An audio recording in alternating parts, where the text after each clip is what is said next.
timing of payment and funding is very key, and that's our financial plan, which we will expand upon moving forward. Now, to give you a bit of background about your own company and what we think are the biggest key points, we will be providing you with what we like to call the 5 C's. Starting with context, you guys have fierce personalities, and you have commitment to building your network from the ground up, Ms. Fair, especially when you started it. And the outlook for 2020 could not have been better given the sales projections and such. But then, naturally, COVID happened. Where do we go from there? You were considering even selling your company at some point, but your resilience over the past 2 or 3 years, which a lot of places were not able to achieve, that has solidified the growth that you have. And as we've talked about, the financial resources are a little bit limited at this time, but we have a strategy on how to mitigate that.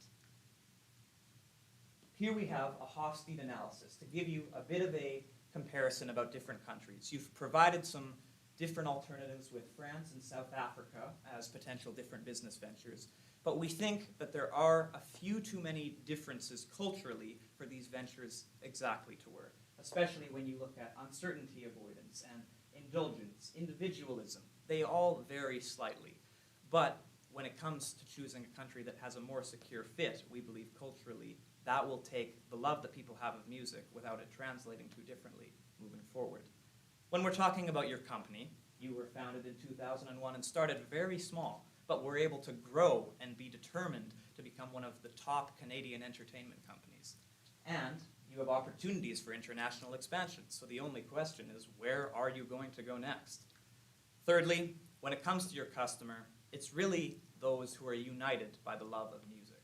Most people have it, I sure do, and we have that post-COVID feeling of wanting to get out there and see the live entertainment, have that feeling of getting out of a Saskatoon club at 2:30 in the morning and thinking, this never gets old.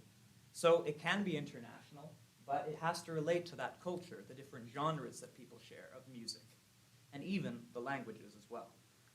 Fourthly, it comes to your collaborators. So, the broad network of industry connections across Western Canada that you, Ms. Fair, have created from your time studying at the U of S in the music department certainly helps. And when you got together with Mr. Bird in 2009 for the Toronto venture, that doubled your talent pool and your workforce. So, we think that those all together, along with how you've been approached with several players in the North America with opportunities, it provides a lot of collaboration. But is that enough or the right direction? When it comes to the competitors, there is a landscape across Canada and the US, but when reaching into those markets, they're a bit too culturally similar, and you would say that they're a different landscape that you would want to expand somewhere outside of North America. But the good news is that not for your smaller competitors, but there are fewer, given that there are now more international markets and opportunities to seize and feed into, given that they've been not able to survive as adequately through the pandemic as you were.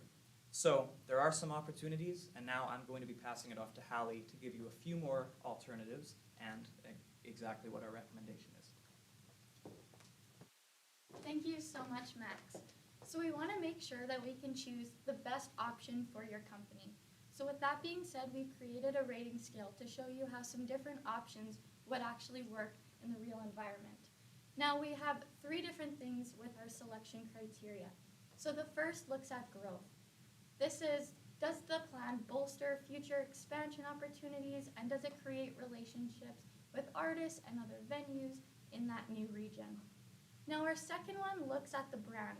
We know brand is very important to you, so we want to make sure that the opportunity we select for you aligns with your existing brand, but it also develops opportunities for your future brand.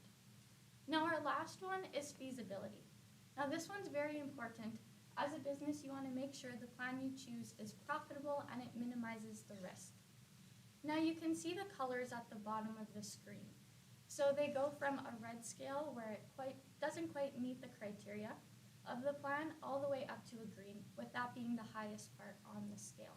So you'll see those throughout our presentation. So now we're going to go through a few potential options we think you should avoid. Now you've talked a little bit to us about looking at South Africa and France, and a few other countries, but we have a few concerns with that. So looking at South Africa specifically, there's vast cultural differences. Now, Max has went through that with the analysis, but we really want to highlight that in the growth opportunity part of that selection criteria. Because of these cultural differences, there's a lot of work that needs to be done to redefine the business, and that's why that is kind of right in the middle. Now, looking at a few other things with that, sourcing the artists and looking at the cost of doing a joint venture. Now, to source the local artists and find venues and things such as that, you need to look into the joint venture side of that country. Now, when we've done the scale, that doesn't quite align with the brand and the growth on a bigger scale. However, it is feasible, and you do have some things in the works with different people in South Africa. Now, looking more towards France, there's a lack of future growth opportunities in France, and you see that that is actually on the bottom of our scale, so I'd really like to highlight that for you. There are different language barriers, and the ability to expand in France is just quite different in that market. Now, we don't want to say this isn't possible in the future. This can be done later, but it's just not the starting point for your company. So that will be in the future, possibly in the implementation of the plan. Okay, so what should we do? So taking it back to the recommendation Max has mentioned, we believe that you should expand into the UK by acquiring a firm that has connections in the industry. We want to make sure that you have those local connections, local staff, and your ability to succeed in this market really goes around that point of the local staffing. Now, this is the launchpad to future growth. So now I talked a little bit about France. Other countries are options within Europe, but we really want you to focus on starting in the UK, and then you can expand from there in the future.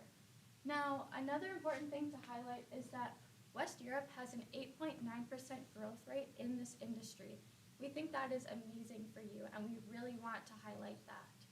Now, looking more towards the cultural fit. The UK has a lot of similar interests as Canada and different cultures that collide very well. They can work together, we have the experience, and we think you're set up very well for this market. Now, looking to a little bit further down, we think that the UK has more receptive to other genres. They have similar genres as Canada does, and you're able to use your already existing Canadian artists within this new market and new industry. Now, the last point there I'd like to highlight is the high probability of success. Now, Seth, my colleague, is going to get into that a little bit later, but we really want to capture small successes to be able to define yourself in this industry, and that's the first step of our implementation. So we're going to go into a little bit of an implementation, and then we'll get back to how this is exactly going to work. Thank you so much, Hallie. So as we run through this implementation and talk about the strategy behind our recommendation for you today, we're really looking at what we call a beachhead approach for international expansion. So a beachhead approach comes from a military term. It's about focusing your resources into capturing this one point, putting all of your energy into making sure that this is successful. And this acts as a launch pad for future success. Things as tumultuous as an international expansion. An improperly done international expansion could be your last if done unsuccessfully. Not to mention the low profitability in this industry to start, it's critical that you find an opportunity that's going to give you success. So this beachhead approach translates really well into the business world, into your international expansion. So by maximizing that probability of success and minimizing that risk, we can give you a great launchpad for future growth. Now, where does this beachhead approach fit in? It's about the cultural fit to start. By choosing a culture that is very similar to that of your Canadian brand, so that you can move into that very easily. Also looking at the consumer tastes that are also very similar, and the future growth opportunities. Not only is the UK going to be a great place for you to start, but it also acts as a great segue into future growth opportunities down the road. Now let's dive into exactly that cultural fit. Let's look at Canada and the United Kingdom. Max had previously looked at this Hofstede analysis between Canada, South Africa, and France. Now, you'll see when we compare Canada to the United Kingdom, we have a lot in common when you look at the power distance, the individualism, and the uncertainty avoidance. Now, when we look at each of these dimensions, it's just about finding that perfect transition where your company is going to be most successful in this industry. So how exactly are we planning to enter? So we're looking at acquiring a firm, a medium firm that already has strong connections in the industry. We know that the pandemic has pushed a lot of firms out of the market. So we anticipate that there's going to be quite a few firms that we can look at potentially acquiring that are potentially struggling after the pandemic, that we can then come in and apply our top standards to be successful. We're going to look at this polycentric approach of hiring. So we're going to be focused on using the talent that is in these locations and taking advantage of the human capital that we have there and leverage that going forwards. This is our expansion plan. So we're looking at the United Kingdom, and you'll see these red stars that we have indicated are a few of the different tour locations that we're looking at you guys starting in. You'll see some of the big names like Manchester, as well as some of the smaller areas like Cardiff. We know that you cater to a more medium-sized consumer, not these big festivals, but these medium-sized ones. So we include some other locations that will allow you to hit them as well. As we dive into the marketing, there's a couple of different ways that we need to look at it. Number one, you're marketing primarily to the artists. You are acquiring these artists to then put together these events. So we need to source that local talent as well as these surrounding countries. We know that the UK will benefit from having these performances that are not just UK artists, but artists from other areas in Europe. Those could potentially act as future expansion opportunities in the future as well. We're also going to take a look at those venues. So by acquiring the firm, you're now going to be in charge of sourcing these venues. So we're going to look at using our existing network that the acquired firm will have, as well as expanding into more locations to really tap into this outdoor festival market that's growing. As we dive into the timeline, we have basically a 3-year plus timeline. So as we look into the first year, this is what we want to do for you. So look at researching these firms for acquisition. We want to start building the network of the artists that we're going to be hiring, both in the UK as well as outside. As well as we're going to have to look into all these legal contracts that we're going to be involved in this acquisition process. Our key performance indicator for that step is to secure 10 new artists in the area. Now, one of the other things that we've considered, because our cultures are so similar, we think there's going to be a lot of overlap between the artists that we currently have, as well as the artists that are going to be successful in the UK. So we're going to leverage that and potentially use some of the artists that we already have in our back pocket, and that'll allow us to start right away and not have to spend so much time sourcing all of this brand new talent. So we're not starting from zero. In the 1 to 3 year phase, we're going to look at actually doing the acquisition of this mid-sized firm. We're going to expand those venue offerings, and we're going to begin actually offering these music festivals. Our key performance indicator for this step of the implementation is to develop these contracts for 5 new venues to continue growing, not just acquiring the firm and maintaining the status quo, but continuing to grow beyond. In the 3-year plus time frame, we're going to be looking at potentially further expansion opportunities. Now, we know off the bat these festivals are notoriously unprofitable because they take time to build the hype around them.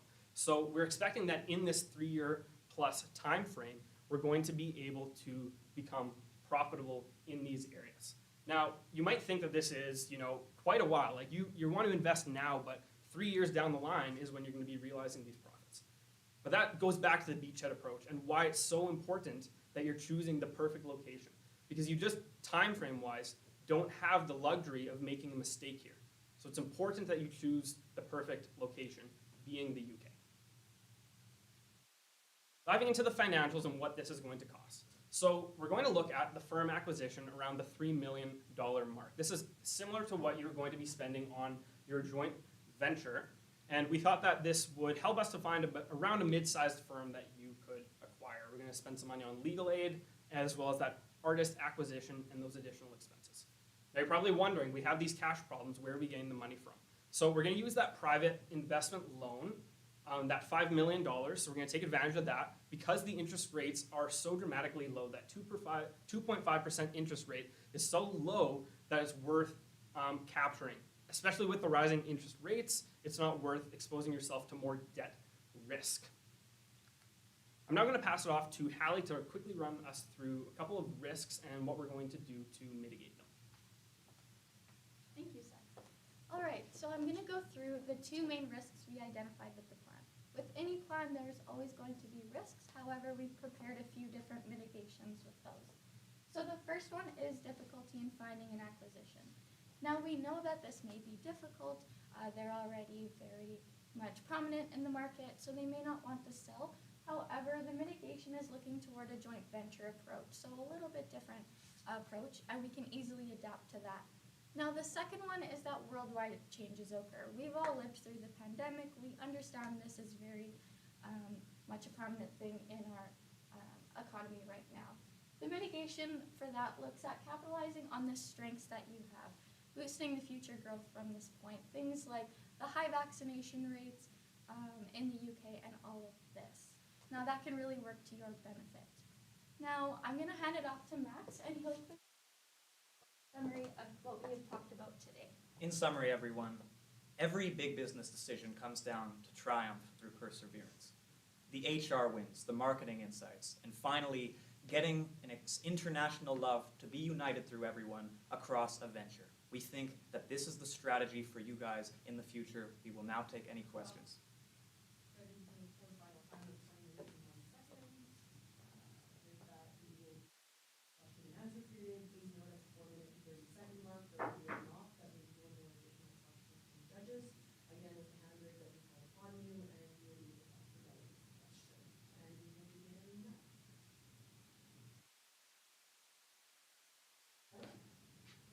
Thank you very much for the presentation.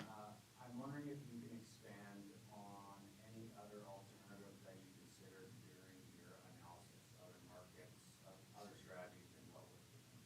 Absolutely. So as you can see, we talked about South Africa and France as the two main alternatives, given that they were provided by you guys and that they were somewhat set up and that they could be reached into quite easily through the different setups and such. But we thought that the UK overall had the biggest match based on the cultural fit, a lot of the artists being very recognizable interchangeably between Canada and the UK. They're both very popular, from Canadians looking at the British ones and British towards Canadian ones. And when looking at other big European markets such as France, Germany, Italy, even Ireland, we think that there might be some language or cultural barriers there, but that the UK could definitely be the launch pad leading into those if we start on this new venture and expand your company into the European market. So we think the UK is definitely the way to start out, but that doesn't mean that we can't reach into those markets into the future. Thank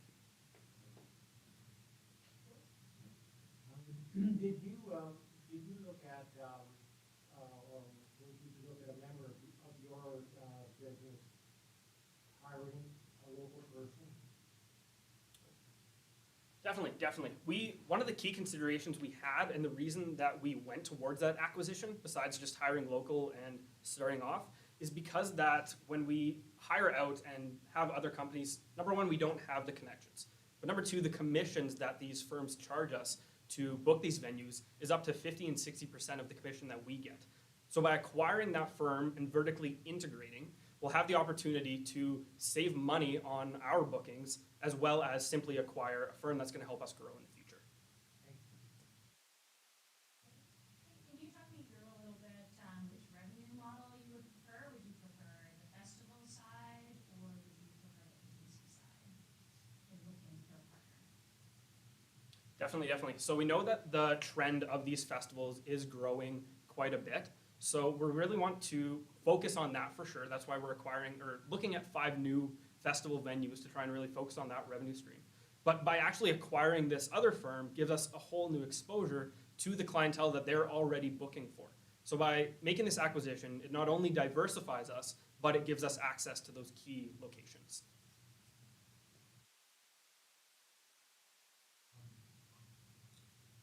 Just looking at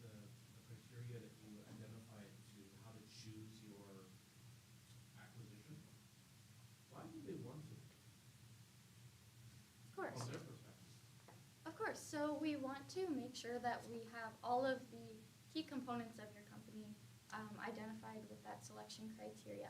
So while reading through your documents, we really found that growth was a main one for you, as well as the feasibility. So we really wanted to make sure that with the shorter time frame, you could actually secure the different expansion plan and make sure that you could have that success with that.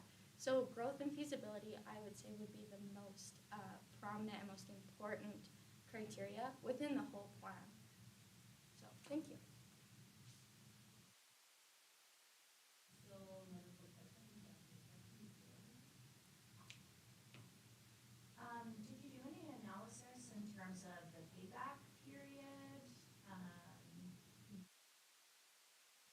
Definitely. So we know that these ventures for sure are a significant investment, and the profitability from these ventures comes after a period of time. So we expected that within the 8-year mark, you'd become profitable and paying off that investment that you took the loan for.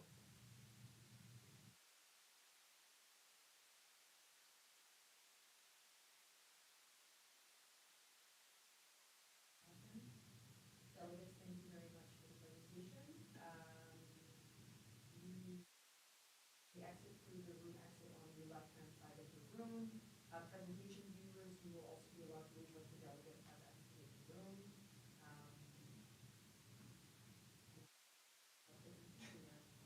Great, thank you everyone.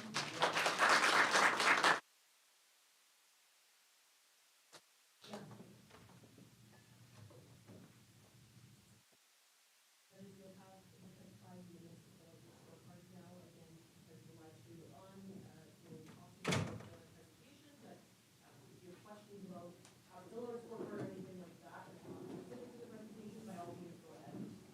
That was D. Yes, let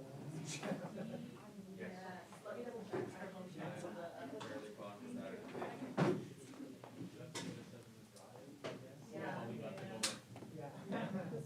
Yeah, so DKQ, correct. No problem.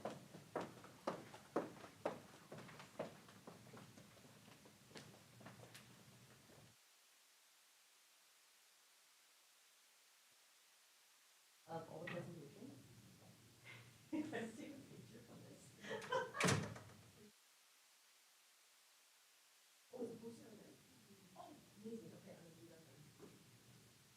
And the flash drive, I guess they need this, hey?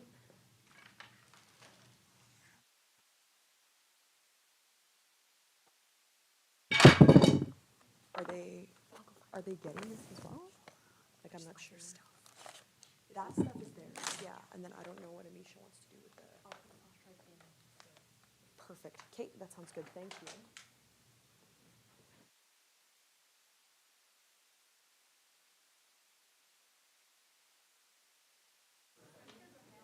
Oh, excellent. Okay, great. Okay, so we got time. Yeah. So is this, should this be?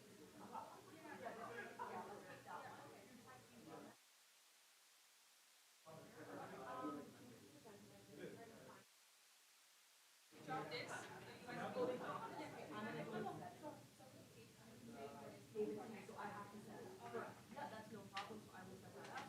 I just wanted to look at the.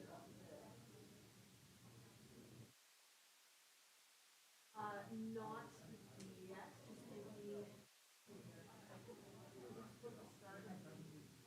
Oh, we got lots of time. Yeah, so we.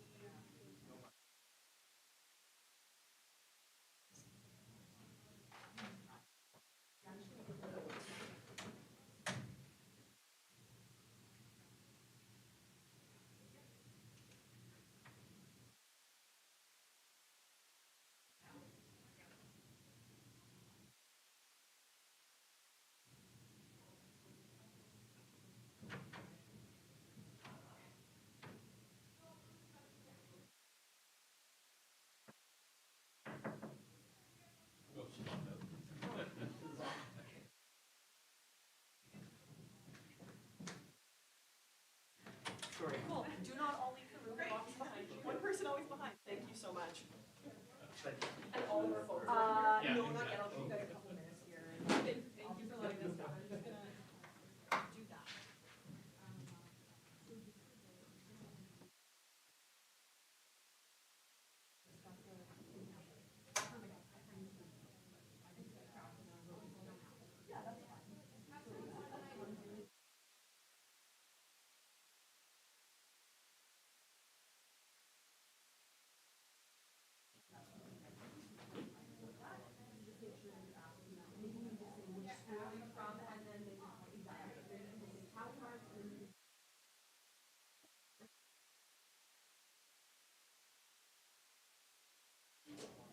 And then there's card there, there's also a stopwatch.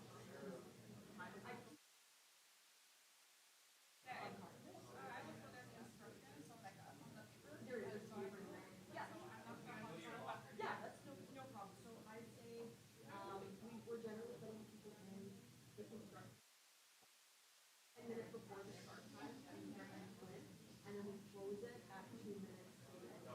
So at 8:30, you're gonna want to cut off entry to down. And then, cool, Kevin, are you gonna keep on reading? I guess, no. No, you can start allowing people to come in, and it's 10 minutes to the start time. Gonna get them to You're still doing here? for now. Yeah, Is there someone else coming? There's a volunteer coming. Okay.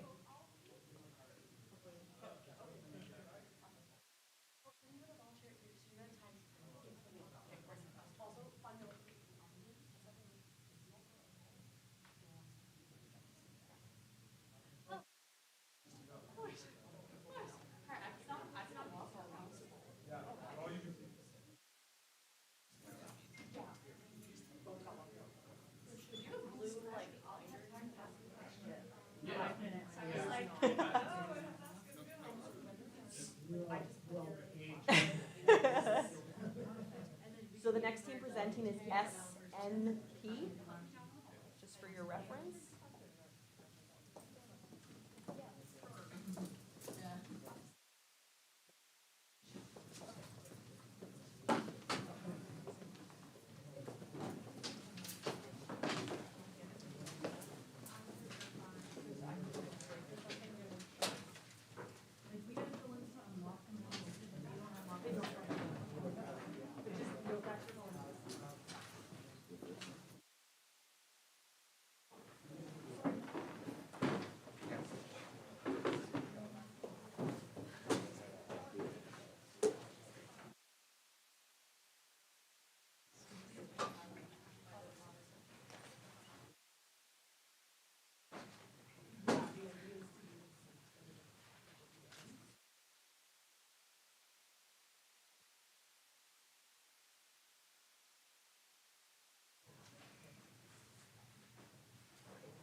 JDC West 2023 International Business Case presentation sponsored by KPMG. Before we get started today, the JDC West Organizing Committee would like to make a land acknowledgement. The University of Saskatchewan, Saskatoon campus is located on Treaty 6 territory and the traditional homeland of the Métis. We pay our respect to the First Nations and Métis ancestors of this place and reaffirm our relationship with one another. We pledge ourselves to create a competition that celebrates the diverse cultures and history of this land. Thank you to our judges, Stephanie Ulm, George Marlette, Nick Cochard, Peter Siarkos, and Tyler Willocks. My name is Selena, and I will be the academic moderator for this presentation. Competitors will have a maximum of 20 minutes to present. Immediately following the presentation, judges will have a total of 5 minutes to ask the presenters questions. Our academic timekeeper will hold up timing cues throughout the presentation in the back left-hand corner of the room, and during the question period. Judges will indicate their intent to ask a question through raising their hand. I, the presentation moderator, will call on them to ask their question. Once the question period has concluded, the delegates will be escorted to leave the room. No questions or comments will be permitted from the audience at any time. Please ensure that your cell phones are turned to silent and that there's no talking amongst yourselves or signaling to the competitors throughout the presentation. Competitors, whoever's first, you are ready to begin.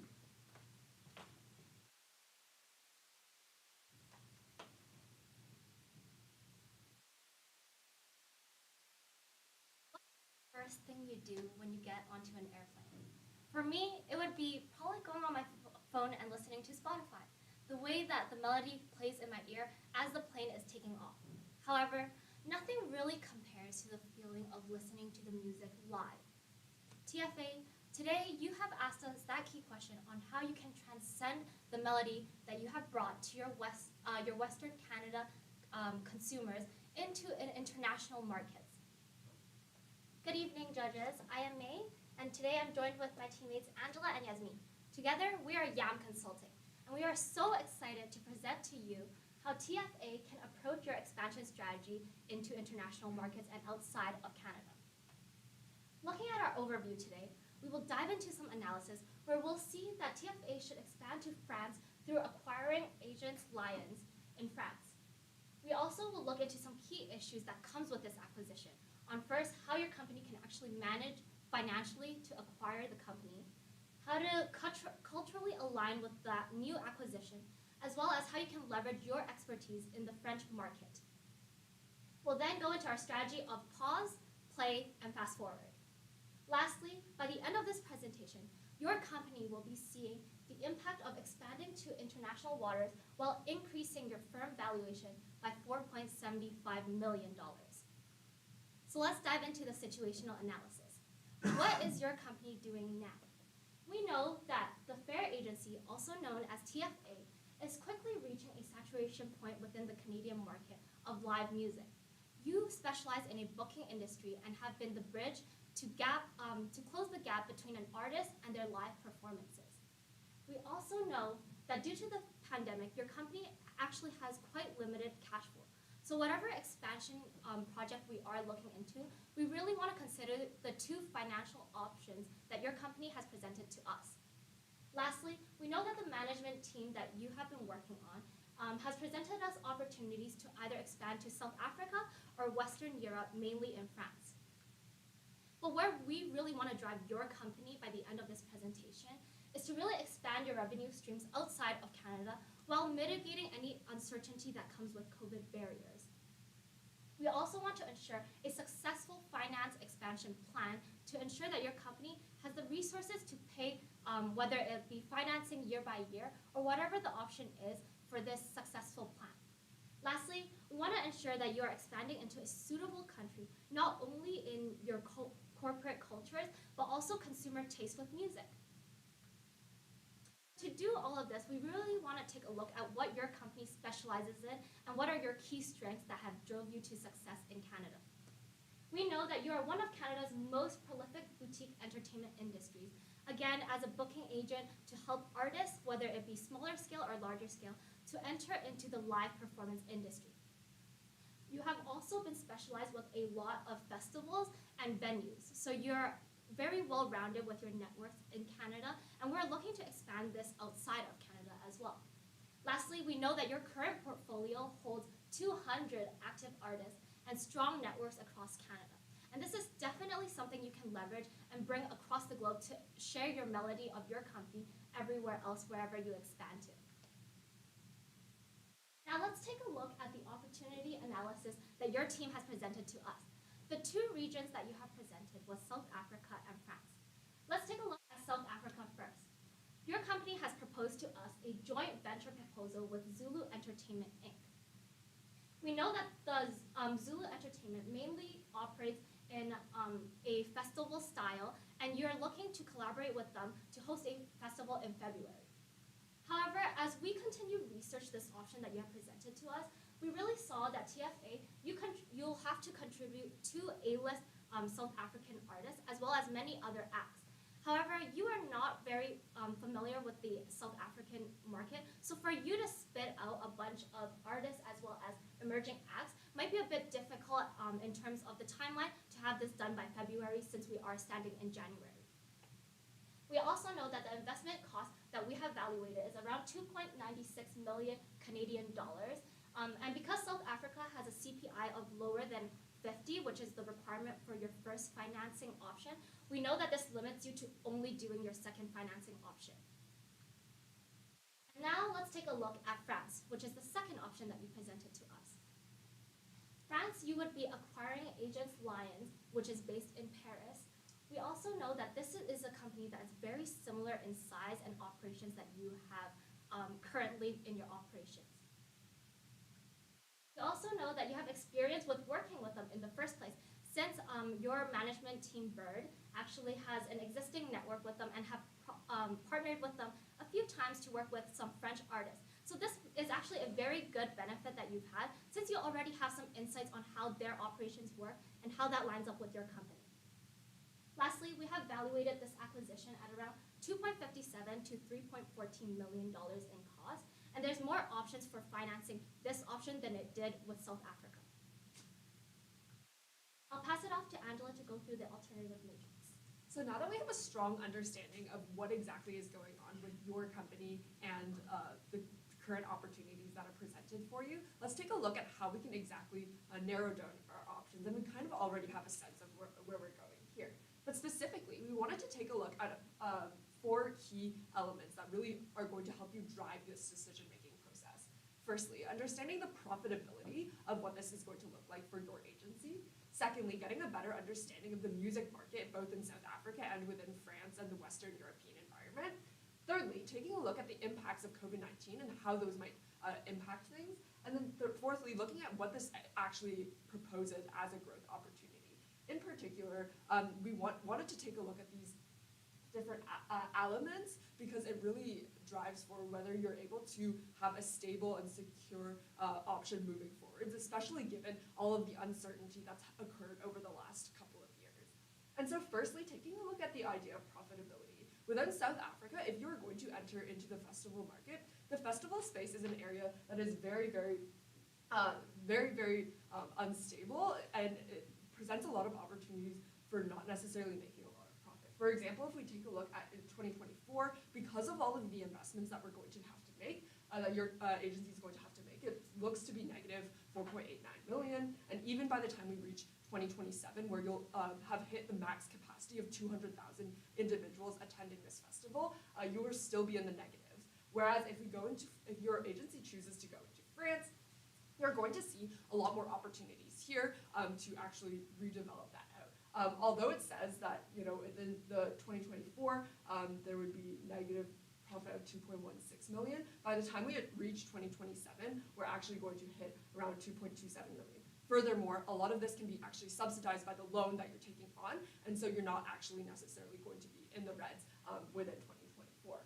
Secondly, taking a look at the music market and getting a better understanding there. Even if we're comparing both South Africa and France, South Africa has a significantly smaller industry size, and you're not as easily able to enter into a lot of the other neighboring African markets. Whereas within France and Western Europe, a lot of this is integrated because of the European Union, and so the industry size of 5.02 billion is much larger, and a lot of the music tastes align more closely with the artists that are currently under your portfolio. And thirdly, taking a look at things like COVID-19 and other pandemics, because of its location and its connections to the Western developed world, France has a significantly higher vaccinated population compared to South Africa. And so if there's any sort of issues moving forwards because of the pandemic, you're going to be a lot more stable within France. And then finally, taking a look at the overall growth opportunities, while South Africa's festival opportunity does present maybe an opportunity to meet more and introduce more people to your artists, the cost at which it occurs is simply too large. And so because of this, we've chosen to go forwards with France because South Africa has limited long-term profitability and a very small market, which makes it relatively unattractive, especially in these uncertain times where your agency is still looking to rebuild after the pandemic. And so by entering into France, we'll be entering into a stable and strong industry with multiple growth opportunities for the FAIR agency and its long-term expansion policy. And so what does this look like for the FAIR agency moving forwards? We'd like to introduce you to our pause, play, and fast forward, just like any song or playlist. And so by pausing first, we can figure out how we can finance and manage this acquisition. By pressing play, we can take a look at how we can ensure a smooth transient operations with the new employees. And then finally, by fast forwarding and looking at our growth opportunities, we can take a look at how we can make a consolidated brand. And so firstly, in terms of looking at pause and financing. So but firstly, we want to understand how we can acquire Allianz. And so firstly, the thing to understand here is that the valuation is actually quite variable because there's a lot of different components going into it. Prior to the pandemic, the EBITDA acquisition rate that we were using was around 3.38 to 4.5x, but during the pandemic, it's gone down to 3x to 4x, but revenues have also fluctuated quite a bit. And so this 3.42 million is actually the maximum evaluation that we're expecting to necessarily pay. And so it's there's actually quite a lot of potential for you to pay significantly less, and we can talk a little bit more about that later. But in terms of some of the cost synergies, you'll be able to achieve a total of $1.26 million in cost synergies. And this is because you're going to be able to minimize some of the total employees and consolidate those workforces together. But then secondly, when you're entering into the European market, you no longer have to go through a forward agency and have your commissions taken, 50% of those commissions taken away. And so you're able to achieve significant cost synergies.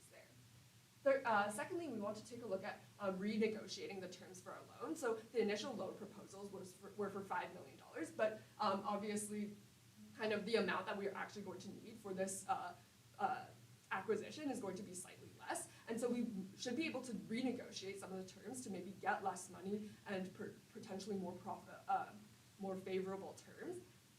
And then thirdly, in terms of how this is actually going to benefit both you and your company, it's going to help you enable foreign and international touring capabilities and increase knowledge about the EU in general, both Western and Eastern Europe, for potential future expansion. And this is going to increase the total firm value by $4.75 million. That's just based off of the valuation of the firm plus the synergies. And so in terms of the implementation and what this kind of looks like for you, specifically looking at more of the debt repayment schedule, if we're assuming that you're going to under the 2.5% interest rate, you're looking at paying back $100,000 in interest annually, and by the end of 2027, the principal will need to be repaid, so $5 million plus any interest. And then the initial terms also stated that you would have an additional 10% of the 5-year profits from France, and after doing an NPV calculation, this looks to be around $3.7 million from the international expansion, which would result in an additional $370,000 paid at maturity. And in terms of the timeline for this looks like, really looking back at our previous relationships with Robert de Kock and getting those talks going. And then secondly, we want to do a lot of due diligence on the firm to ensure that what we're getting is what we're actually paying for, and you guys really want to make sure that this is strong. But if we agree that it is a good thing to move forwards after doing all this due diligence, by mid-2023, you can anticipate finishing this acquisition. Throughout this process, you also want to be renegotiating with the consortium about the debt repayment schedule, and then also starting off those debt repayments by the end of 2024. And a few key performance indicators for us here are really taking a look at kind of the additional revenues that we're going to be earning from this European expansion, as well as any new artists that we're able to bring onto the firm through this. I'll pass it off to Yasmin to talk a little bit more about our play strategy. Thank you, Angela. And so now looking at play, how can TFA really ensure a smooth acquisition and transition into working together with both agencies? And so our second recommendation really looks into establishing alignment with the employees to really ensure that the agency's goals and vision are aligned for the long-term success. And so first, it's really important to talk about the cost savings because this is one of the main reasons you've decided to acquire AL in the first place. And so as both agencies have reached the maximum artists that they can take on, it's really important to relook at what redundancies can be eliminated to make operations run as smooth as possible in both countries.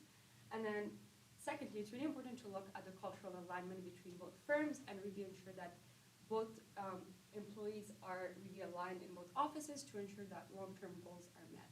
And then finally, working together, so really figuring out how the collaborations are going to take place because you have now acquired a pool of artists and talents in France that are really known in Europe.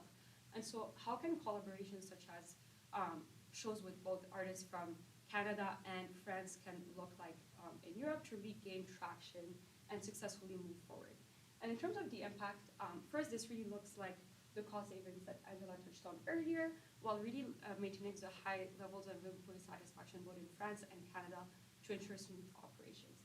And so in terms of the implementation, first, looking into restructuring in Saskatoon, as the main restructuring that will be done in France is through termination of the admin staff and relocating some of their tasks to Canada. And so to implement that, first looking into what can be taken on in Saskatoon and also what can be automated for the French operations. And then hiring French legal counsel is really important as termination and labor laws in France are very different and it's actually quite difficult to terminate employees.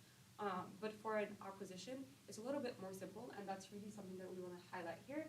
And obviously cultural trading those are different countries and in order to work together, they need to understand each other.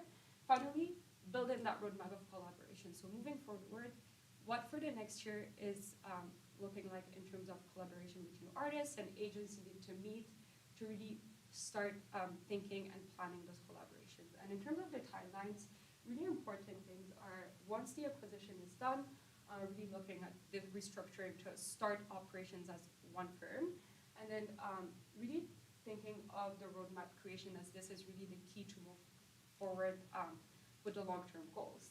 And in terms of really important KPIs for recommendation, employee satisfaction is important, but also looking at agency commission rate with the new collaborations and new projects that you can take on, but also the number of international bookings for Canadian artists as well as French artists.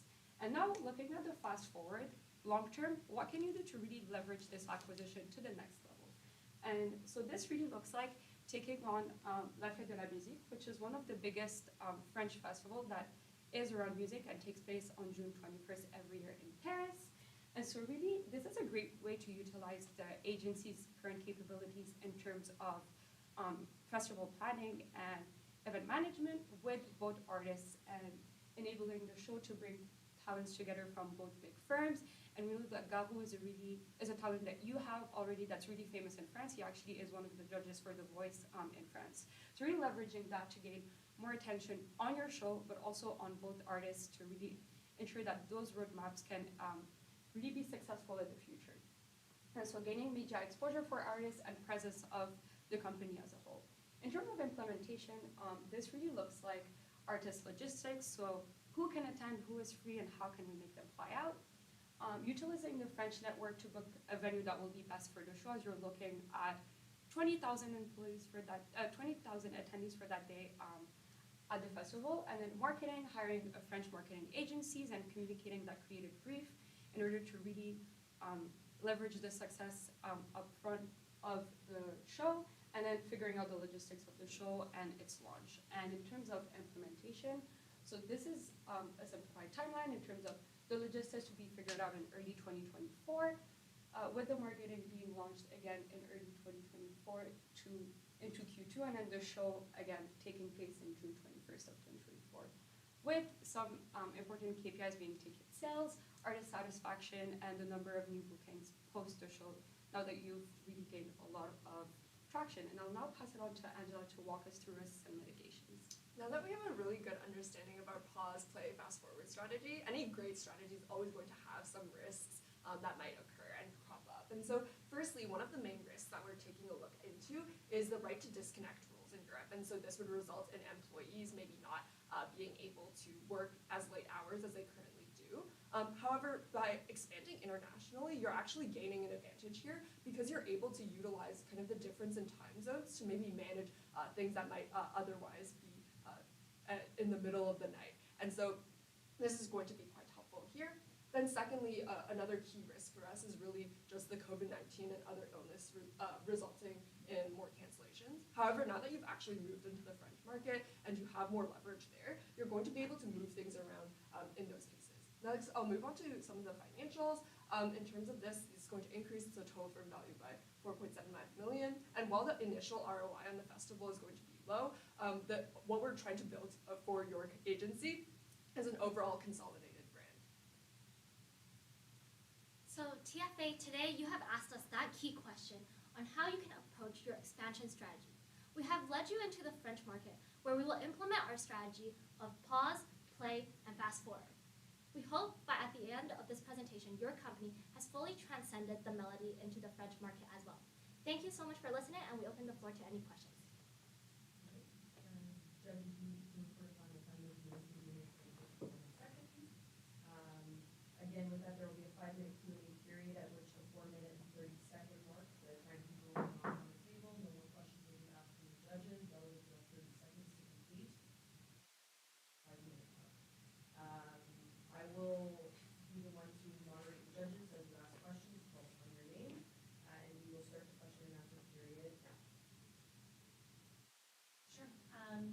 A lot of the assumptions underpinning your analysis is using France as a gateway to the rest of Europe. Can you talk through whether you consider any implications from Brexit in terms of those assumptions on the market?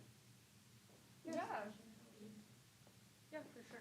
In terms of Brexit for Agel's field, the UK was actually not considered in the valuation of the Western European market. It was actually listed as others with companies like Denmark. And so some of the countries that we took into consideration in the valuation of the industry were Germany, Portugal, Spain, Italy.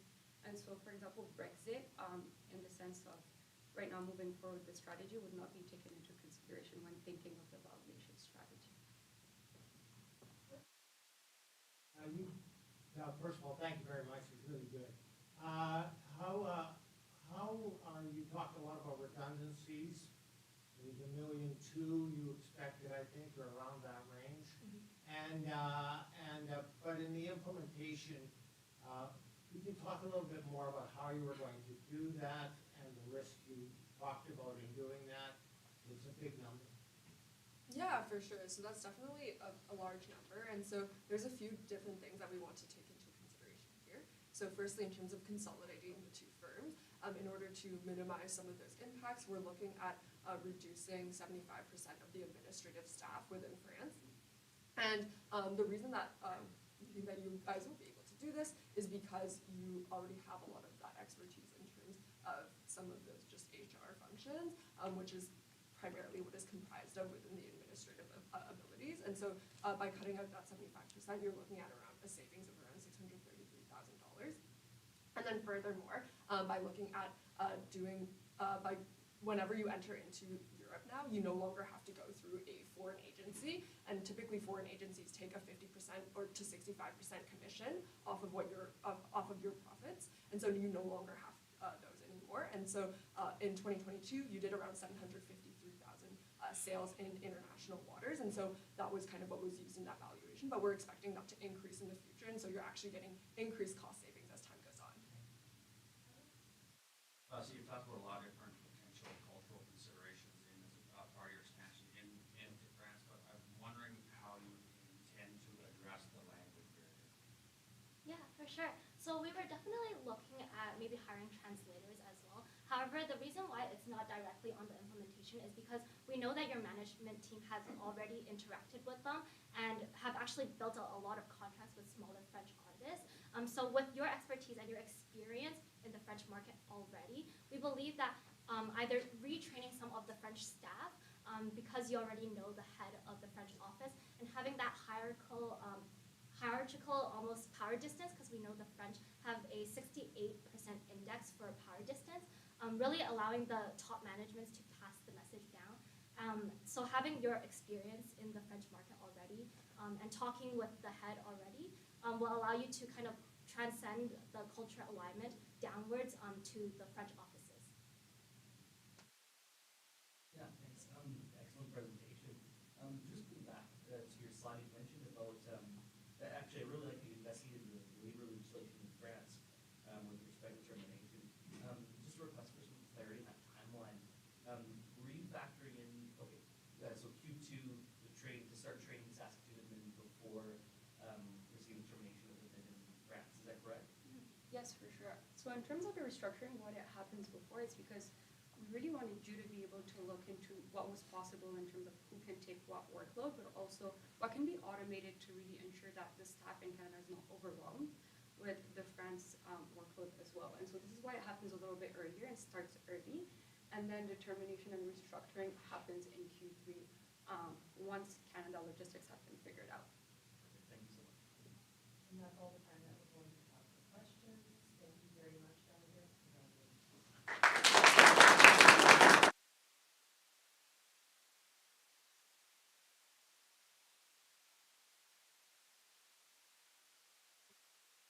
Side of the room, and then all the spectators may leave at the left-hand side as well.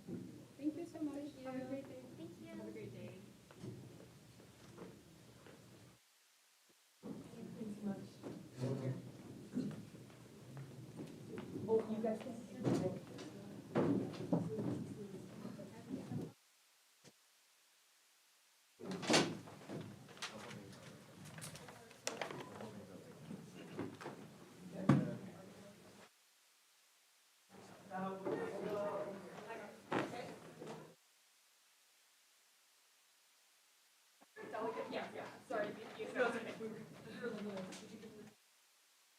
So again, that was SNP that just presented.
there's one more presentation with a start time of 9:20, and then there's a 5-minute break there for you guys to do what we need to do, and then there will be a presentation at 10:10. A team dropped out in the middle, so you'll get kind of another break in between, and then one more presentation before lunch. So you guys are kind of on a bit of a wonky schedule just because of the last minute change. One of the teams, One of the teams had dropped out last minute, so there will be kind of like a weird break in between. I'll let you guys know when that time hits. Is that particular to this or the whole? Just IB, just IB. Yeah, yeah, there's just one team for a specific school, yeah.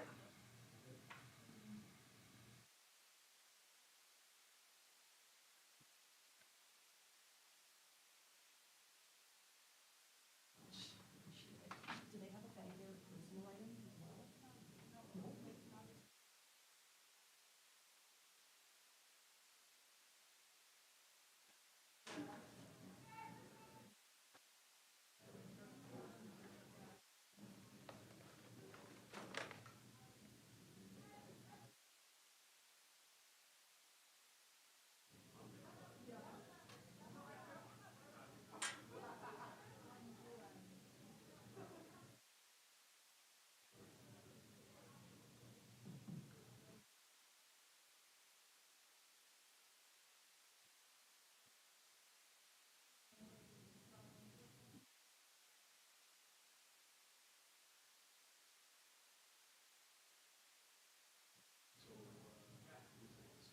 So this upcoming letter code is TPE.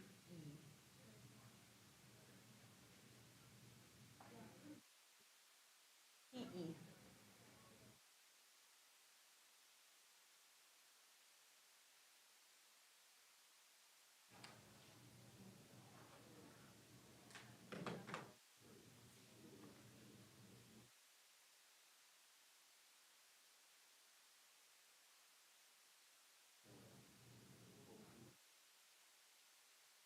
Everyone okay if I just use first names and go from left to right?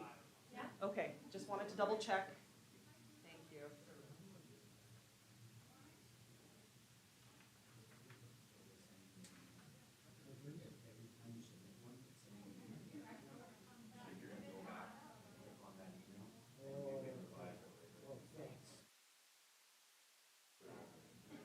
Yeah.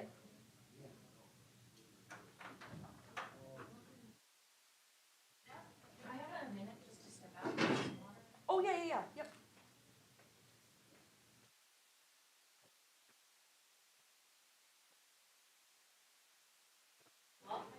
So to the right-hand side, there should be a water station there, and then you need to use the restroom, it's in the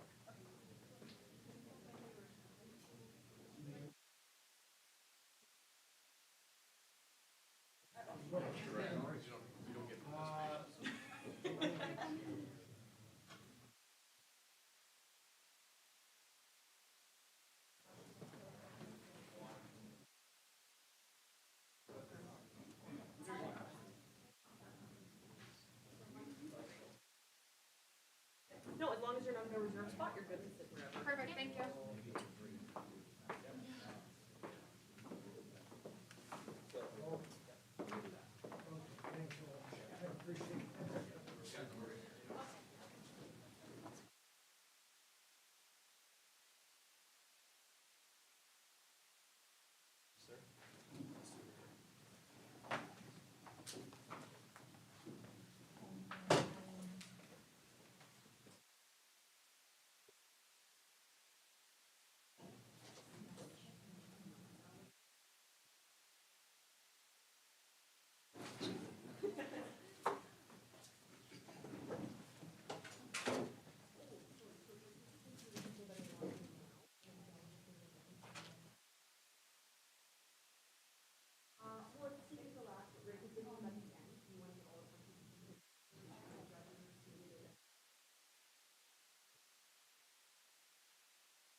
morning, everyone, and welcome to the JDC West 2023 International Business Case Presentation, sponsored by KPMG.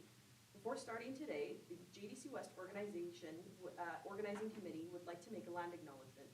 The University of Saskatchewan campus is located on Treaty 6 territory and the traditional homeland of the Métis.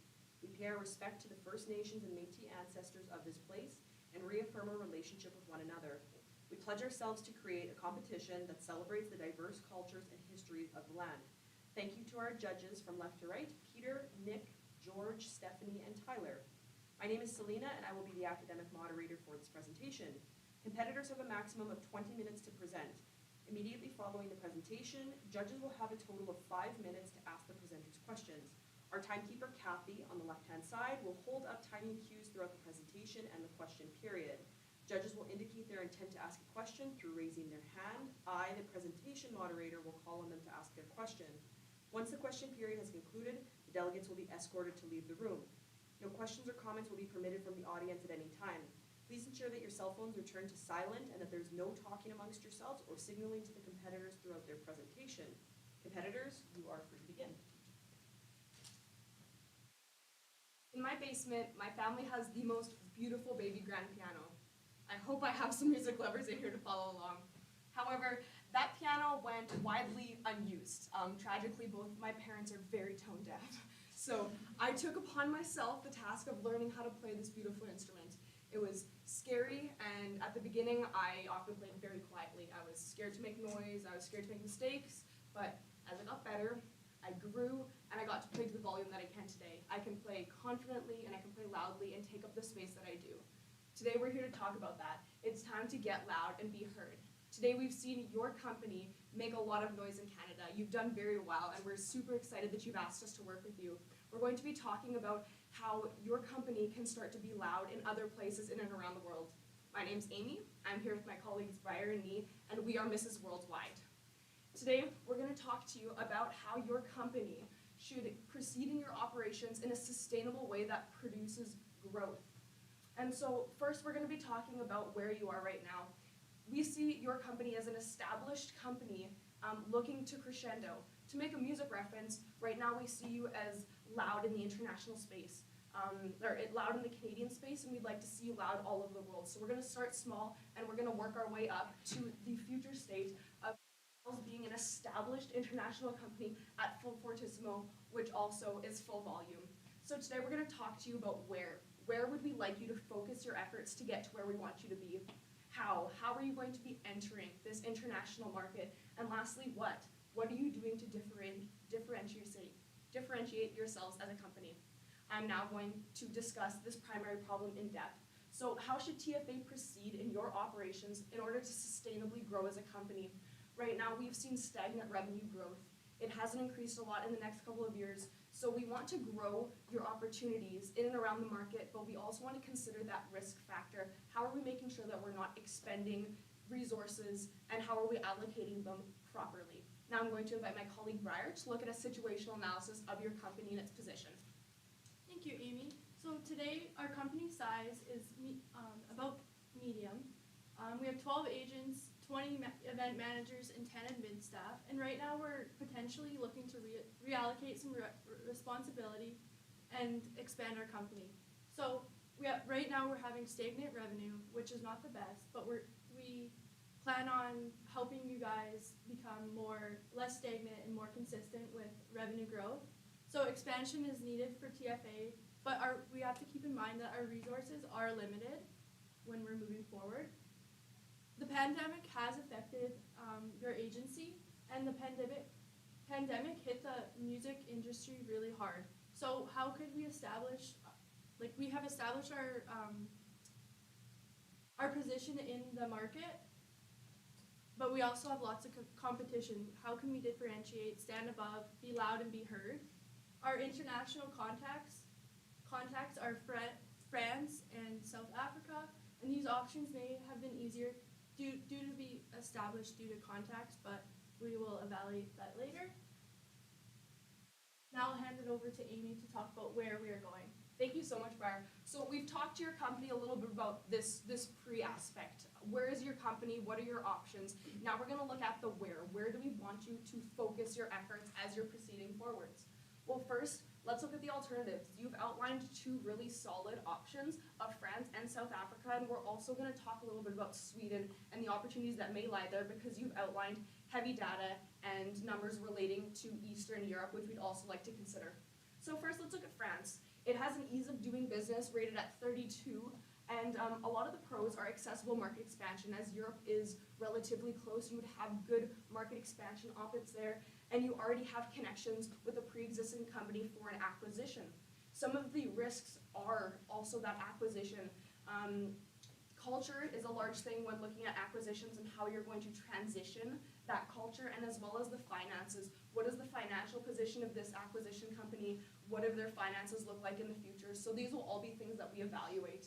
And lastly, in France, the pandemic has hit France largely hard. We know that they haven't had the most successful COVID-19 response strategy, but we will navigate that and evaluate it as we move forwards. Now, to look at South Africa, they have an ease of doing business at 89%. This is an extremely high score, which means they have an extremely low ease of doing business.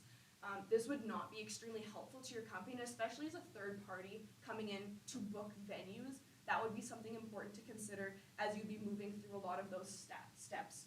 Some of the pros are the weather benefits. We've looked at that you can have outdoor concerts all of the time due to the very nice weather in South Africa, and there are nice logistics coming with the joint venture of the Zulu, who already exists in South Africa. Some of the risks, we talked about a high cost of joint venture. The buy-in cost was extremely large, I believe around 38 million for this joint venture. There is always political risk in South Africa. We've known that the rest and the unrest in that company has not been super high recently.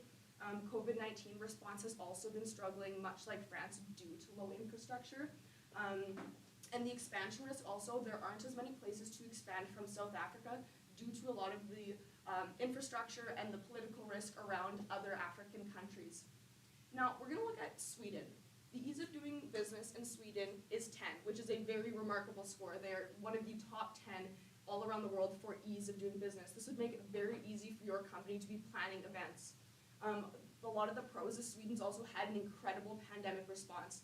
They have completed their vaccines and their isolations very well, and they've had little to no risks and little to no impact with COVID-19 because of their well thought out response. They have a very similar culture, which would be very helpful in a joint venture or an acquisition as your company is compatible with theirs. And there is a lot of proximity to Europe for that expansion. And one of the risks that we did establish is that you don't have an established connection within Sweden. But today we're going to be looking at that and how you can potentially navigate it. So let's look at how they all line up and the proximity towards there, and we'll keep that in mind as we look at some of our decision criteria. So we've outlined 3 opportunities, which ones are important and why are they important, and which ones should you choose moving forwards. We're going to be looking at growth opportunities. What's going to be the most helpful for your company? What's going to be the most risky? This is in terms of pandemic response. This is going to be the terms of, as well, financial considerations and risks.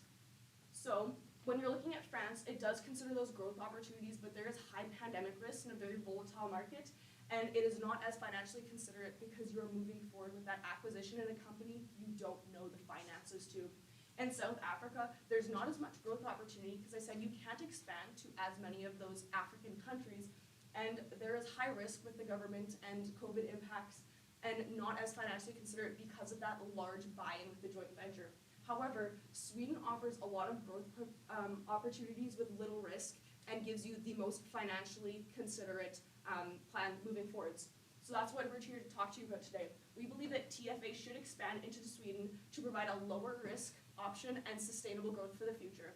Now my colleague Nee will talk a little bit about city selection and how you're going to prepare for this transition. Thanks, Amy. So now we have the general idea that you, your company, should enter Sweden. But how you enter this one? This is one of the first steps. So we want to make sure with our detailed implementation plan, you can do it. So as you can see on the board, so there are 2 mainstays. What we did is that we bold one of the key activity, the milestone, to make sure that your company can achieve that. More importantly, so for the first one, pre and try Sweden. So for the first day, it takes roughly about 1 year to make sure that you got done on the documentation. It's important that to enter at, so this is your first international project. We want to make sure all the documentation, everything, paperwork, that you got it done. So that's one of the most important key activity. For the second phase, how to enter. So how to enter. So if we want to make it loud, we want to make sure that when we enter this one, we have somebody there, somebody that can have like prepare everything. So that's why we decide for stage 2, we should send at least 2 people to Sweden, completing on the task, completing everything, and to make sure that we can enter to this country. The second phase gonna take around 1 year. So now let's take a look at our KPI here. So enter Wisdom at the end of year 2 is our main milestone. For the time, it's gonna take roughly 2 years. The cost associated with it, within accommodation, people, and station come roughly about 10K. So now I just invite Amy to talk about the next one. Thank you so much, Nee. So we're excited. We've talked to you about where we'd like your country to focus your efforts. This is going to start small, and so we're at the bottom of our crescendo right now. We're figuring things out, we're establishing operations, and in the end, we're gonna talk about how you can get loud. So first, we're gonna talk about how you're entering into this country. So there are 2 main options that we see as the most valid options for your company, and those would be a joint venture and acquisition. A joint venture would have the reduced financial risk because you would both be participating in the creation of this venture. However, a partnership requires compromise, and you also will be aware that profits will need to be shared. So you will not even be reaping the full benefits of this reward, which makes it a little bit riskier. With the acquisition, there is more considered financial risk, but it allows for all profit allocation. So you retain all of those profits, and you can make sure that they're allocated in their best spots. So how do those align? What are the decision criteria? Well, we're looking at financial considerations and risk because this is talking about how you manage your money. So first, for the financial consideration, the joint venture will be the most risky because of those not fully retained profits and that splitting of the profits. And there is higher risk associated with the joint venture because you have 2 different cultures, 2 different companies merging together to create one thing. That's a lot more difficult than having your company take over, knowing you do what you do best and being confident in what you do. So we're recommending that your company move forward with an acquisition to securely enter Sweden. And we're gonna look at company selection, and he's gonna talk to you about resource allocation. What are you doing with the employees you have? You've talked to us about wanting to eliminate potentially 75% of your min staff. How are you handling that? And he will have all those answers for you. Thank you, Amy. So now let's take a look into our implementation right here. So this is a big plan, as you can see. There are a lot of key activity. There are a lot of detail that we will go over. We need to go over it. So our main 3 stages for this implementation. The first one is finalize acquisition. This one takes roughly about 1 year. Acquisition stage where you actually acquire one company in Sweden. And lastly, HR, human resources. So for the first one, we want to make sure that you do have some options when you enter Sweden. So it's gonna take roughly a year so that you can finalize the option, make sure that your acquisition go right to the company that fit your culture as well. Second stage, acquisition. So this is just basically complete paperwork. However, that one important that is due diligence. We want to make sure even though we finalize the option, we have that option right there. Don't forget to do the final due diligence to make sure that that option actually fit for you financially and everything else. Lastly, HR. So human resources always an important bite. So what we consider firstly is that you need to do some culture training. Merging 2 different cultures. So we wanted to make sure that our employee that sent to Sweden, they know that culture and they can adapt to it.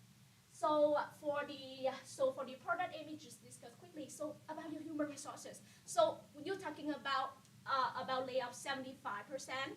75%. So what we figured out is that you keep 25% of your employee right at your Canada, and 25% of that, which is you will send 2 admin, 3 event manager, and 2 agents to Sweden, as well as hiring some local people to make sure that it run the project. And with that, we can enter Sweden. So let's take a look at our KPI. So it takes roughly about 2 years for acquisition, and you can enter within year 5. And the cost associated with it going to cost about 4 million. So now I just invite Amy to talk about our last strategy right here. Thank you so much. So we've talked about where we want you to go. We've talked how we want you to enter. Now we're going to talk about differentiation. What makes your company special, and how are you going to survive in this new environment? What are you doing that sets you apart and wants these artists to work with you, wants these venues to work with you? So let's look at analysis. Slow down a bit. This is a lot. Let's go. So acquisition entry. So you have established connections with this acquisition. They will already have a set list of clients. They will have some connections, good people for you to reach out to, and this is a great starting base. So next, we're going to be looking at such an untapped market. Because the live music industry was hit quite significantly, your company already has that leg up in the sense that you are not financially struggling, you have an established position, you know your operations, and you know how the industry works best. So with that reduced competition, you are in the perfect position to capitalize on this opportunity in Sweden. So the key takeaway is here, you've established a low-risk option by transitioning into Sweden. Now it's time to crescendo and get loud. So today we're going to talk about the Fortissimo Festival. We believe that the best way for your company to come into this economy, this market with a bang, is by throwing a festival. And so there's going to be a different theme every day. This will be a 3-day festival, and it will accommodate hosts of multiple artists. So in this 3-day festival, you can look at hosting multiple different Swedish artists. You can look at sourcing some from nearby locations, and this will make sure that you're generating lots of talent. You'll be able to meet with new artists. You could run a competition through this festival, and this will be the best way to get your name on the top of everybody's mind. We're so excited to talk to you about this a little bit more in depth, and it's time to get loud and be heard. He's going to talk a little bit more about the logistics of how to get this started. Okay, so now we have the general idea, the recommendation. So now how to do it. So this is your first start. This is really your first bigger project that you need to address with it. So we want to make it loud. We want to make sure that it's a success for your company. So now we have around 3 main stages for this implementation. The first one is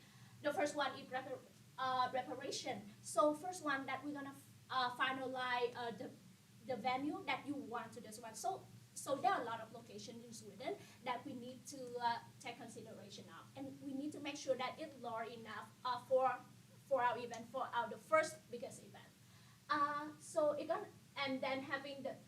We're looking for having a draft timeline as well for the first one that recruiting helper, and we need to read musician, everyone. So for the first day, it takes roughly about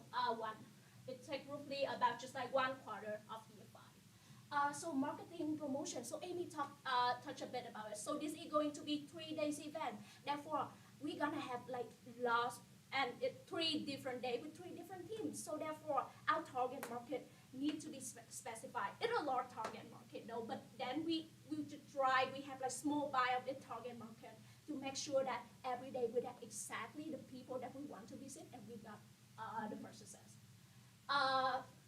It's gonna take around 1 quarter as well, just for marketing promotion. Last but not least, is post-event. So like after this one, what are we looking for? Of course, we're gonna sit down together, just like evaluate the result, how our company do it. So most importantly, we want to make this event your signature one. We do it every year, and by that we have that target market, we have that people know about our company, and we're gonna success in Sweden. So our KPI is that we were hoping for revenue about 1 million. The time associated with it going to be about 6 months, and the cost associated going to be about 4 million. So now where we have taken you. So from your current state or established boutique entertainment company looking to crescendo, and now you expand international with your first step to Europe. So now let's take a look back and take a step back, and I'll invite Brian to talk about timeline. Sure. So I've highlighted a few key tasks on our timeline to highlight. So year 2, our paperwork to enter Sweden will go through. Our year 3, we plan for our acquisition. Year 4, we're just kind of wait and see how we're going. In year 5, we start the concert planning and operating. So a few risks we have today. So for strategy 1, we have a time delay of the paperwork to enter Sweden. We'd go straight to the EDC to consult and ask for their best practice. For strategy 2, the lack of acquisition available, peaceful, hostile takeover with shares as our last resort. And our strategy 3, low artist availability, we could fly in established Canadian or American artists and songwriters to see where we go. Now I'll take Amy to do a little overview. Thank you so much. So we've taken you for the journey today. We've taken you from quiet to super loud. We know that we'd like your company to enter into Sweden. First, it's getting the paperwork. It's quite soft things. It's making sure you find a company for the acquisition, but we'll make sure that you end with that large bang, with a crescendo at the end, with this full music festival. We've talked to you about where to focus your efforts. We've not left you there. We've talked about how to enter, and we've talked about that last bit about what's going to set you apart in Sweden to make sure that your company is successful. Overall, this is a lot like my personal experience with my piano. It started small, but it grew to be something really beautiful. We're excited to be on this journey with you where you can start something a little bit new, a little bit different, but it's going to grow to be something really beautiful and end with a bang. We are Mrs. Worldwide, and we'll open the floor to any questions you have today. Judges, please note a final time of 19 minutes and 33 seconds. There will be a 5-minute Q&A period at which the 4-minute and 30-second mark will off on the table. No more questions are to be asked. Delegates, you'll have 30 seconds to finish that final question if it gets to that point in time. I will call upon the judges to ask questions. And judges, you may begin asking now. Thanks for the presentation.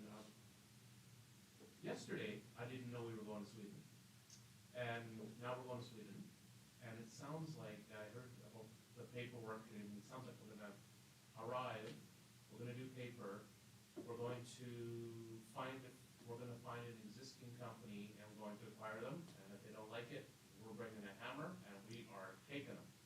My question is what's in it for the company that we're looking at? Like what's the definition of the right company we're acquiring? Well, first of all, we want to be loud and be heard. So, I can take that one. No worries. So the incentive to this other company which you would be requiring is great. As we said, a lot of the companies that you'd be looking to acquire are ones that have struggled drastically through the pandemic. This takeover is as much as a takeover. With music, it's about being an industry and being a community. They would love to continue what they're doing, and you will provide that support so they can continue making music, and you can make music together. Similar style question, basically why Sweden, why not another European EEC country? Why did you pick somewhere where you didn't have feet on the ground or expertise? That's a very valid question. The major reason that we did choose Sweden was biggest because of their pandemic response. Because of COVID-19, we've established that we don't know when this is going to happen again. We don't know if it could come back. There could be another wave. We have no idea what's going to happen. And choosing Sweden because of their amazing pandemic response has really established that they are ready for it, and that will eliminate any concerns for your company choosing them in the future. Can you elaborate a little bit more on the assessment you have done for both sides of the business in Sweden? So there's a lot of work to be festival, but give us a little bit of your thinking about how you assess both investment into the agency side and the festival side in Sweden. Okay, I can take this question. So in our recent mitigation, one of the biggest risks is that we can ask a financial help from EDC just in case your company need help, because we know that we have limited resources. So for the first quarter of year 5, what we're looking for is that just start operating, just like small concerts, small boutique musician, and that's all we're looking for. But all we sell for is the biggest event later, which is the concert. Your company also had a lot of research and data provided to that Eastern Europe side, and we would not ever recommend a country in which your company had no data going into, because we want this plan to be secure. Did you consider the potential issues with financing between the acquisition and starting up the festival, and the fact that we already have potential challenges pursuing one, if not 2 opportunities? Okay. We actually have a slide that we discussed a bit about the financial plan. So we just had an NPV at what your company provided, the 10%, and we figured out this one. So we don't take joint venture into financial consideration really much, because what we wanted to do is that enter that company and then grow later. We don't just want your company enter for 10 years and then just end. So this is the financial. As you look, and they have a huge NPV, and you can look at the number. We have potential to grow, so that's why we pick and consider this one.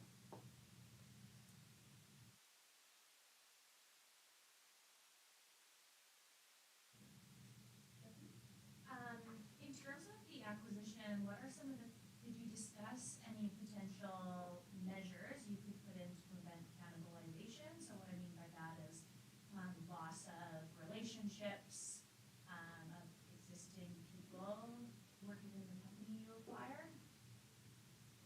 Yeah, we actually, our cultural training will help with that, mitigating the risks of confrontation and conflict. Yeah, so I can continue on that. So for our implementation, we don't have a lot of time to go over it, but we have detailed steps to make sure that your company have culture training. We send people there, we have people hired there, and we have everything to make sure that we can establish it the right way. Thank you very much for the presentation.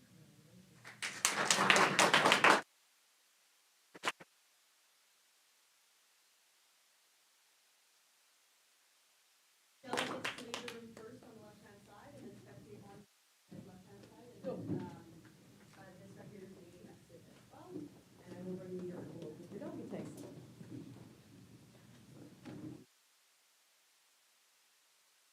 Judges, there is a break now until about 10:05, so you have a 20-minute break if you wish to go down to the talk amongst each other down there, or it's easier to take your whatever you guys wish to do, as long as you're back here by 10:05. Thank you. Yeah, so you can give them back, so they need this, 'cause that's their personal stuff, and then all 3 of their tags, and then just bring this whole envelope back. Okay, yeah, thank you.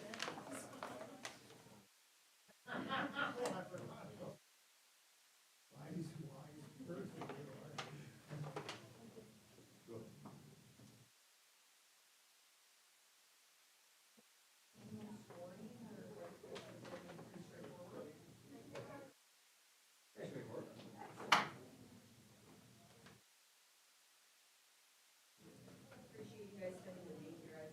I've been involved with JDC in many capacities, and it's a long day for the judges, so really appreciate having you guys here.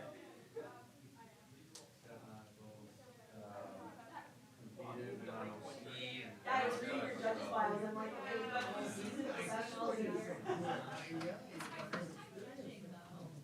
Is it like, what's it like to kind of be, you know what I mean, on all facets of it? I mean, this is the easiest. Yeah, it definitely is. You guys are probably. Signed up last night. Yeah, exactly. Yeah. Pardon? I wouldn't wanna be in there. Trust me, being on the OC it's hard, like, it's hard to be on that side of things too, because to your point, this is, and even the delegates too, though, like, all the preparation and nerves and everything that they're doing. Absolutely, especially the ones that go at 8, so right, what time they get here, 5? They had to be in isolation at 4 AM. You get a little late. They were up probably at like 1:30, 2 in the morning. Exactly. It's a long It's a long day. day. Yeah. And then after they're done, they'll watch all the other teammates, and then they'll be up for 29 hours. Correct. Oh, sorry, she's locked up. That's, yeah, it's exactly it. It's a long day. Sorry. Oh, yeah.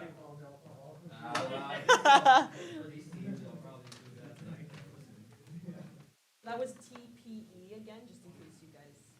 So and we go down to the judge's place now, you said? Yeah, you guys have about, 15, 20 minutes or so, as long as you're back here in 10:05, all is well. Perfect. Are you guys all gonna go down there? I just need to finish up here.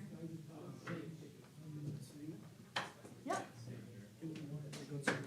You got someone in here? Okay, awesome.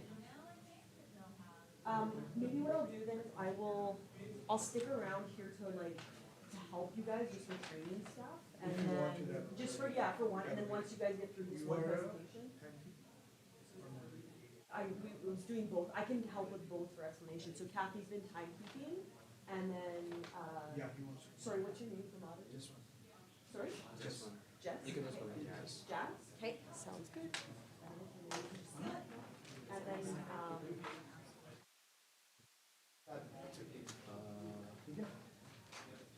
I put some things right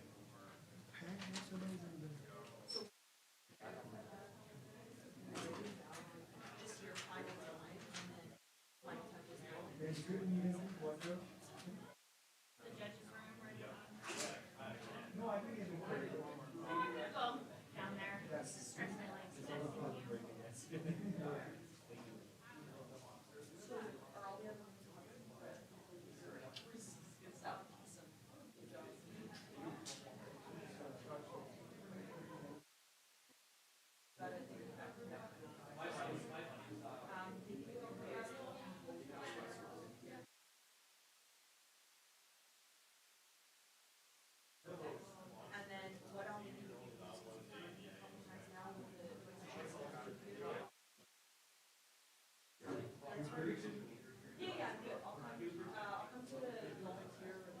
After I'm done. Yeah.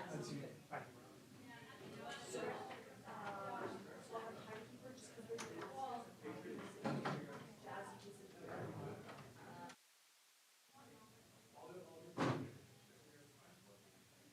Oh, you can have this whole sheet. Yeah. Oh, okay, so you're not thinking of the one that we can do? Yeah. It should be on the, online, on the. Yeah, and if you go in here and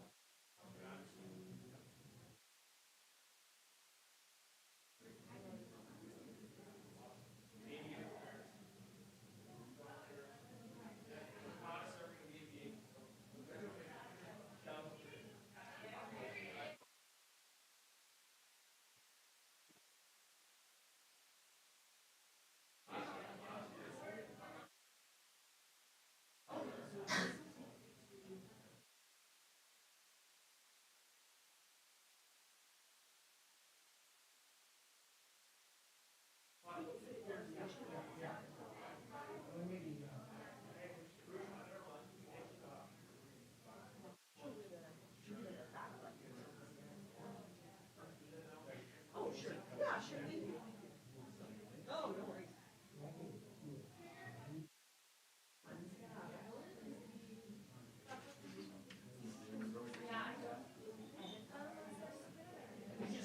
Right. Yeah, but, and then you just put red one or red two.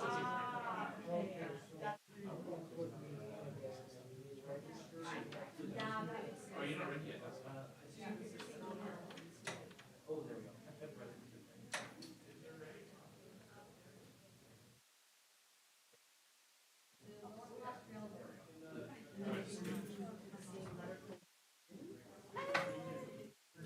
You guys have a break until about 10 o'clock, so you guys get some coffee, some snacks. There's creamery after, so it's all the Yay! same. Yeah. Sorry to live, so sorry. It's all good, thanks.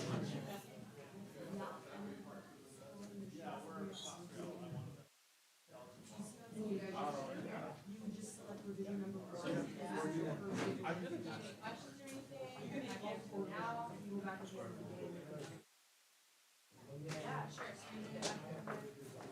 Correct, yeah. Yeah. Sure. Yep. And then you can just make the adjustments. Yeah, absolutely, yeah, let's do it. Thank you so much. Yeah, no problem. Oh, not at all. You're not at all. With a little USB stick. Your USB stick, you're gonna plug it in. You're gonna plug it in here. The USB stick gets plugged into the computer here, and then you're gonna take. Yep, gets plugged in there, and then you're gonna drag and drop the PDF into PowerPoint, and you're gonna drag and drop it depending on the time and the letter. Okay. The time. Yeah. This one is this. Yeah. So you're gonna open the USB, and then you're gonna drag it into one of these folders, and just drag and drop. Yep. So like the USB over here, you'll just drag and drop it into here, and then that way the judges can all have access to it. And then you're gonna double click this. Is this one already? And I'll be, I'm gonna stay here. You'll double click this because they already went. Where are these? And then I'll be around. Is no one dragging and dropping? Alright. Well, they should be dragged and dropped in here. And then you're gonna open the PowerPoint and display it. Okay, cool. Yes. No, they're all timed. You say they're all timed? Yeah. Yeah. So once the next one starts, and it starts at like 10:10, and you're gonna drag and drop into the 10:10 folder. And it'll go in this one here. Yeah. And then you have a script on here for the moderator. So you're gonna read out your script. And then the timekeeper goes after you. Yeah, perfect. A couple other things, so I made some notes in here to help you out. So when you walk through this, KPMG sponsoring, this is international business. These are the judges where they're sitting from left to right. So you just might wanna say from left to right, we have Peter, Nick, George, and go through the judges. And then you can replace my name with your name there, and that's Kathy, that's with you right now. Cool, good stuff. Appreciate you helping us out. The other thing too, so in the question and answer period, have you done these? Are you familiar with? No, okay, it's all good. So, they had 20 minutes to do the presentation. Kathy's gonna do all the timekeeping. She has like these cards here that she holds up to let them know how much time they have left. And so she'll deal with all of that, and then at the end, what she's gonna do is she'll tell the judges, whatever, and then she'll tell them that they have 5 minutes for question and answer period. And then what's gonna happen there is, you are going to have to call upon the judges as in your hand, and that's why here, I put them in order, so you can look at what judge is sitting where. There's also a little cheat sheet here, so you can look at their picture and see what their name is, as you're calling them. They have 4 minutes and 30 seconds for the question and answer, and at the 4-minute and 30-second mark, Kathy's gonna knock on the table twice, which means that the judges are not allowed to ask any more questions, and then the delegates have about 30 seconds to wrap up. So she'll say there, 5 minutes for question and answers, you may now begin asking questions now, and then what you're gonna do is look at the judges, and as they raise their hand, you'll call upon them. So you would just call them by name. Yeah. So like George is sitting there, he might raise his hand, you can say George, and then he can ask the question to the delegates, and then you'll see when the delegates step back and they're done their answer, Stephanie, she might raise her hand and say Stephanie, and just go through all the questions. Yeah. There's also on the wall outside, you might want to take a picture with your phone. There's a schedule so you can see what the timing is. So I'll show you here.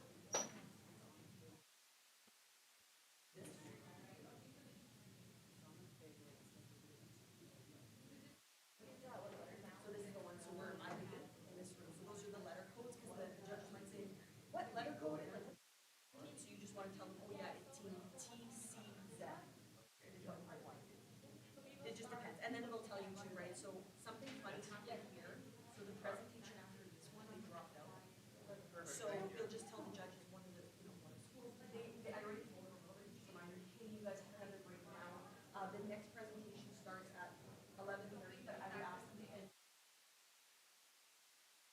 The last thing I would say to you, just so you're aware, there is a microphone and a camera there, and it's live streaming on that. Okay, so the judges, and we've reminded them they're not allowed to talk about any of the presentations while they're in this room, or the delegates or anything like that. That's why they're going down to the judges' room, which is right beside our volunteer room. Yeah. And then Kathy is also going to be taking care of, there's a tally mark to check people in. They get points for checking in. And you're going to be responsible, so this is the next presentation up. So you're going to be responsible for grabbing this entire envelope. We'll bring it in, and we can get it set up now. So what I've been doing with this envelope is I've just been putting it on the desk here. Okay.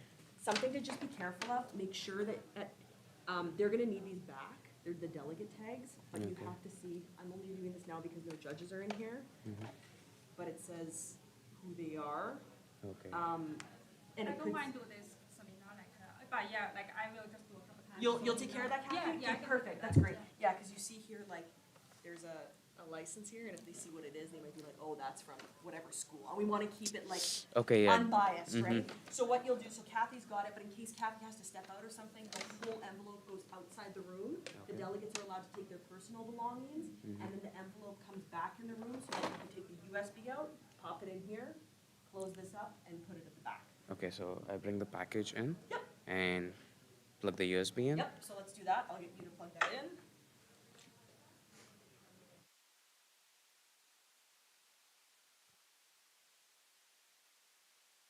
And then you can just minimize this.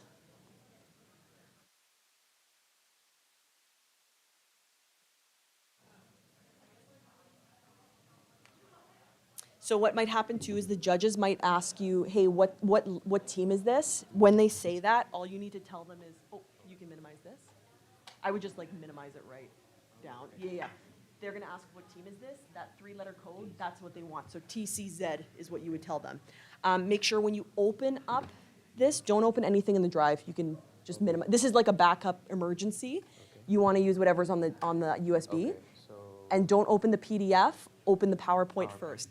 If the PowerPoint is corrupt, then you'll go to the PDF. And if both the PowerPoint and the PDF are corrupt, then you'll go on the Google Drive. Google Drive. Yeah, Okay. yeah. So I plug in the pen drive. Yep. I open this and then Yep. I just start. Yep, so you can start presenting, and then what's gonna happen too is there's a clicker here. Okay. So, generally what we've been doing is 10 minutes before the presentation starts, Kathy's gonna go and take tally marks to allow people in for for points, they get participation points. And while people are coming in to sit, the delegates are not allowed to walk into the room until 2 minutes before the start time. So we'll keep them out there, so the presenters, not until 2 minutes before start time. At that 2-minute mark, when they come into the room, you can just say who's the first presenter, they'll say me, you pass them the clicker, and then what you'll do is you'll read the speech from here down to there, that portion there. And then at this point where it says competitors, you are free to begin your presentation. Kathy will start timekeeping at that point. Yeah. Yeah, and I'll be here too in case you have questions through this next presentation. I can answer anything for you. So once the presentation is done and once all the questions are done, Yep. I just take out the pen drive. Yeah, so once the presenters leave the room, all the spectators leave the room, you'll tell the judges, okay, you have some time now to do your scorecards, and then just make sure you safely eject it. Don't just pull it out. Oh, yeah. And then you could safely eject it, and then what'll happen is Kathy's gonna, while you're doing that, she's gonna give them their stuff. She'll bring it back in, and you can pop the USB into this envelope. Okay, Yeah. And then that's pretty much it. Yeah, and it's cool because you get to see like what all these people are like presenting Oh, yeah, on and like the because strategy. I am interested in JDC, but then I Nice. just came to Canada like 1 year ago, so yeah, I did not get enough time to look into it. But I feel like, oh, I wouldn't close that all the way, by the way, because it locks, just so you're aware. Yeah. Yeah. Okay. I have the code for it though if you need. Here, I can write it down.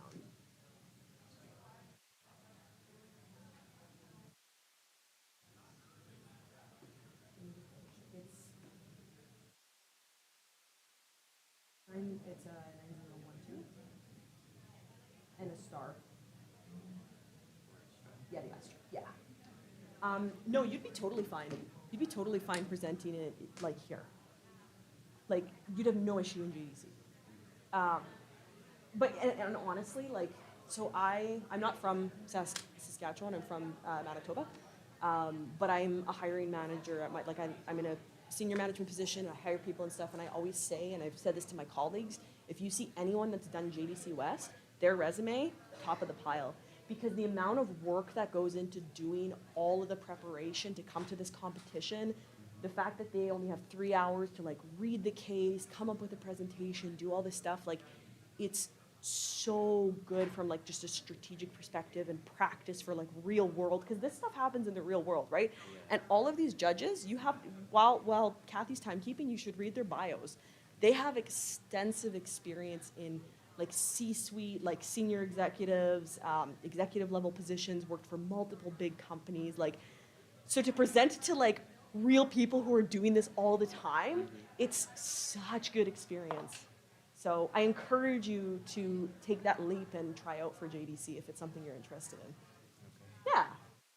And then you can like see too, because you're here now, you get to see everything that happens too, so that's awesome. Yeah, it's so fun, right? And it's like, oh, and then you guys are in here all day, so you can start comparing, like, oh, what would I pick if I was the judges and stuff? So it's neat. I was checking, but this is way more fun. Yeah. I'm gonna close this door quickly. But yeah, I agree. Like this is, if you're gonna volunteer, in my opinion, this is like the best position is to be in the rooms. I didn't know they just say anybody can fill in this, so I was like, I finished my check-in and there's the next one starting an hour. Yeah. So I was like, okay, I can come in. Yeah, exactly. So that's good. That's awesome. Cool. And then yeah, I've just been jazzed. I've just been like not closing it all the way, but just enough so that it's not like distracting with the lights or whatever for the delegates. So then it's yeah, that's it. So the judges should start coming in about like 3 minutes.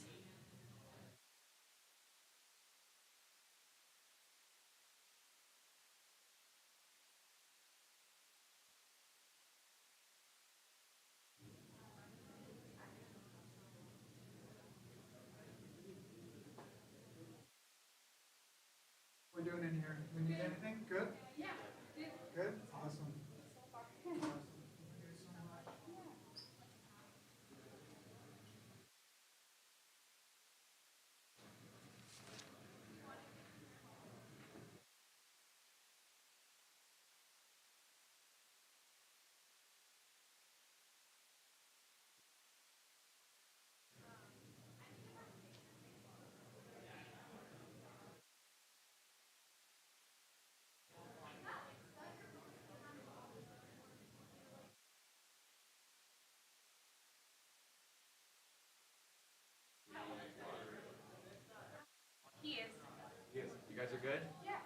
anything? Do you need snacks? Maybe some Pringles? Pringles? Yeah, I can go get Pringles. When does the next presentation start? I think in 5 minutes. 5 minutes? Okay, I will run and get you Pringles. Do you need anything? There's any water on? Water? It's okay. That's fine. We have, I'll grab you a cup and then you can fill it. Yeah, okay, Snacks? Anything? No, I'm fine. Okay, and what time do you guys here till? I'm here till 5. So. Okay. 12:30? You will bring you lunch. You'll have lunch. So don't worry about that. But yeah, I'll go grab your Pringles. I'll be right back. I mean, I could finish, like, I can see if nobody cover me, I can just finish with whatever one. Okay. I just have appointment for my daughter's Oh, daycare yeah. too, so I have to do this. No problem. So this one has already a cross mark. There, no problem. That's the one that dropped out. Okay. Yeah. Okay, so we will have like a longer. There will be another break. Exactly. Okay. Yeah, there will be another break there. Jazz, do you want me to do the first one so you can just watch like what I'm saying and how that presentation goes? Just so you can like shadow it? Okay, yeah, let's do that then. And then you can see what I do and you can just repeat it. Oh, absolutely. Yeah, no problem. It's better that like you can see and then you can ask questions. So that's the issue, is Andrew's annoyed by that, all they like want from to go scratch. back all Yeah. time government? I have no So issues. Andrew might be pondering new jobs because we like living in Arizona part-time. Yeah. But like, That's fair. She's always.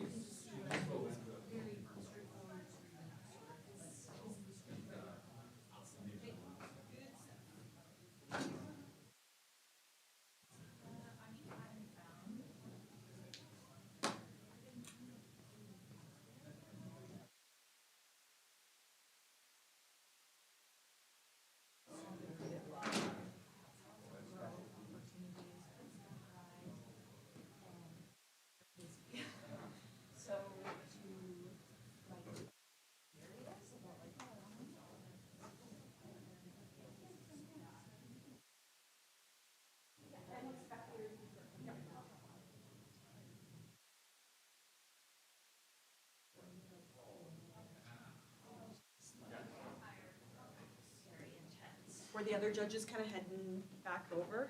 Hey, well, we told them we had to do that. So. Okay.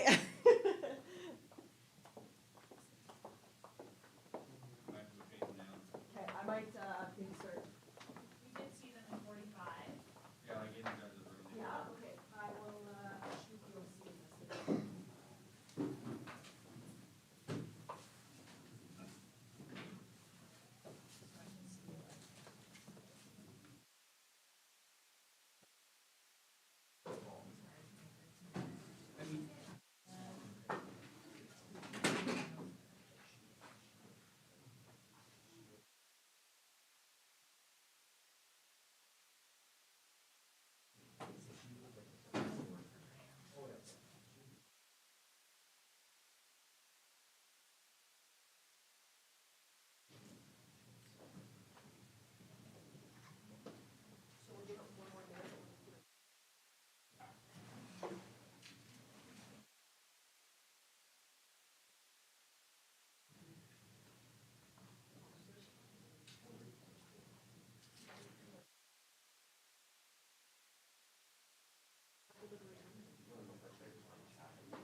First presenter? I think I got my changes.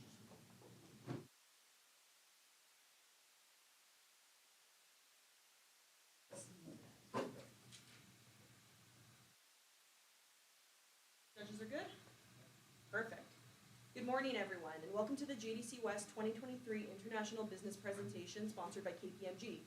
Before starting today, the JDC West Organizing Committee would like to make a land acknowledgement.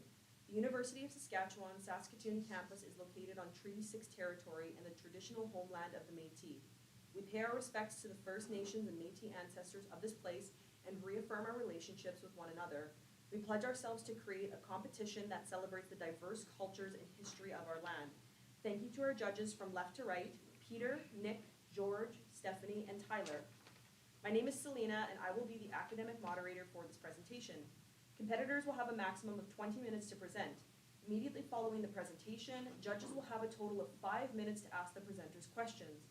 Our academic timekeeper, Kathy, will hold up timing cues throughout the presentation and the question period. Judges will indicate their intent to ask a question through raising their hand. I, the presentation moderator, will call on them to ask their question. Once the question period has concluded, the delegates will be escorted to leave the room. No questions or comments will be permitted from the audience at any time. Please ensure that your cell phones are turned to silent and that there is no talking amongst yourselves or signaling to the competitors throughout their presentation. Competitors, you are free to begin. Perseverance, secret of all triumphs. Once again, perseverance is secret of all triumphs. And that is what helped you grow and survive during COVID-19 pandemic. And that is the same perseverance which will help you successfully expand internationally. Good morning, executive team. My name is Harris. I'm joined by my colleagues Anmol and Mackenzie, and we are delighted to be here to present a solution to your problem. So let's dive right into it. So you're facing a problem with stagnant growth. You've survived from COVID. You are in a stable position, but you want to have more profitable streamlines and want to decide where to internationally expand. You have option to either stay in Canada or exploit any uncovered opportunity, or expand with Zulu Entertainments, or expand in France. With our recommendation, we have decided for you to expand with Agency Fiance in France, which will give you an impact of international expansion, plus profit growth, plus continued growth operations, and profit of $946,000. With that, I'll pass it over to Anmol to go over some analysis. Thank you, Harris.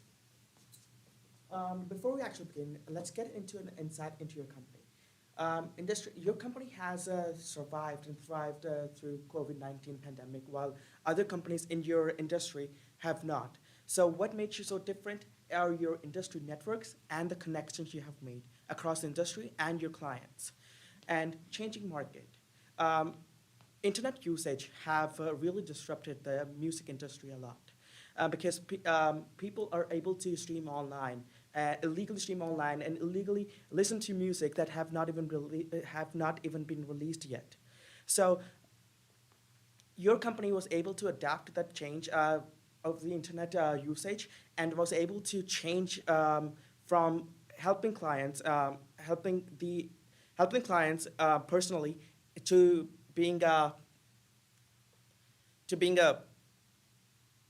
helping clients change to being a. Thirdly, I'll talk about the your interest in international expansion. You have really achieved a peak point in United States and Canadian market, and there's very little to no growth left to be made in North American market. So we, as you know, that we are recommending you to expand internationally, specifically in France.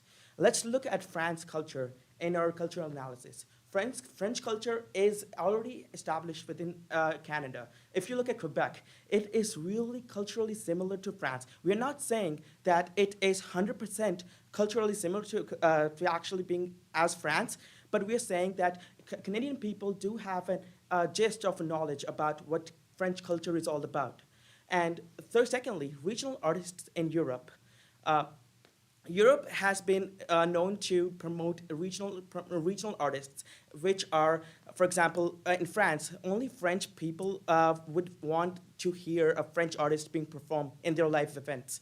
And so we need to keep that in mind because it is culturally different from what we are used to in North America. We as in North America, likes to hear about foreign artists.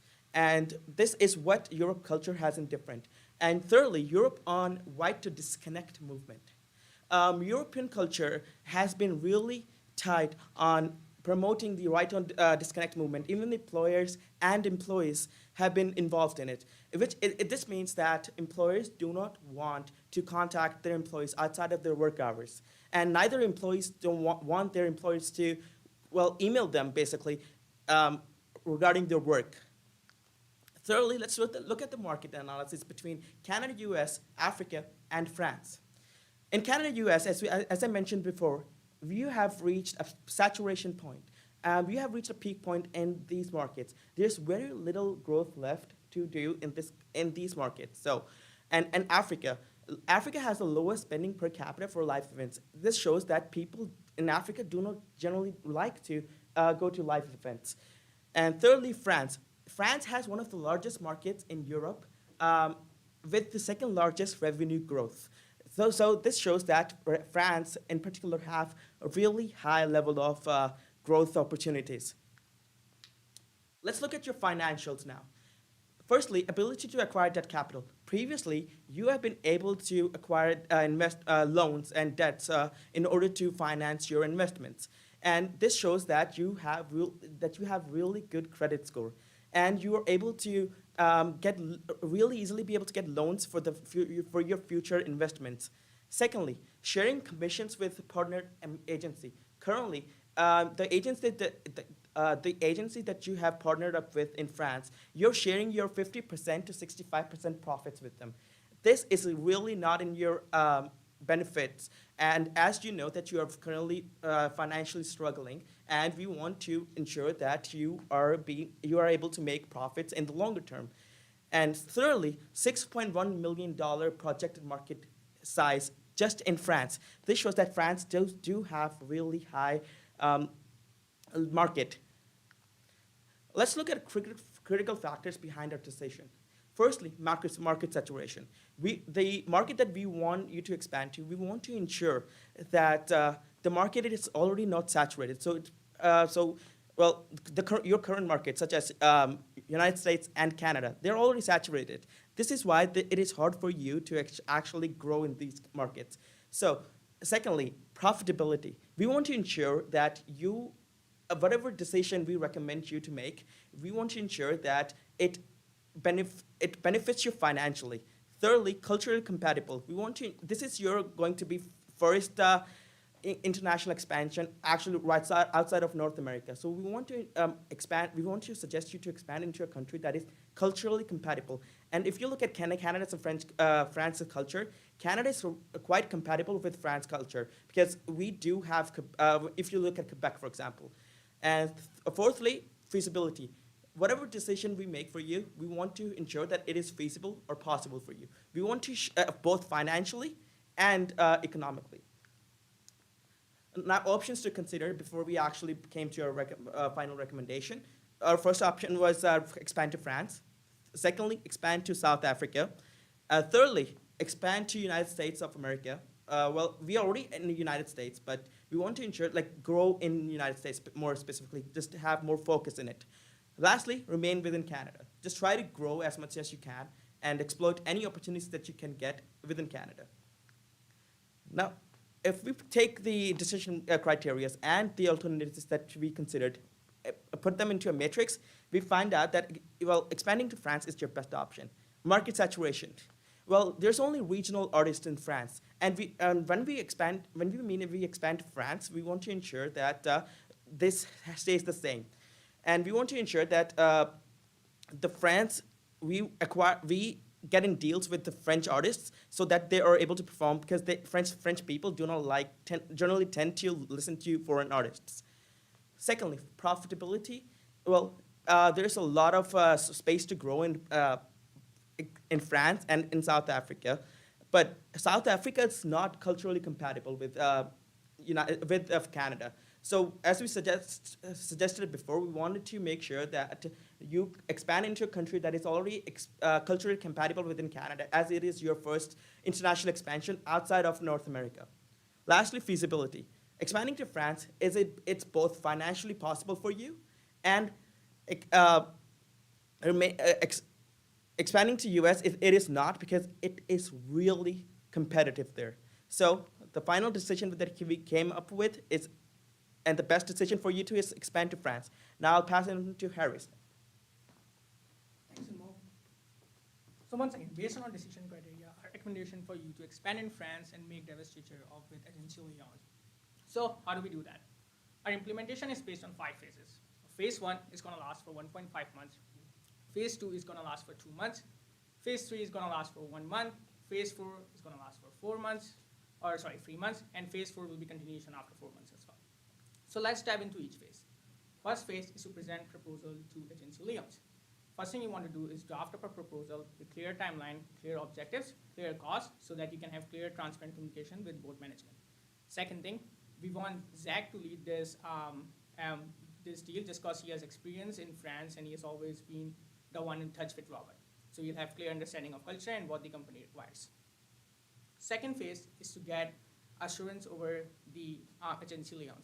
To do that, we want you to hire an investment banker to go over valuation of the company and perform all the due diligence to make sure you're getting yourself into the company which is free of any legal obligations and also free of, also the valuation they're giving you is accurate with the valuations you want to have for your profitable streamline.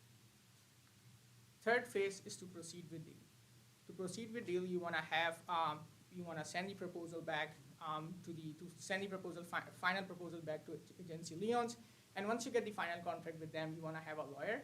We actually went ahead and identified one lawyer for you, known as Lawson London LLP. They have experience of international expansion and they have done these deals in history as well, so they'll be more compatible with this acquisition. So once you have the final contract signed, once you have the deal done, now you're ready to sign the deal with Agence Lyon and have the divestiture done. Now, once the acquisition is done, your next phase is to make sure that you're carefully bringing the culture from Canada to France. The way to do that is to have diverse management with a mix of Canadian and France employees. We want you to have 2 Canadian management team members just to kind of make sure that you get the reporting in Canada in the language and the way that you have been doing reporting for a while, so just to kind of have everything standardized.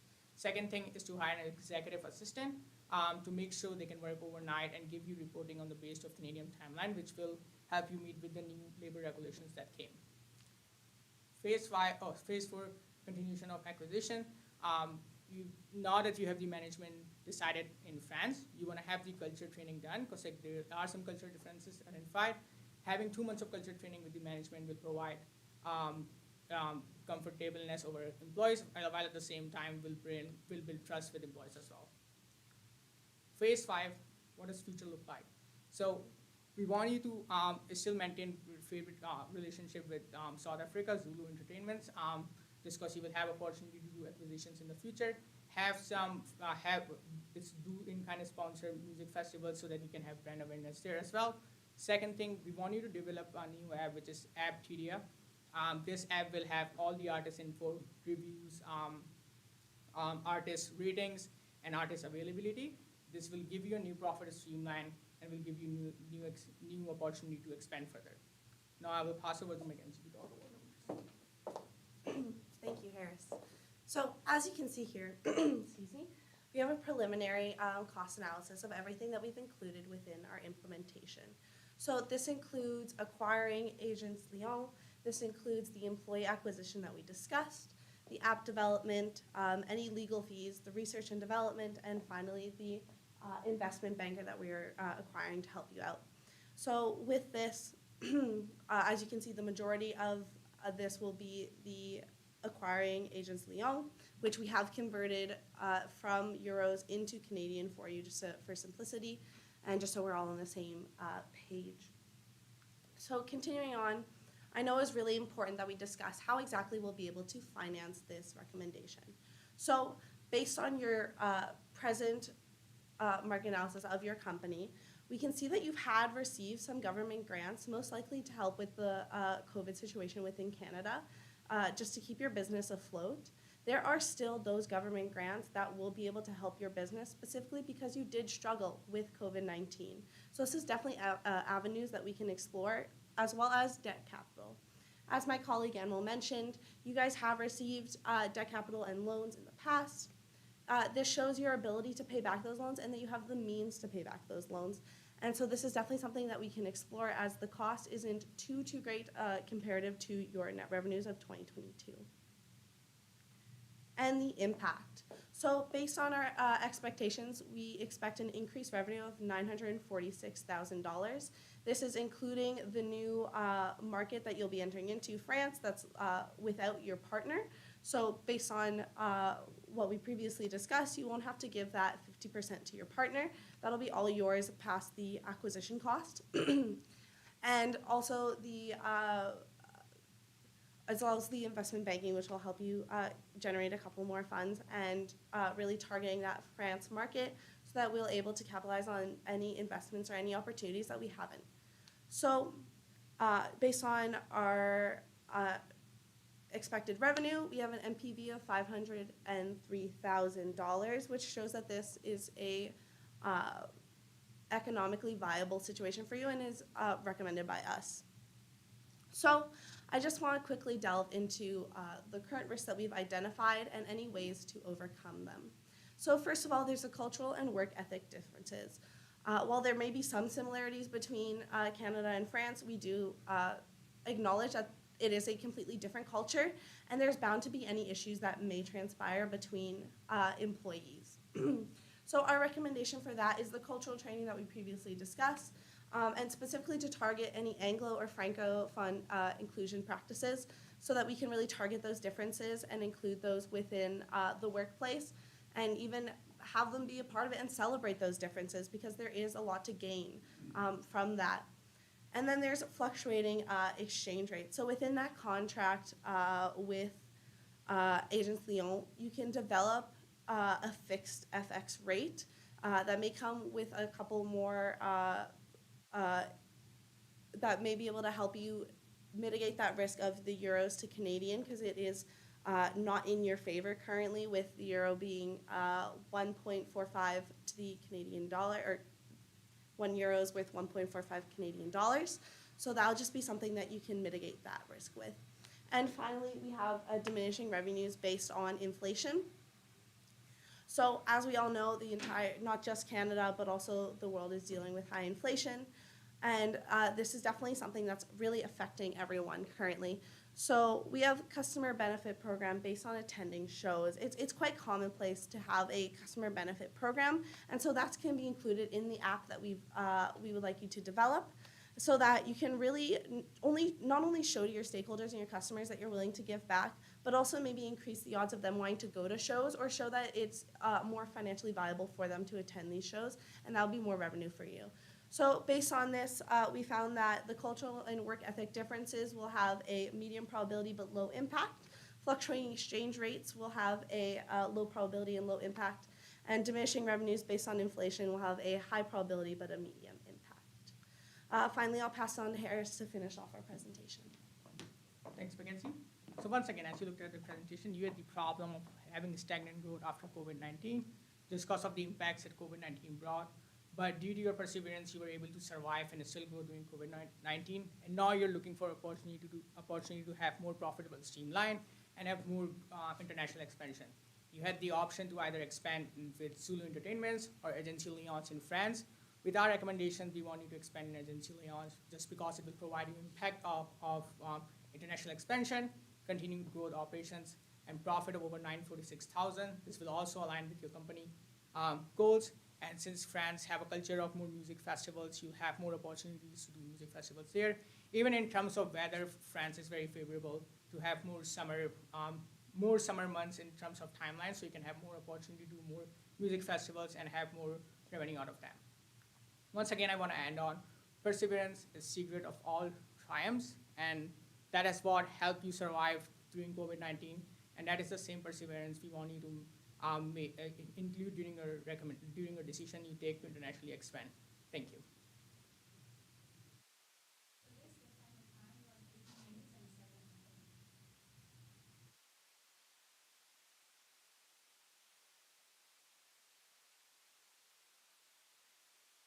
We have done 18 total, and at 4 minutes and 30 seconds, we add a knock on table type card, and Bobby will show the 30 seconds remaining card.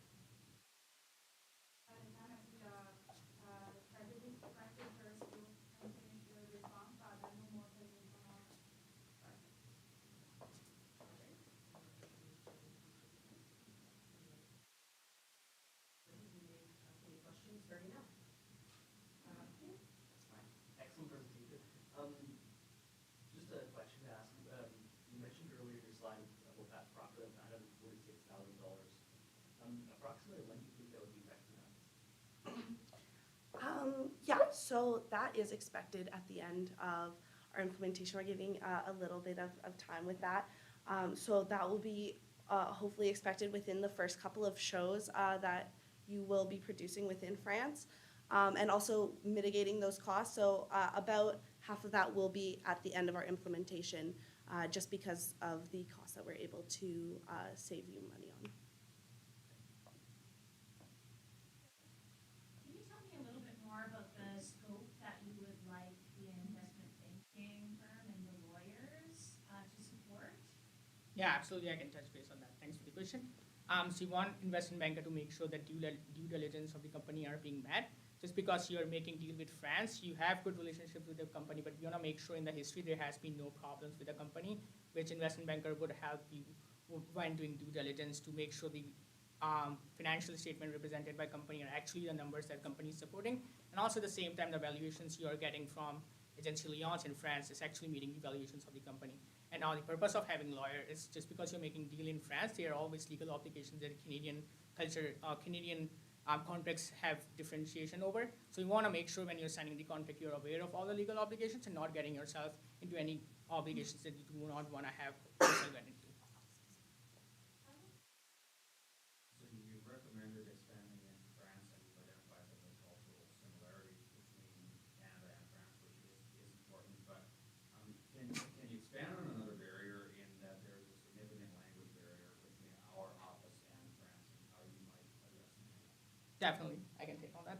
Thanks for the question. That's why we want to hire 2 Canadian people in the management, 5 France people comprised of 7 management team members, 2 people to give you reports back in Canada, just because to don't have any language differentiation. Those 2 people who will be giving you reports in Canada will have the experience of both English and French language, so they will understand what's going on technically in French. Management will be able to report to you technically just to have this synchronization between management. At the same time, we'll be also doing culture training, just because of course there are language difference, there might be some culture difference as well associated with that. And the purpose of having exact assistant overnight, that exact assistant will have language expertness over both English and French, and he will generate report, or she will generate report both in French and Canadian language. Just as a quick add-on to that, sorry. It's quite commonplace nowadays, especially in Canada, and for like the government positions and high up positions to expect bilingual, and it's even included within the job postings to have bilingual capabilities. And so, especially with the development of immersion schools within Canada and how quite interested families are to put their children in that, we have no worries about finding a bilingual employees to help you with that.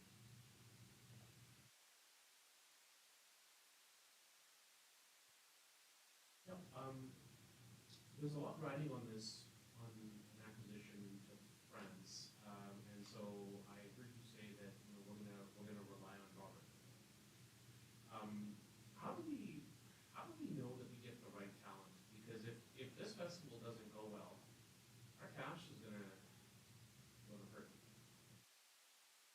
How are you gonna get the confidence that we've got the right talent, and how are we gonna make sure that this festival is gonna go well?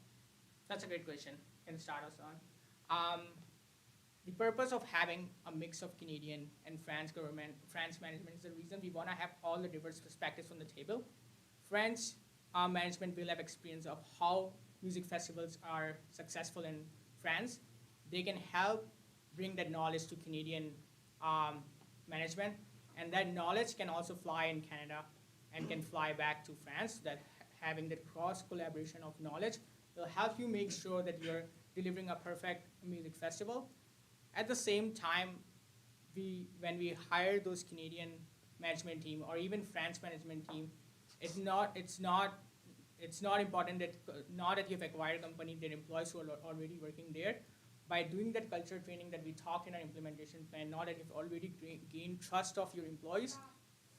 Thank you very much, delegates, for your presentation.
This one's different.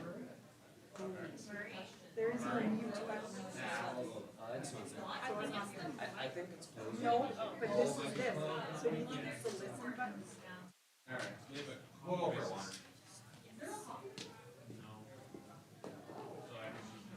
I will let you know. I'm sure there's no coffee in the registry. Oh, is it empty? Get someone on there. Yeah. Well, no, it's not supposed to be like that. Okay, I'm gonna do this.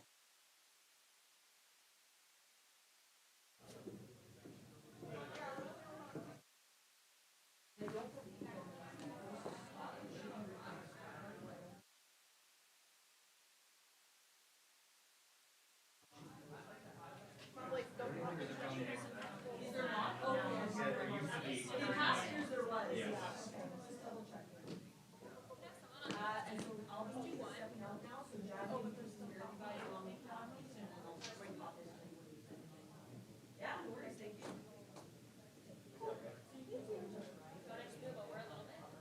Awesome, thanks. Yeah, right there.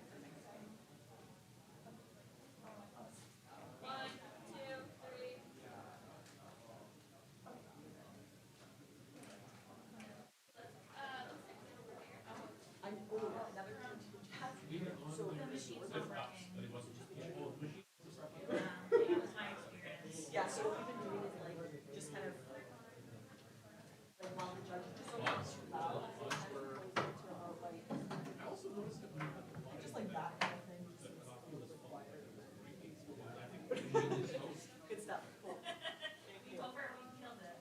Yeah, we did too much of our coffee demand.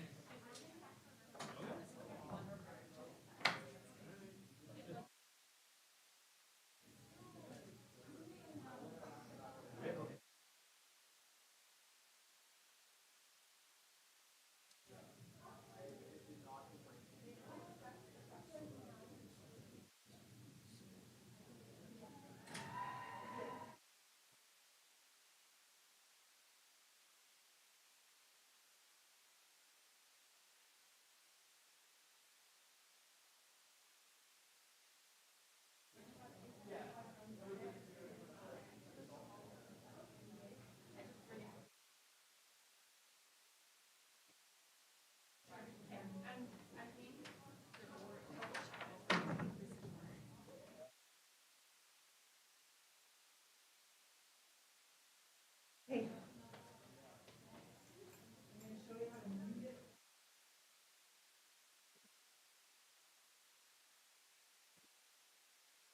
Not that. It's this button. Turn it.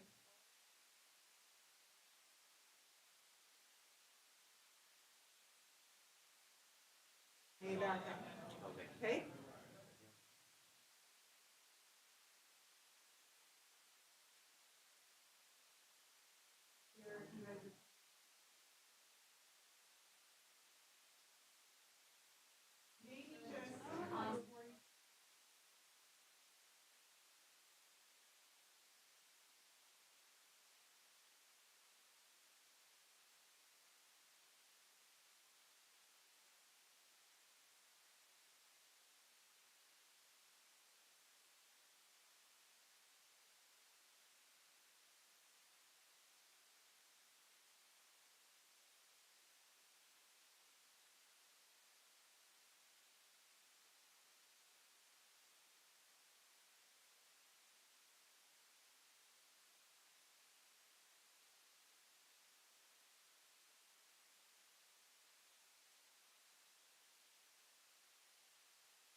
Tuesday's presentation, sponsored by KPMG.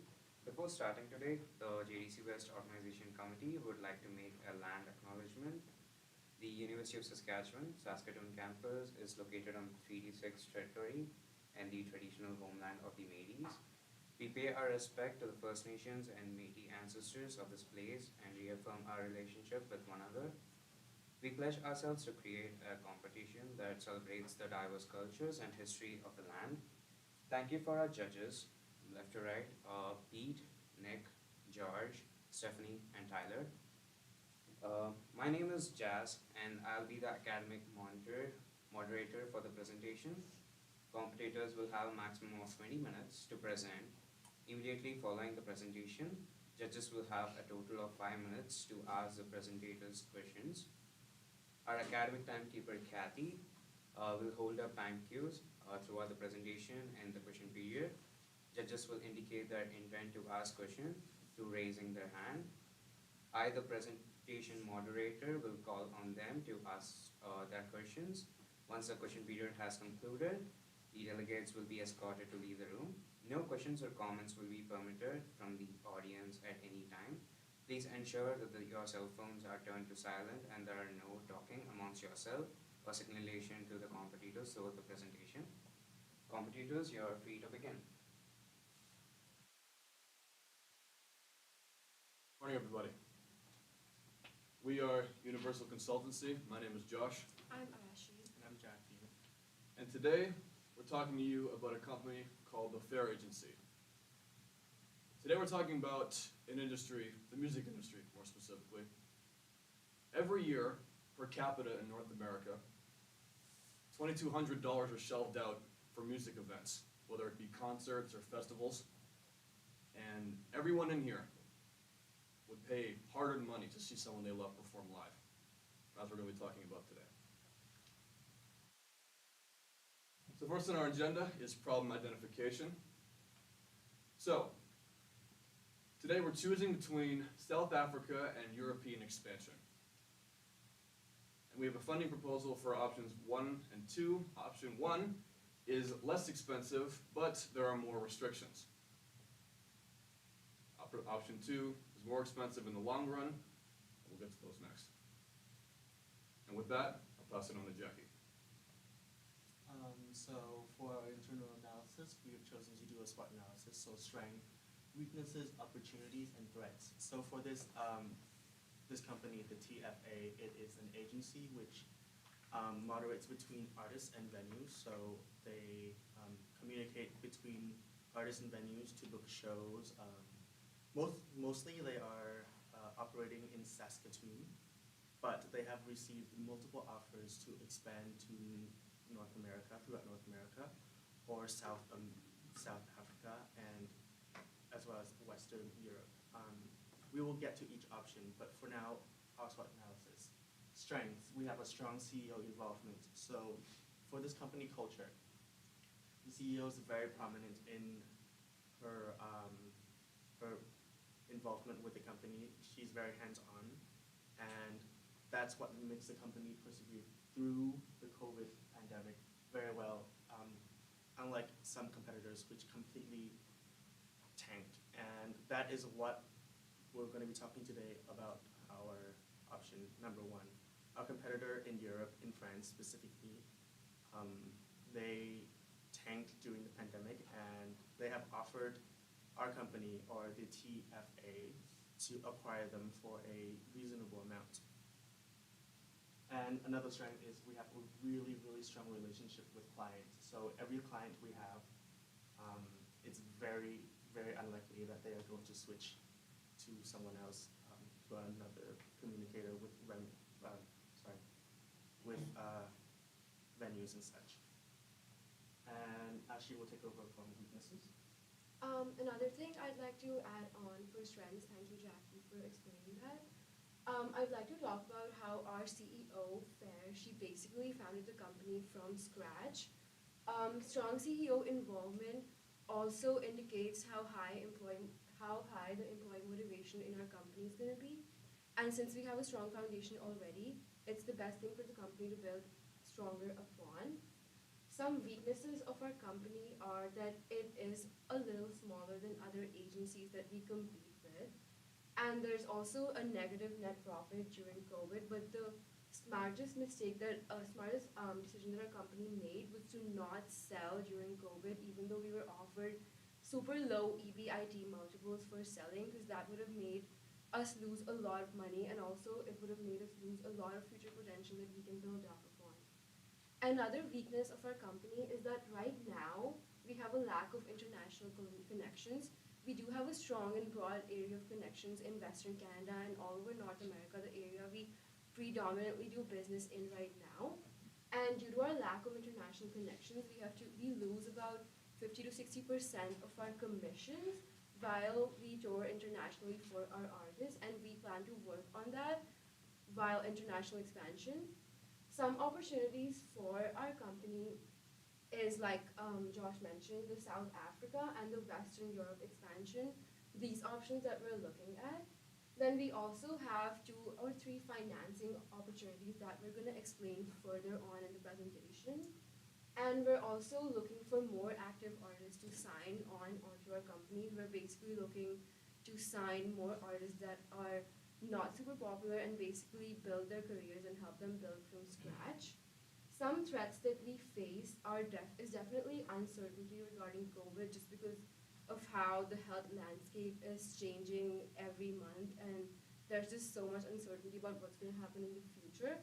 But since we have a strong CEO involvement with our company and our merger team makes informed decisions, it's not that big of a threat to worry about. There's also seasonal opportunity cost. So since we do business predominantly in North America right now, and just because of how the climate is here, music festivals basically take place mostly in summer months. And summer is basically when we make most of our revenue, and we miss out on a lot of profit opportunities during the winter months. And due to international expansion, when we're looking to expand in Southern Africa and Western Europe, climate works a little differently there, and we can still host festivals all around the year, just because, as we know, South Africa is a tourist space, and there's a lot of months during the winter where there's a lot of festivals held, so that will help us cover up the profit gap and the revenue stream gap. And now I'm going to pass it on to Jackie. So, as we analyze this proposal or this RFP, we have identified 3 choices that we need to take. One of 3 choices we need to make. I should explain there are 2 financial options available to us at this point. The first one, we go with TFA's primary lender. They are prepared to offer us $5 million loan over 5 years plus 9% annual interest, and after calculations, that comes out to a total of $5 million and $450,000 at the end of our payment. Our second option is there is a new consortium that is offering us money, $5 million, the same as before, but this time is 2.5 annual interest rate instead of 9%. However, there is an additional 10% need to be paid to them with our annual profit, so 10% of our annual profit. That comes out to $5,650,000 at the end of our paying period, plus 10% annual profit. Now, there is a pro to this option because they are offering us to pay them at the end of the 5 years instead of every single year. So we have time and we have all these resources to build up our company before we have to pay them off. And there are 2 options that comes with our expansion. There is expanding in South Africa and expanding in Western Europe. And we have paired these options with the financial options, and we've created 4 options, but the 4th option is negligible because through the terms of our agreement with the first financial option, the CPI needed for them to move forward with this project would have to be 50 or over, and since the South African CPI in this market is around 44, it is way lower than we would need it to be. Therefore, we have 3 options. Option 1, primary lender plus Western Europe.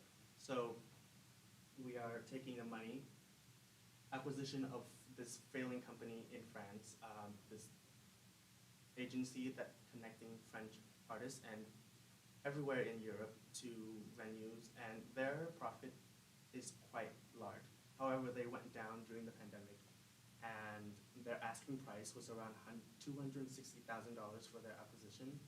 However, with recent developments, we estimate it will be closer to $300,000. Revenue-wise, they made $5.92 million by the end of 2022, with an average growth rate between countries of 8%, so that's pretty significant. And moving forward with this option, we would have to rehire employees because, as outlined in the RFP, 75% of the original AL employees will be terminated, and we're going to be moving operations to the Saskatoon office instead. With option 2, we have taking the money from the consortium and expanding in the Western Europe. So with this option, we have more time, and we do not have to pay them annually. We have to pay them at the end of the 5-year period, so that gives us more time. However, as you can see, we have to pay them significantly more than the first option. Everything else is basically the same. Thirdly, we have taking money from the consortium and expanding in Southern Africa. Now this we debated over because South Africa is a really, really promising market in terms of music venues and festivals. Like same option as number 2, we have the same loan offer, and however, to partner with the South African company or agency, we are agreeing to $3 million to partner with them to expand in the South African market. Cheaper local artists, as calculated, and more expensive international, which we will get to later in our discussion. Moving on, we have made a decision matrix. So for option 1, we have a decision point out of 3.65 out of 5. Option 2, 2.425, and option 3, 2.025. As you can see, we will be moving forward with option 1. The way we broke this down is cost. Cost adds up to 40% of the weight to our decision, because this is mainly a cost case. We are dealing with money a lot, and this is the primary decision that we need to make. Implementation, so this means that, is this going to be easy to implement? How easy is this transferring of operations going to be? 25%. Profitability, easy 25% is very important, as with any business. Scalability, so this means, are we able to scale it up or scale it down? Are we able to move it to Europe, to anywhere else that we might be able to grab an opportunity from? 10%. So, as mentioned, we are going to be moving forward with option 1. Now move on to our recommendations, and just to give everyone an idea, the pandemic ravaged the world, and the music industry took a very serious hit. There were times when, venues, artists, record companies were wondering if live music would ever be possible again, which is why, with what we're proposing here, moving toward the end of COVID presents an amazing opportunity. People want to get back out to the venues to see live performers. So, option 1, TFA's primary leader, expand in Western Europe. A few reasons. First of all, it's more cost efficient. We can hit more countries in Western Europe. And by that, we, like Jackie mentioned before, eliminating 75% of our staff to relocate duties back to the Saskatoon office. But we'd save 50 to 65% in commission paid to foreign agencies with this option. Now keep in mind, with Western Europe, you do have countries like Belgium, Germany, France, where, as we mentioned before, season is an issue where they get the harshest winters that we do. You can't have festivals year-round. But then you have countries like Portugal and Spain, where the live music scene is ever expanding, and you can have year-round festivals. You can always have room for artists to perform. And in the long term, we renegotiate our contract with the ZEI, or the Zulu Entertainment Incorporation, in South Africa. And by long term, this would be our 5-year plan. And in the process of doing this, we have to renegotiate this contract in order to make sure that the festival that ZEI was hoping to put on for 2024, we would still host that, but instead what we would do instead is we would host local artists. Our international expansion within this 5 years would happen after the festival has occurred. We get these local artists into that festival to promote it, to build revenue, and with years of building revenue comes profit. Then we announce our international expansion once we are profitable, not before then. And with that, I'll move on to risk mitigation, which I'll pass on. So for risk mitigation here, we are faced with 3 main risks. Our first one is, again, uncertainty with COVID. And on our risk mitigation table, we would rate this risk as a super possible risk because we know COVID has been going around. And this risk is acceptable though because every company is going to be faced with the same risk. And we can find a way to deal with the regulations as well. Our second risk though is losing our South African contact with ZEI. And we rate this as a possible risk, of course, because we're going to be renegotiating with them on every condition, even with the seed capital that we're going to put in. And this risk is considered intolerable for us.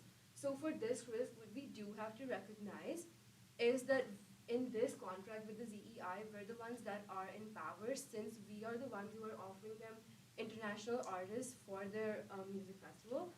The UFMA, since it's a festival that's going to be started by them, we would propose to them that we would still give them half of the seed capital that they asked for, but we dial it down to local artists. That's going to be more affordable for the first 5 years. And after that, once the festival has picked up its pace, it's gaining more revenue, it's turning out possible for both the companies, that is when we bring our international artists in, because since they are not affordable, they cost a lot, we want to make sure that bringing them in, we're looking at profits and not losses. The third risk that we have is losses due to seasonal business in Europe. Like Josh mentioned, there are a few countries in Western Europe that we can still operate in during the harsh winter months. And we're also planning on scaling down business in the AL office in Europe by eliminating 75% of their workforce and reassigning those duties back to our Canadian office. This risk is intolerable as well, and we're gonna do some amends and try to figure out a way to make this profitable as well by just hosting more festivals in the harsh winter months in countries we can still be suitable for. So to sum up our presentation, through careful consideration, we have decided that the best course for this company, given its ambition to expand internationally, we will expand first in Western Europe, which is the safest bet. Even though this may mean losing the South African contract, it is an acceptable risk at this point in time because we, like Ashi has mentioned before, we are providing the South African company with so many possibilities regarding festivals and building up the UFMA festival. It could be as large as, say, Stampede in Calgary. That is, a great comparison. I think that would mean the world. Also, renegotiate partnership with the EI. So, as we've mentioned before, they're asking for $3 million in addition to their $3 million to partner with us. This is quite a large sum of money, even though we have some capital. Due to the COVID pandemic, we also suffered a little bit of a loss, a negative profit during the pandemic. We've made that back, however, we need time to build up again. So what this means for us would be that we will invest this amount of money into the first year, and the second year we can invest a little bit more, and through the 5 years of our payment for our first option, the $5,450,000, we can start to incorporate international artists into the South African music scene. And thank thank you for listening to our presentation, and we open the floor to any questions.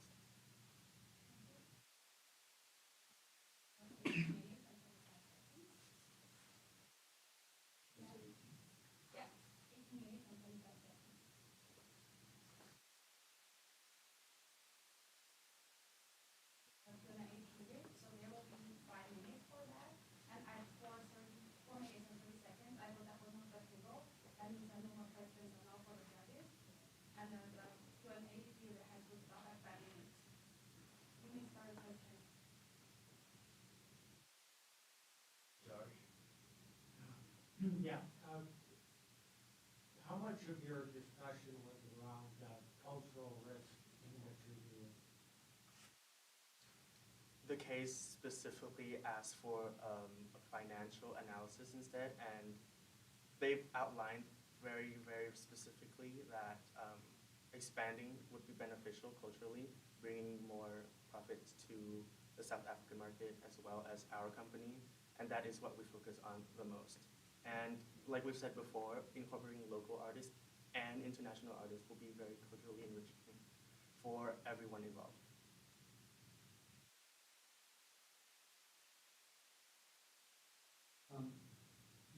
Your accreditation is expanding into Western Europe, and it's a pretty large region.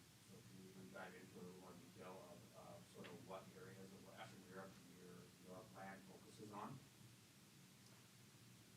Like we said before, seasonal difference is a big reason for Western Europe, like I said before, with countries like Spain and Portugal, where we can have year-round festivals. We want to target those areas because they're going to bring in more revenue, and also because, if we can have more focus in those regions where we can bring in more profit, we're going to expand, because the Fair Company right now is locally based in Saskatoon, and with 90 active artists, roughly, approximately, they have so much talent, and they want to expand that internationally, and they want to be one of the biggest companies in the music industry worldwide, and we know we can get them there.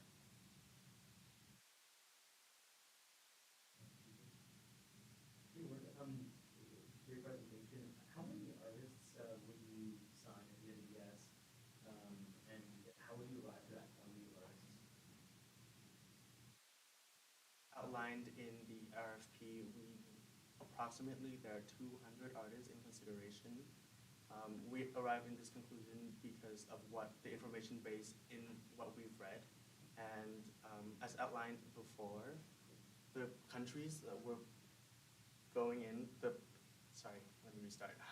The company in France, the agency, have already a roster of clients, and adding on to our client, plus expanding in Western Europe and South Africa, we are hoping to accommodate up to 200 by up to more than 200 by 2027. Can you remind me, what are some of the key milestones in your implementation plan? So some of the key milestones in our implementation plan are going to be, since we have the loan for 5 years, so with that loan money, we're going to be focused mostly on Western Europe. And we're also going to be contributing some of our capital to the South African UFMA Music Festival, just to help them gain reputation in the market. And once that's done, that is when we're going to start bringing in international artists into the UFMA Festival as well. You mentioned about investment earlier and using that money, the loan money. Can you elaborate please just a little bit more on personnel, human capital, what new roles or you look at investing in to ensure this plan is successful? We have actually, because when we were looking at our balance sheet from the case, we're spending a lot of money on agents and assistants. We're looking at two assistants per agent, and that money outweighs that of which we're paying the agents, so we're going to be cutting back on the agents, so one assistant per agent, and increasing the amount of agent will increase our ability to expand our roster of clients.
make sure that we get participation from you. Sorry, are you okay to wait outside a little bit longer?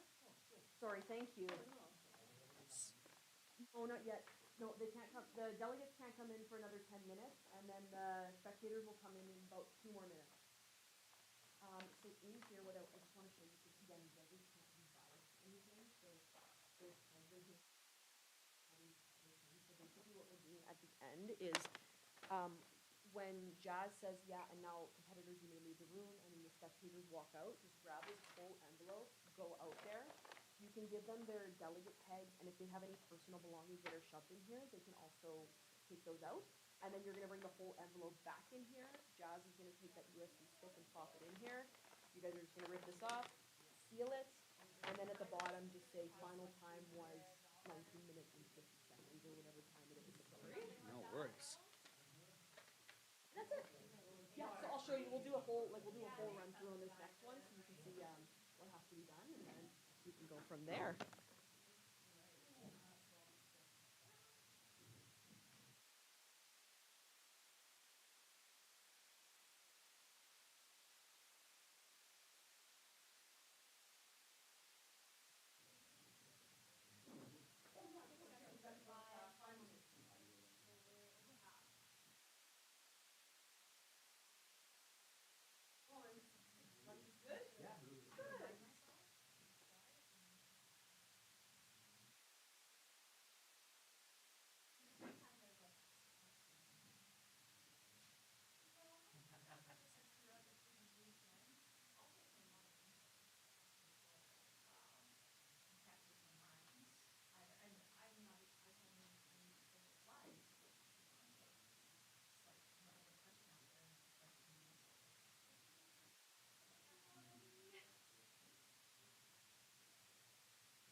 You're right here for Ghana? Yeah. I'm going down. Oh, you are? Okay, nice. What's the latest? So I went entry, I went to Walker Hunt, I went to golfer, and then I did Okay, nice, nice. you. Yeah, for, Erie and then Capital. Oh, yeah. Yeah. And I now live in Elm Park, so Oh, the south, okay. yeah. Nice, that's where I grew up. Here's a fabulous family. Being your last name, I'm assuming is your family the owners of a few restaurants? Yeah. Yeah. Unfortunately. Yeah. What I thought. There's a lot of trees. And they own most restaurants. Yeah, you're right. I can tell, I was like, it's really, you guys agree, 100%. You're actually like, you put out. Did I was so worried, that's why I'm like, maybe I'm gonna drop the last No, name. you pronounced it perfectly. No, you actually nailed it. Like, most people don't, so. That's Thank funny. you. Oh, no problem. Okay, you guys are good here? We're good. Everyone taking enough proctors and monitors? Yeah, we're good. So we got Jazz on monitor, and then, Margaret's pulling up the time sheet. Okay. For system, so. Sweet, okay, so this one's good. Yep.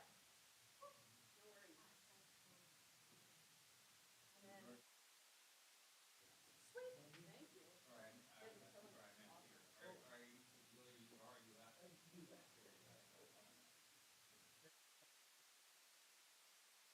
Gotta get away. Yeah. So, You flew And where do you live now?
JDC West Organization Committee would like to make a land acknowledgement. The University of Saskatchewan, Saskatoon campus is located on Treaty 6 and the traditional homeland of the Métis. We pay our respect to the First Nations and the Métis ancestors of this place and reaffirm our relationship with one another. We pledge ourselves to create a competition that celebrates the diverse cultures and history of this land. Thank you to our judges from left to right, Peter, Nick, George, Stephanie, and Tyler. My name is Jazz and I'll be the academic moderator for this presentation. Competitors will have a maximum of 20 minutes to present. Immediately following the presentation, judges will have a total of 5 minutes to ask the presentators questions. Our academic timekeeper, Selina, will hold out time cues throughout the presentation and the question period. Judges will indicate their intent to ask a question through raising their hand. I, the presentation moderator, will call on them to ask their questions. Once the question period has concluded, the delegates will be escorted to leave the room. No questions or comments will be permitted from the audience at any time. Please ensure that your cell phones are turned to silent and that there are no talking amongst yourself or signaling to the competitors throughout the presentation. Competitors, you are free to begin. Music is the heart of every city because of their ability to share joy with community and be able to be a part of something bigger. You have been able to build a legacy by utilizing music and high quality service for Canadian artists, and you have now positioned yourself with an opportunity for international expansion. But the question lies where to go to build your legacy. My name is Yuki, and along with my teammates Sean and Dan, we are extremely excited to present to you today to help you build your legacy.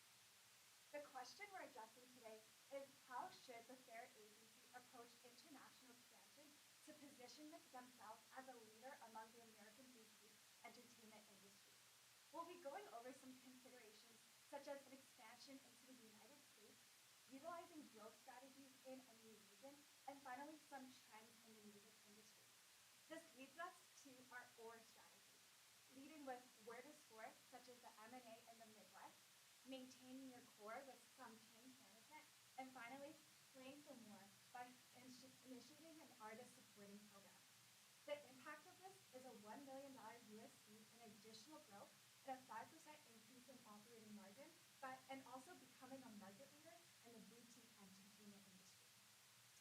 So starting with our analysis, you are currently situated in Canada, and you presented yourself with an opportunity for international expansion.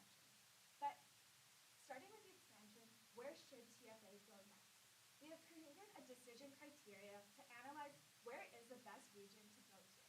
We will consider the economy of the region, such as the revenue growth and GDP, the political landscape, such as the COVID-19 situation, and trade agreements, and finally, cultural differences between the regions.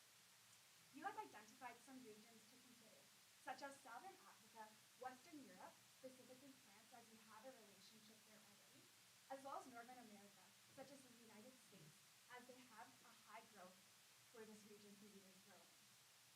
Now, jumping into the economy of each region, we have analyzed that currently North America has the highest revenue and revenue growth, as they have a $9.4 billion of revenue, and the projected market size is at $90.7 million, which is much larger compared to Southern Africa and Western Europe, making it the best place in terms of the economy of the region.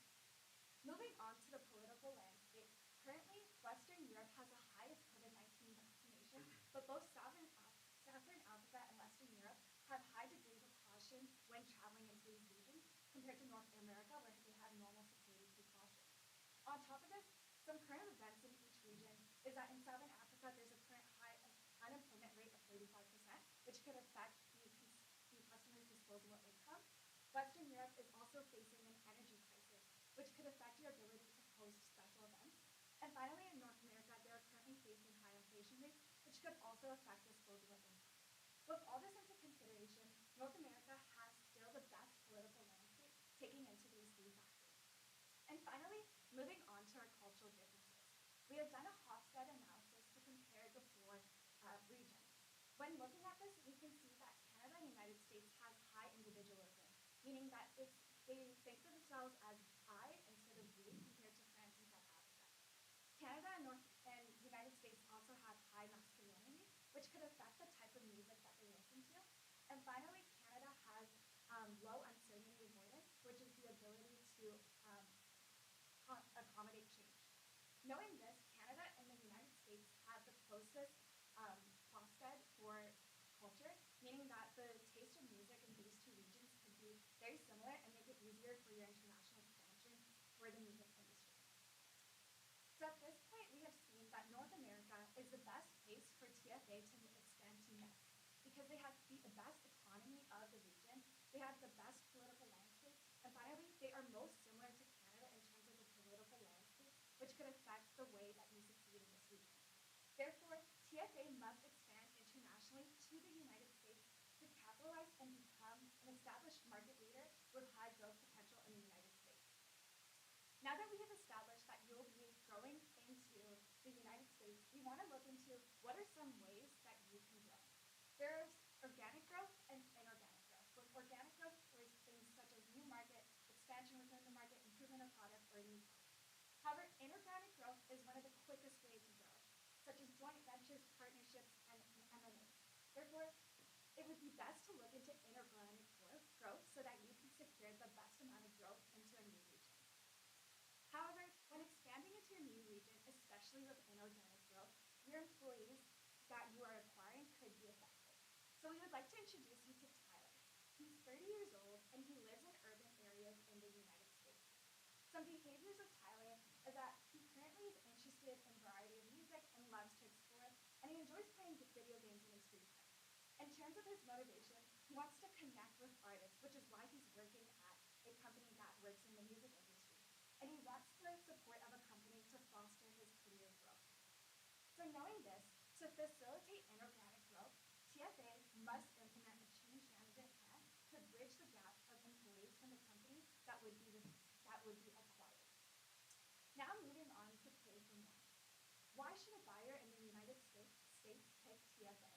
So there are currently some trends in the music industry, specifically with COVID-19, as the United States has today reported over 30,000 cases, which puts artists at risk when performing and could also affect their fans and could even cancel their events due to their health concerns. With COVID-19, there's also consideration of mental health. Holding these music festivals and concerts can take a big toll on these artists. And a big example of this was Justin Bieber. He had to cancel his Purpose tour due to his mental health, despite having many resources to support him. Therefore, knowing that you support smaller artists, it's really important to take into consideration both their physical health with COVID-19 as well as their mental health. So now that you know that this is important to position yourself amongst your competitors, we have put this on a matrix. So on the very right, we have our artist protection policy. So that's fostering positive relationships with the artist by ensuring their health and safety. And another way to compete with your competitors is through your international presence, which you are currently doing with your expansion and having artists and buyers who can have the opportunity to work with these international clients. And we have looked into some competitors in the United States, such as Uncle Booking and Grain Production. However, you can position yourself at the top through your artist protection policies and an international presence. Therefore, to distinguish yourself from competitors, TFA must implement protection policies to support your artists. Now that we have gone over 3 key considerations for our TFA, I'll be passing it over to Dan to go over our OR strategy. As my colleague has mentioned, all the consideration points for you to take into consideration prior to leaving your legacy and expanding into the United States. Today, we at Odyssey Consulting is very, very delighted to present to you our OR strategy of where to score, maintaining your core, and finally growing for more. So with the first step, we kind of want to take a look at the different ways that you want to inorganically grow. This includes joint ventures, partnerships, taking into consideration organic growth, and finally merger and acquisition. Some of the decision criteria that we have taken into consideration are financial feasibility. Is this within the scope of this specific company? Second is the control of the company itself. Do you have the ability to make a day-to-day decision, or do your partner or, for example, a joint venture have more say in the decisions you make?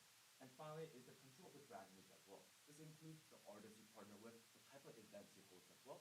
So taking all of this into consideration, we have realized that merger and acquisition is the best step for your company going forward.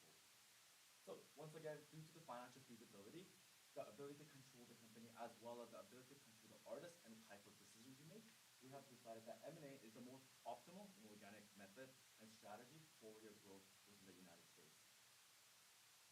So looking at the first part of our first recommendation of where to score, we're looking at the different regions available within the United States that you should be expanding into. So the specific ones that we've decided due to the criteria of who are your consumers as well as what are your values as a company, we have decided that Texas and Ohio, especially the cities of Dallas and Columbus, is your best step going forward. And some of the decision criteria we came up with for the merger and acquisition include, once again, the acquisition cost. This includes how feasible is it within your budget of $5 million that you have provided today.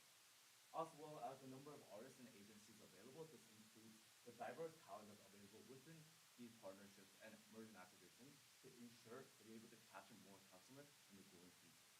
Next up is the strong company financials. This includes how the company is able to generate revenue within a short time frame and really make sure that it impacts and enhances the synergy of the company. So taking all of this into consideration and the implication of this decision criteria, we have provided you an example of a potential company that you can acquire in the future, including Uncle Booking, which is one of your competitors within the regions we have identified today. Second part is kind of sourcing externally for that merger and acquisition process. We do understand that merger and acquisition is a quite difficult process, so we've broken down a simple steps of how this can be applied.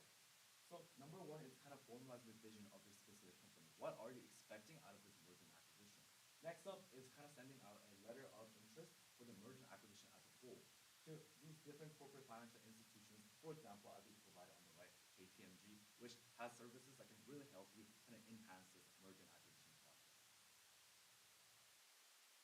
Looking at our next step of maintaining rapport, we have different values that we have taken into consideration. So number one is what happens to the company we kind of acquired in the future. This includes all labels kind of shifting from the acquired company to your company's brand, as we really ensure that not only did your brand really get out there, but your company was able to grow as a whole. Next up is the fact that the leadership will be staying the same. We have to ensure that when the companies are being acquired, they do understand that there will be no job losses from your end. It's more of kind of keeping the same leadership styles as they know the market of the United States and consumers the best. And finally, company will operate separately from the Saskatchewan location. However, a continuous communication between the two offices will be crucial in your expansion strategy in the future. So we recommend you, if not implemented already, the different channels that can be used for communications between the different offices, including Zoom and Teams, which have been shown to be the most efficient way of kind of communicating to the mass, as well as hosting meetings and seminars. Second part is kind of implementing the change management for both your company in Saskatchewan as well as within the United States. As we understand that merger and acquisition is a difficult process, it's important to kind of tackle the different steps of merger and acquisition for employees to really feel the impact of these recommendations. So number one is kind of bringing awareness to the change. This includes both the offices in Saskatchewan as well as within the United States. We kind of be sending out an email regarding the acquisition and what does this mean for your company in the future. The international expansion, the benefit comes from them, is really have to reside with the employees as well. Number two is to making sure that you kind of tackle the potential panic that can be within the company. By ensuring that the current and the acquired company's employees will not be losing their job, is a really good way to kind of make sure that employees feel welcome during this merger and acquisition. And finally, we'll be hosting town halls as well for any inquiries that employees might have that's not covered within the packages that we send out. Second one is kind of creating the desire for the change. So what does this creating the vision for your company as an international expanded company? What does this mean? This includes highlighting the benefits of, once again, being an international company. Now you're no longer just focused on Saskatchewan and Toronto, but you're also now able to kind of tackle and really expand and kind of capture the customers within the United States as well. We will also establish a change champion within this specific procedure, including a long-term employee who's kind of really reside with their corporate values, as well as the fact that they're knowledgeable of the culture of the United States and what it means to be an international company.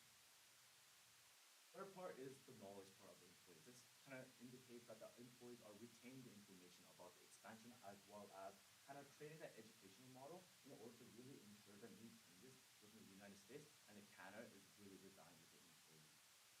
And finally, for the ability and the reinforcement, this is kind of making sure that the employees are really understanding, once again, the different changes and continuously updating them regarding any company changes that can happen, including transparency overall. Second is establishing a mentorship program for those who are kind of struggling to we do understand that people kind of learn at different paces, and it's really important to kind of help those who are struggling to ensure all the company employees are on the same page. And finally, celebrating the expansion of TFA and norming the top employees to be gamified is really resigning with your potential employees such as the ones that we have established in her. And finally, we'll be looking at the playing for more. This is kind of going above and beyond just the merger and acquisition and just expanding within the United States. So in order to really differentiate yourself from other competitors within both the United States and Canada, it's important to establish why your company, and especially the profession policies, kind of outstand from other competitors. This includes kind of implementing the 3-pillar strategies of travel visa, COVID, and finally mental health. Your employees and your artists really want to be big. Everyone wants to grow, and it's important to understand that your employees and artists kind of want to go in at international stage in the future. Therefore, by kind of helping and supporting these artists to go international and kind of helping with the travel visa application will be really attractive towards artists and kind of capturing more artists and partnerships in the future. Second is COVID. COVID, we do understand that it has been getting better. However, it's still a prominent issue within a lot of regions. Therefore, kind of having that company support the rapid test and safeness and efficient travel methods, as well as any other additional support they require, will be a crucial step going forward as well. And finally, the biggest concern, the mental health, which is, as the artist continues to work and kind of improve themselves, we go to a high stress environment. By kind of getting that mental health part is quite crucial, including the connection to a therapist who the artist can reach out to, as well as a continuous check-in prior to the concert to really ensure that they're feeling sufficient, and so that this is both fair to consumers as well, to make sure that we don't cancel the event last minute. And finally, we want to spread this message across all of employees as well as other artists within the United States to tackle. So let's take a look at the case study on the left, which is how a K-pop industry within South Korea kind of really spread their image about how they take care of their employees. Left is an example of a blog that's consisting of what employees and idols kind of do in their free time. It really kind of shows that not only does the company care for the employees, but also shows to the consumer how the artists kind of operate outside of their work setting, as well as other artists who are not part of their company yet, kind of really witness what the impacts of the company is doing. So now that I've covered the whole strategy, which is expected to leave a legacy within the United States, I'll be passing off to my colleague Sean to talk about this timeline. Thank you, Dan. So how long is the implementation timeline for this specific strategy? When we take a look at the first step of actually knowing where to soar, we want to take a look at the acquisition process itself. So this consists of conducting a meeting with M&A firms that you're interested in purchasing, as well as looking to prepare documents for acquisition, as it is a very legal-heavy process. Following this, we'd be looking to attend meetings with companies that interest you and are interested in being acquired.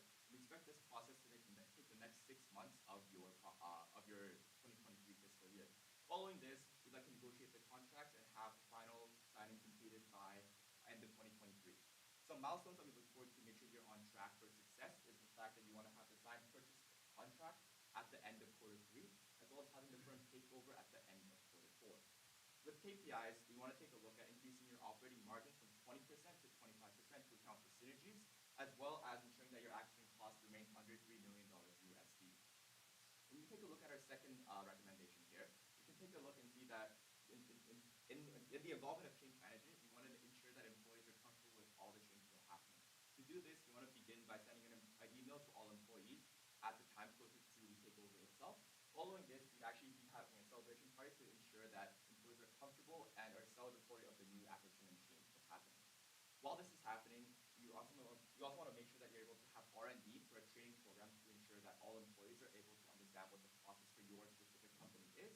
And following this, you want to establish a nomination channel. So, promotions like Employee of the Month as well as Employee of the Year will be being implemented to ensure that employees feel valued. Milestones for this recommendation include launching the training program itself beginning Q3. What this entails is having a pilot done by your current employees to ensure that there are no errors within the program itself. And to measure success, we're looking at KPIs of having a 90% employee retention rate for the new staff and having an 80% assessment pass of all of the employees that will be transitioning over to your new company. Lastly, when we take a look at the time to grow for more, the establishment process itself, our first key task here is to look at researching for policy implementation to ensure that you meet legal standards that are required within both Canada and the US. Following this, we'll be looking at getting policy approval from the executive as well as the board for that company if there is one that exists. This is a lengthy process, so we do expect a couple iterations to go through. So a milestone for this will be to ensure that you have the first draft policies reviewed within the first quarter of the research and implementation itself. For a KPI for this, we'd be taking a look at having a 20% increase in talent partnerships that are interested in working with your firm as a whole. Going over some risks that we've identified for this expansion, the first risk that we've identified is the fact that misaligned corporate culture is a possibility. When you're acquiring a company, it's difficult to gauge the corporate culture synergies between the two. So when you mitigate this, you want to really take a look at ensuring that you host engaging virtual activities to ensure that the two cultures are aligned. Along with this, our second risk that we've identified is the fact that you have turnover due to change. If you do have turnover due to change, we'd be looking at sending your execs over from Toronto as well as Saskatoon to ensure that they're able to mitigate and work the job that is required until recruitment for the new staff are complete.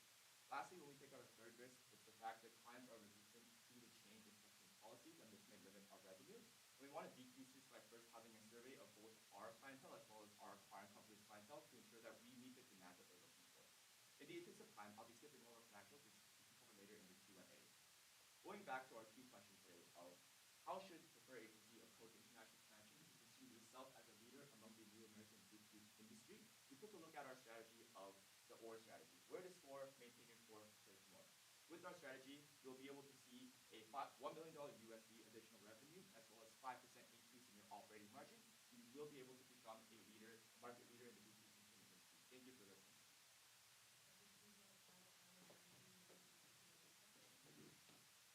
There will be a 5-minute Q&A, which is just 1 minute on the table. You guys can go ahead and ask questions. If there's any questions, just talk or response. After 5 minutes time, if you go over time, you have to stop discussion. Started with you asking now.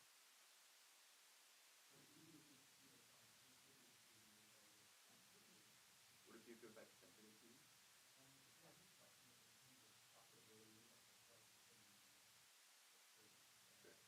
Yes. So based on the valuation, we posted a company at $3 million. We expect this company to earn roughly around $600,000 in revenue annually. With this, with our synergies, we expect your revenue operating margins to go from 20% to 25%. So over the next 5 years, in which you have to pay back your loan, you'll be able to generate a $1 million revenue by the end of that 5th year annually, which will contribute to your profits as well.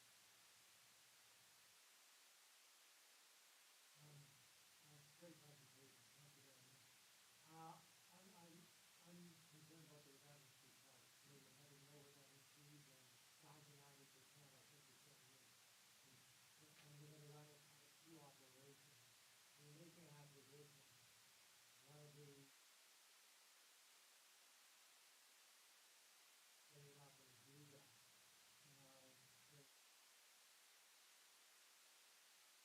Just to confirm, we are actually trying to make synergies work. So the 90% is to ensure that when we do expand through an M&A into the States, we don't have the capacity to hire our own employees to replace the employees within that company itself. So when we do the transition, the change management is to ensure that our policies and the way that our processes align with that company is stable, and to ensure that we're able to have the artists who we work with and the venues we work with be able to pair internationally to build those things.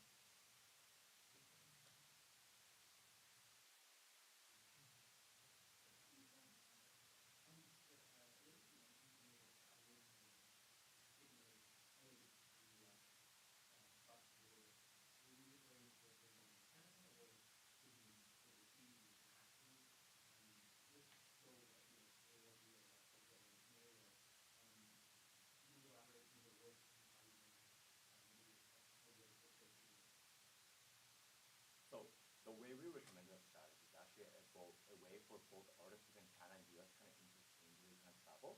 That's the open communication, and that's kind of what the value of this merger acquisition. We can get talent within Canada, we can get talent within the United States, and they have the ability to kind of travel with them. There are, however, some risks that come with the traveling of the artists, including, once again, the COVID trends, as well as some of the travel visas that might be required during this point of time. However, at this time, because your team will be working due diligently, we'll be ensuring that both the travel methods and the travel visa application will be done successfully in order to ensure the artists have the safest time travel.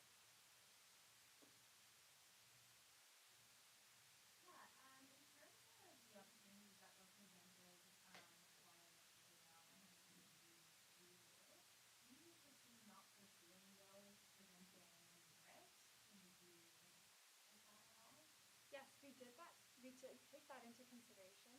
We first started with our decision matrix, and we realized that as a boutique firm, it makes sense to start with America, considering that the music tastes are similar and it would be an easier transition for your first international expansion. However, in the future, it would be beneficial to consider Europe.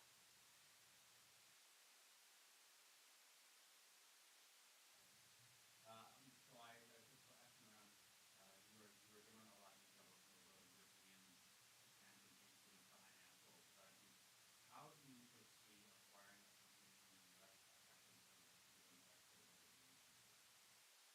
So when we take a look at the financials behind our client company itself, the reason we chose US is because of the large market size and the large potential for growth. US is the international gateway for expansion. When we take a look at the US versus the options that were provided, US needs substantially less market share to become equally profitable. For example, South Africa presented $96 million in revenue for the entire industry. This is less than 1% of the revenue of the market share that's required to get the same revenue and the same profit in the United States. And when you take a look at Europe, Western Europe as a whole versus the States, it's the exact same idea. Western Europe as a whole region covers less than half the revenue that the United States covers. As well, when you take a look at differences in each single country in terms of music takes per region, each artist is able to only provide you a limited amount of revenue for that specific artist itself. So as a whole, when we take a look at the financials behind the acquisition itself, the US makes the most sense financially.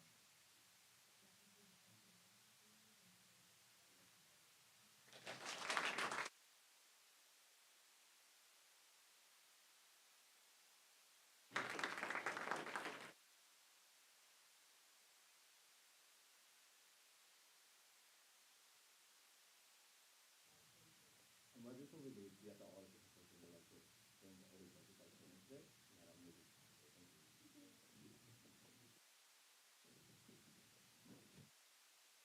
Thank you.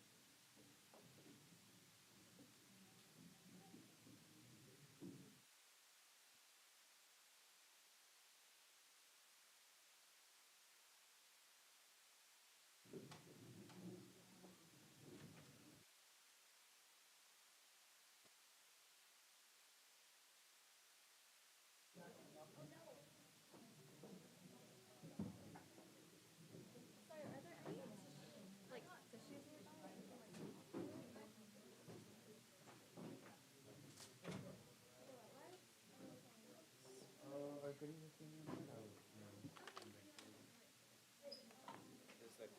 This is the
touch it, so I'm not gonna touch it.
business case presentation sponsored by KPMG. Before starting today, the JDC West Organization Committee would like to make a land acknowledgement. The University of Saskatchewan, Saskatchewan campus is located on the Treaty 6 territory and the traditional homeland of the Métis. We pay our respect to the First Nations and the Métis ancestors of this place and reaffirm our relationship with one another. We pledge ourselves to create a competition that celebrates the diverse cultures and history of the land. Thank you to our judges from left to right, Pete, Nick, George, Stephanie, and Tyler. My name is Jazz and I'll be the academic moderator for this presentation. Competitors will have a maximum of 20 minutes to present. Immediately following the presentation, judges will have a total of 5 minutes to ask the presentators questions. Our academic timekeeper, Margaret, will hold up time cues throughout the presentations and the question period. Judges will indicate their intent to ask questions through raising their hand. I, the presentation moderator, will call on them to ask their questions. Once the question period has concluded, the delegates will be escorted to leave the room. No questions or comments will be permitted from the audience at any time. Please ensure that your cell phones are turned to silent and that there are no talking amongst yourselves or signaling to the competitors for the presentation. Competitors, you may begin. From traditional Canadian Indigenous music to the European classical music to the rhythmic beats of the South African drums, culture has always inherently been tied with music. And we believe that when bringing music across the world in an industry such as yours, it is very vital to keep culture as a centerpiece when making decisions. Good afternoon, everybody, and thank you so much for being here today. My name is Dana, and I'm joined today by Stephen and Connor from CDS Consulting, and today we will be helping you make some decisions in your future expansions for success. Just as a brief overview of what we will be discussing today, we've identified a couple key issues and situations and recommendations for how to remedy these. First and foremost, the situation is how should the Fair Agency, or TFA as we will hear on throughout be referring to it as, facilitate its international expansion? And as a more secondary issue, how can TFA restore its team and its success post-COVID-19 pandemic? Now, our recommendations for these two situations would be to acquire Agence Lyon's SA, or as we will from here be calling it AL, in France through private investor funding and form a culture board to specialize services for cultural diversification. Now, by implementing our recommendation, you have a very high chance of seeing the impacts of an 8.4% revenue growth through the first year of international growth, as well as a $468,000 acquisition cost for AL. All finances throughout the course of this presentation will be used in Canadian dollars. Now, moving right into our situational analysis, as we previously stated, the key issue that we've identified is following the negative impacts of COVID on the music and entertainment industries, how can TFA facilitate future growth through international expansion? Most looking at into a little bit of the insights into the company. Under the service is we're a booking agency that connects artists and vendors, currently with 200 active artists. Under the operations, we understand that previous festival experience has attracted from 15 to 50,000 attendees for each one. However, we have identified that the back office currently is short-staffed at the moment.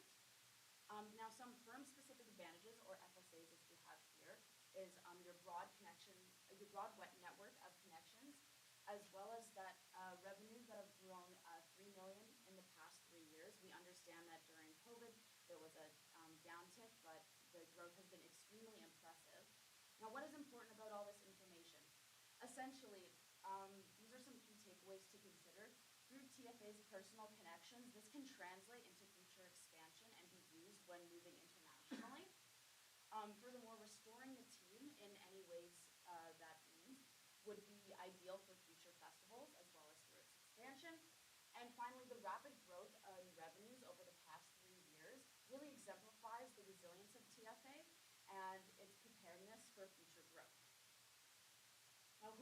affected by the operations. First and foremost, of course, is TFA agents.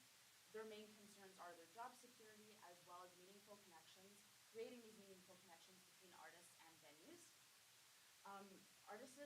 The second stakeholder would be the artists, their main concerns being that the venues that they perform in are located in strategic locations and the connections they are given are catered to them and their audience. And finally, the venues and promoters are the third key stakeholder. They are concerned with the artists being booked, that they will be diverse and well received in the area, as well as they are looking for more sales of tickets.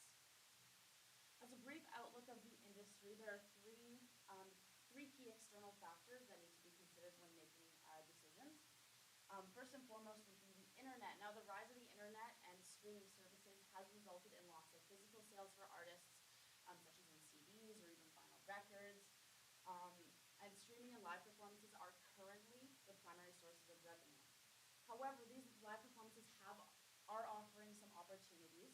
As in 2021, we see that the industry spend per capita for the media and entertainment industry was $3,018 in North America, $1,646 in Western Europe, and $112 in Africa. These are in thousands. And furthermore, these are projected to exceed results prior to COVID by 2024.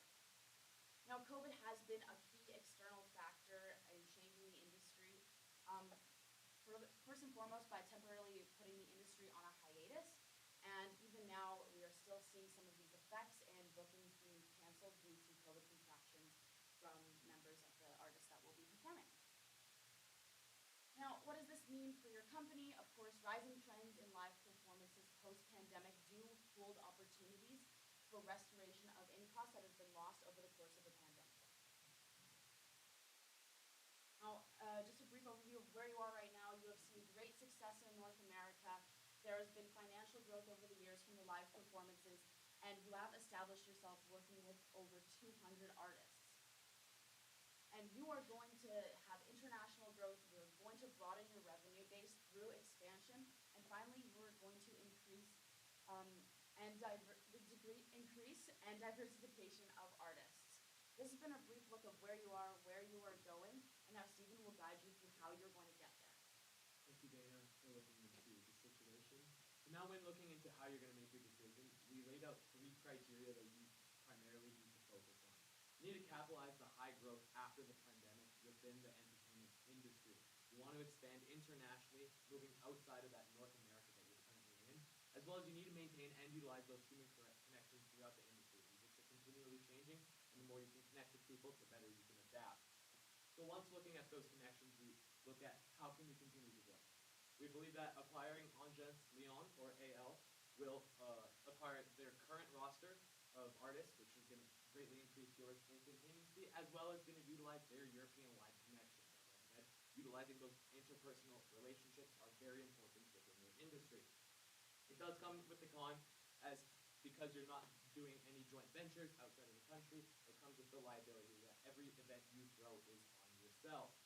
But when looking at the joint venture with Zulu Entertainment within South Africa that you proposed to us, it does come with the year-round festival weather, which allows you to throw multiple festivals throughout the year, unlike in Europe where many of the seasons don't allow for outdoor festivals. And it comes with split liability, which I again mentioned was a con of acquiring AL. But the projected market size of South Africa is much lower than the projected market size of Western Europe, as well as the low vaccination rates within South Africa pose a problem with the current COVID-19 precautions that everyone is facing. So once making a decision to acquire AL, what are you going to do for your next move? We believe that you need to focus on growth beyond just the acquisition. This sets a foot for capitalization on the future projection of $50.8 million, as well as increased investments beyond the purchase are a deficit to that option, since you need to invest more capital past that purchase. You don't want to maintain focus on your current market feelings. This is going to make you stagnant in a constantly changing industry, although it does come with collecting their current profits. But we feel that focusing on growth beyond the acquisition is going to be the most beneficial when looking at these alternatives on what you're going to do after just the acquisition. Once you've decided to continue growth beyond the acquisition, how are you going to do that?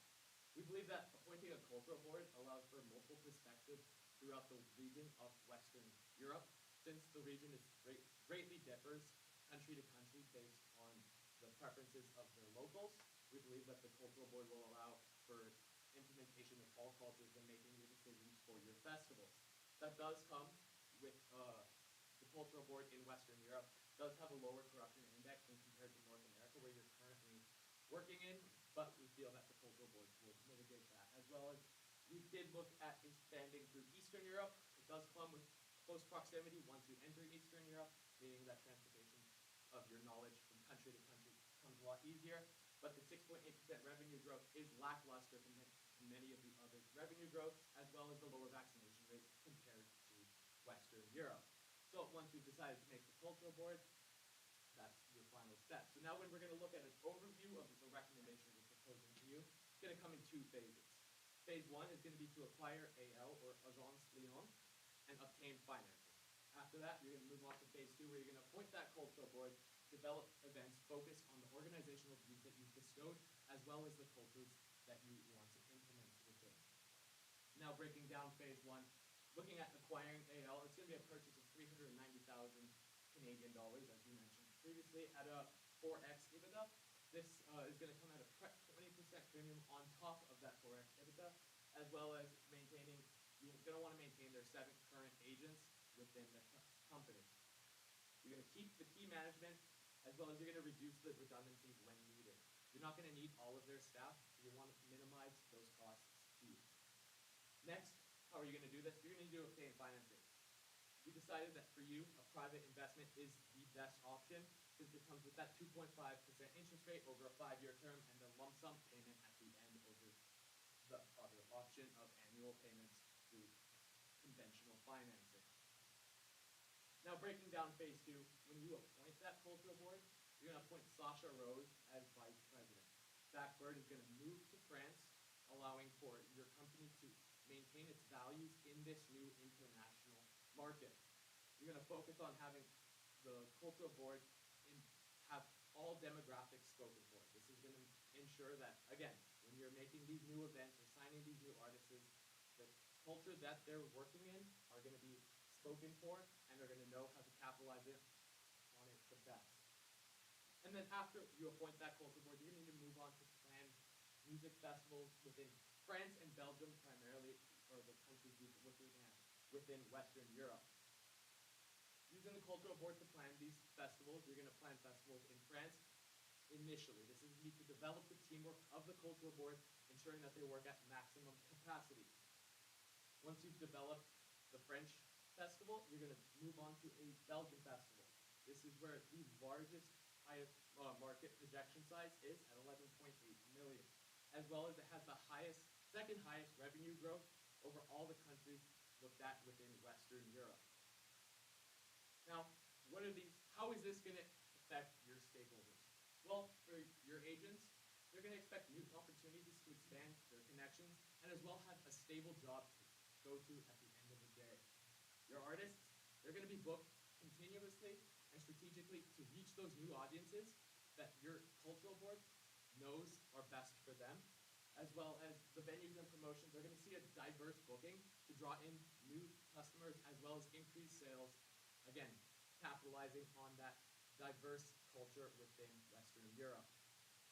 And now, since I've looked at breaking down the recommendation, Connor's going to walk you through how you're going to implement it and the impacts it'll have for you.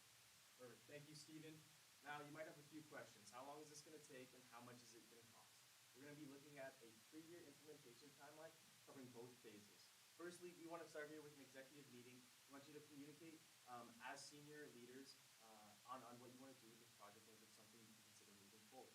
After this, we want you to discuss the goals of this acquisition of AL and make sure that it's perfect for your needs. Following this, we want to look at those staff limitations. We know for your company that you've seen a lot of lower staff levels due to COVID-19. You're not at the levels you were before, and we want to get you there. Following this, we want you to meet with that private investment consortium discuss conditions of the financing.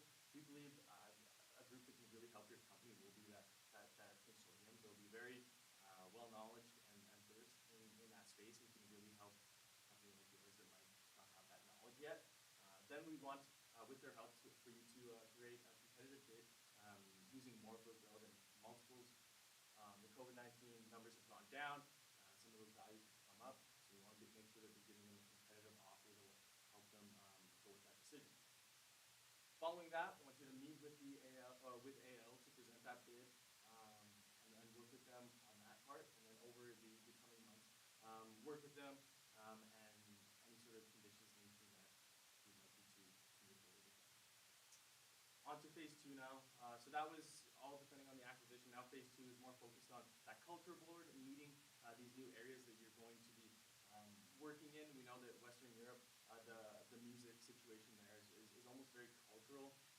It really tends to, the different areas that AL already does business in will have a lot of different music tastes. So we want to have you send a TFA representative to control some of those operations in their headquarters in Paris. That being Zach Bird, the VP, he should have a lot of commitment to the company and will be willing to do it. Following that, I want to point ahead of the cultural board. We feel that Sasha Rose, you are very motivated to do this and looking forward. There'll be a lot of growth opportunities there for you. So some more relevant staff to AL board. So we want to move those relevant staff members over there from AL to your company. So we want to focus on France and Belgium. So a lot of those staff members that work primarily in France and Belgium, we'll take the focus on the members we want to move along. Following that, just due to the acquisition here, there will be quite a few staff redundancies. So need to project those moving forwards, create some compensation packages, and going to have to let go of the relevant staff members. We know that your company is understaffed, but by acquiring another company, there will still be redundancies that need to be accounted for, and those employees need to be taken care of as well. After that, we do want to finally just plan that very first international music concert, and then following the next 2 years after that, while you're paying off that loan to that large company, you can continue to have venues and start making some real money. Now looking at some of the financials here, just a few assumptions. Discount rate, 10%, growth rate of 8.9% over that 5-year period in Western Europe. And then we did assume that private investor consortium can assist with the acquisition, that they will be a key player that can really give you some advice and help you with that. So our costs, one-time costs of $4.3 million, annual profit repayment. So that will be that 10% at the end. The revenues that will be repaid will be $1.2 million. Some recurring costs will be $800,000 for the cultural board salaries. All these are projected over that 5-year period of the loan. Now moving on to just a small graph here. We do have the revenue gain through the AL acquisition over the next five years. This will be during that time that 10% of revenues will be taken at the end. And through that, we were able to get an NPV of $2.5 million and a return on your investment of just around 51%. So the impacts. In this case here, a couple KPIs and milestones. So we want to see an 8.4% revenue growth from years 2023 to 2034. We feel that that's very possible for your company, taking into account that you are growing rapidly in North America, as well as new ventures now in another country. We do want, by the end of that 5-year period, to have 10 international concerts completed. That would be a good starting point for your company, just to get an idea of if it's been successful and how it's going over there in France and the surrounding countries. Finally, that cost of the acquisition there of AL, we want it to be just around $468K. We feel that that's a perfectly fine number, taking into account that 12.5% that was before pre and post pandemic. We wanted to give a 20% premium over that to make it extremely easy to work with. So looking at some risks and mitigations. So if they're unable to pay debt, we want to make sure that increased revenues from international will offset that debt. If there's any backlash to those layoffs, we want comprehensive severance packages and a lower corruption percentage index. The culture board will manage concerns on correctly direct decisions. So having that culture board will really help with the lower corruption percentage index. We have a lot of individuals that can really work with that. But now moving along to some of the future considerations. So we know with the online environment and moving forward,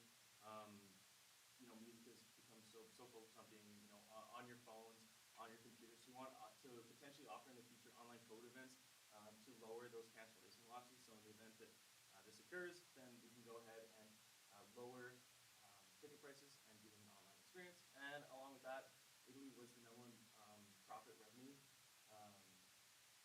option there, so we can look towards Italy for future development as well. Now Dana will look over everything once more and conclude it for you. Presented us with a couple situations, mainly how he can facilitate international expansion in these trying times. Our recommendation will help you succeed, will help you have that international expansion, will include that culture component, which is so vital when bringing music around the world, and will yield incredible impacts for you and for your company and for everybody who you work with. Thank you so much for listening.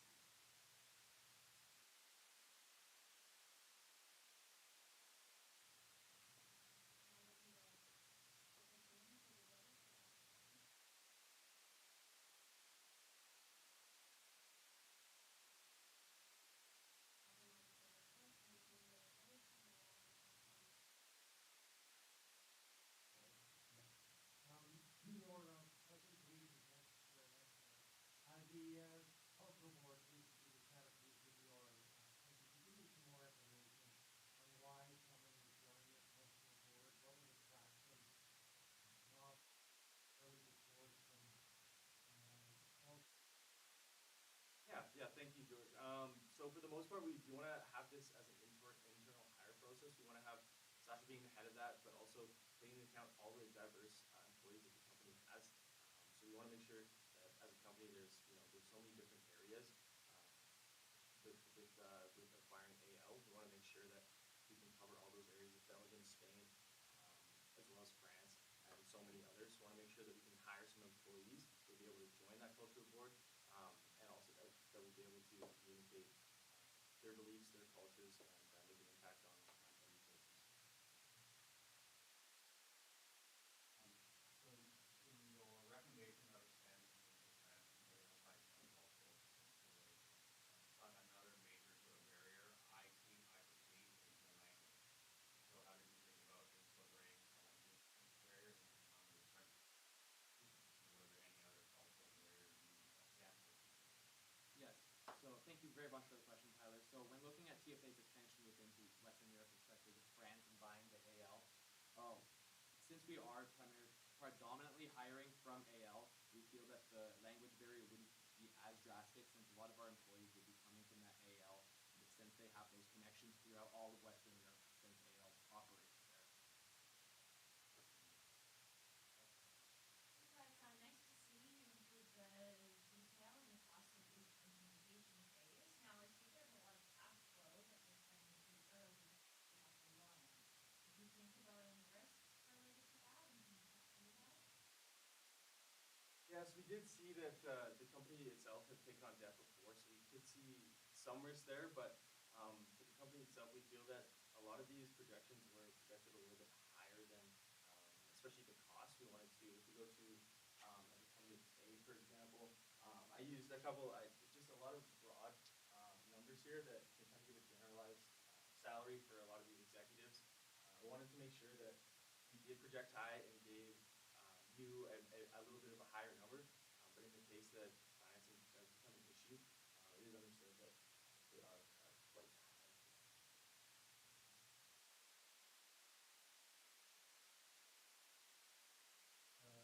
You've got a lot riding with this acquisition. You've got a lot riding into doing today's event.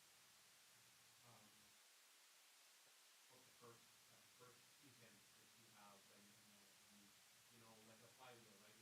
It's harder to move at the start before it gets really going. How are you going to ensure, or how would the culture board, what should it focus on in order to make sure that your first event is a success? So first and foremost, we're confident that the culture board will be able to bridge, as we previously said, any kind of cultural concerns, language barriers, as well as those concerns. In terms of how the actual operations will be conducted of creating the festival, that will lie in the experienced agents and the hard work of AL, who have experience performing these duties and executing this kind of festival. Those will be the main actors in pulling that through. However, when it comes to the cultural board, they will be there more so as advisors, as helping acclimate with the people in France.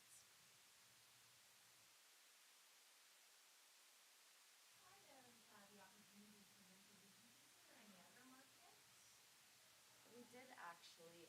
We also considered the Middle East as well as Eastern Europe.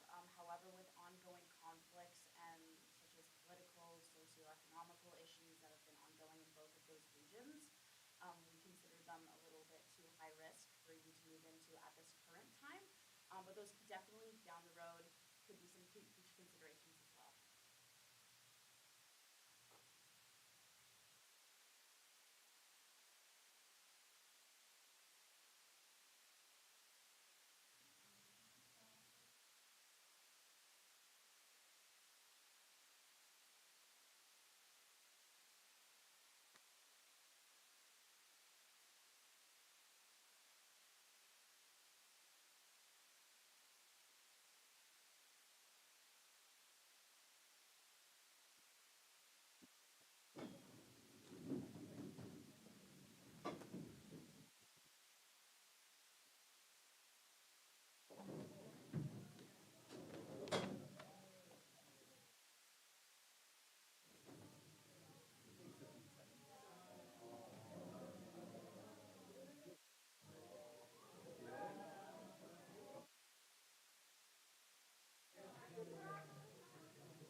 sounds like some. Sort of unfair, and help everybody on the site. Yeah. That was. No, that's good. That's good. But I like the idea. Yes. Yeah. Yeah. Right, like, in there, crush somebody. Yeah. That's So good.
Good afternoon, everyone, and welcome to the JDC West 2023 International Business Case presented business case business case presentation sponsored by KPMG.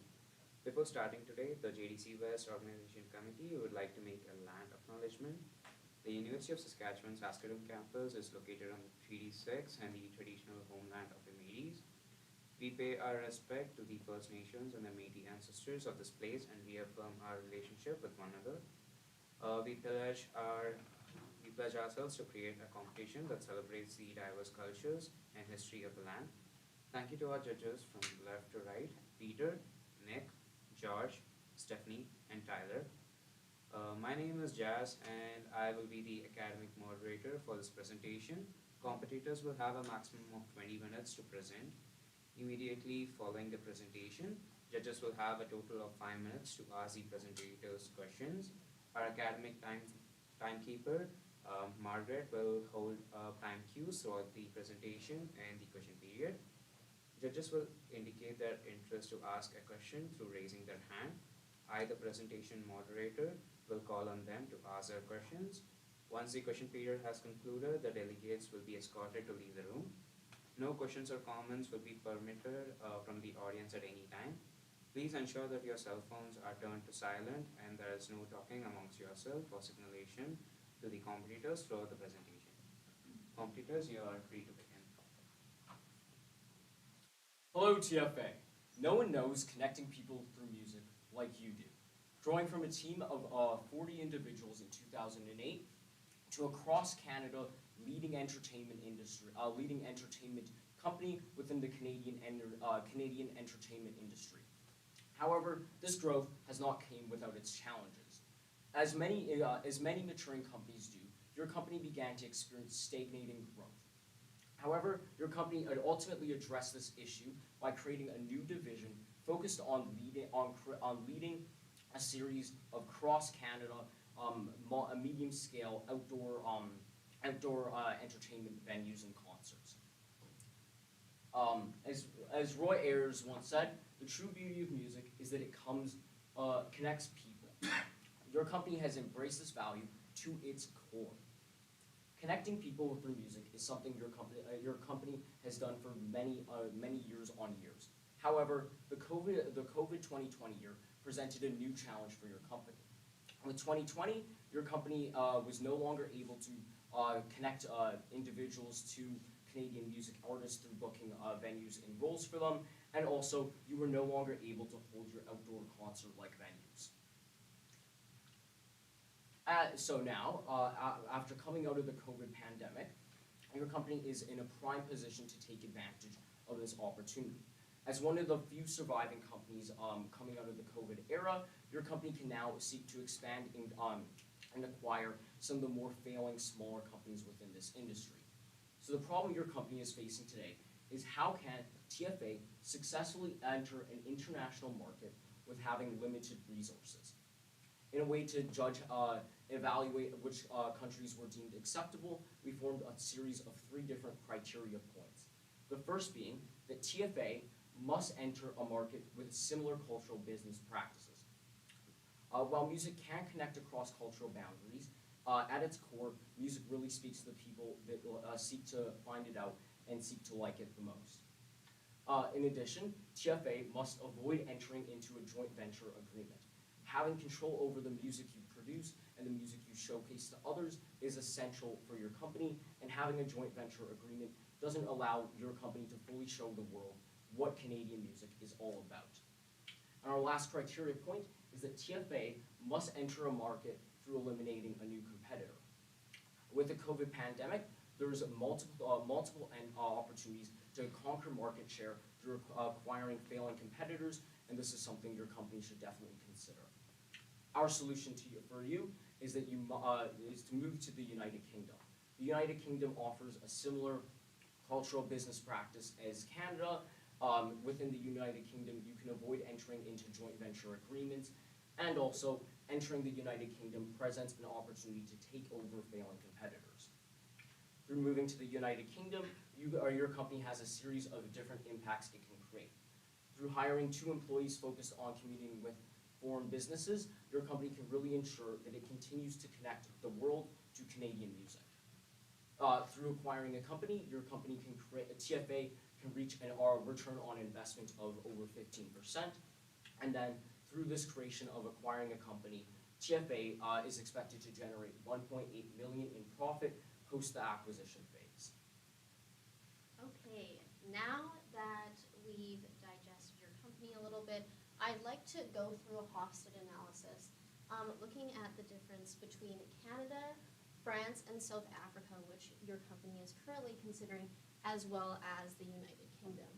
So firstly, I would like to point out that Canada in the blue and United Kingdom in the orange, across all 6 of these criteria, are very similar.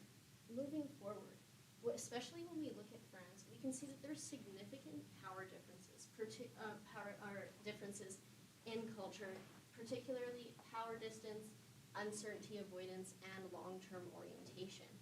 In addition, you're looking at the risk of a possible law that essentially requires employees to not contact their employers during the off-season or during their off hours, which is significantly difficult with France because they don't tend to have set hours in their culture, and it is less strict.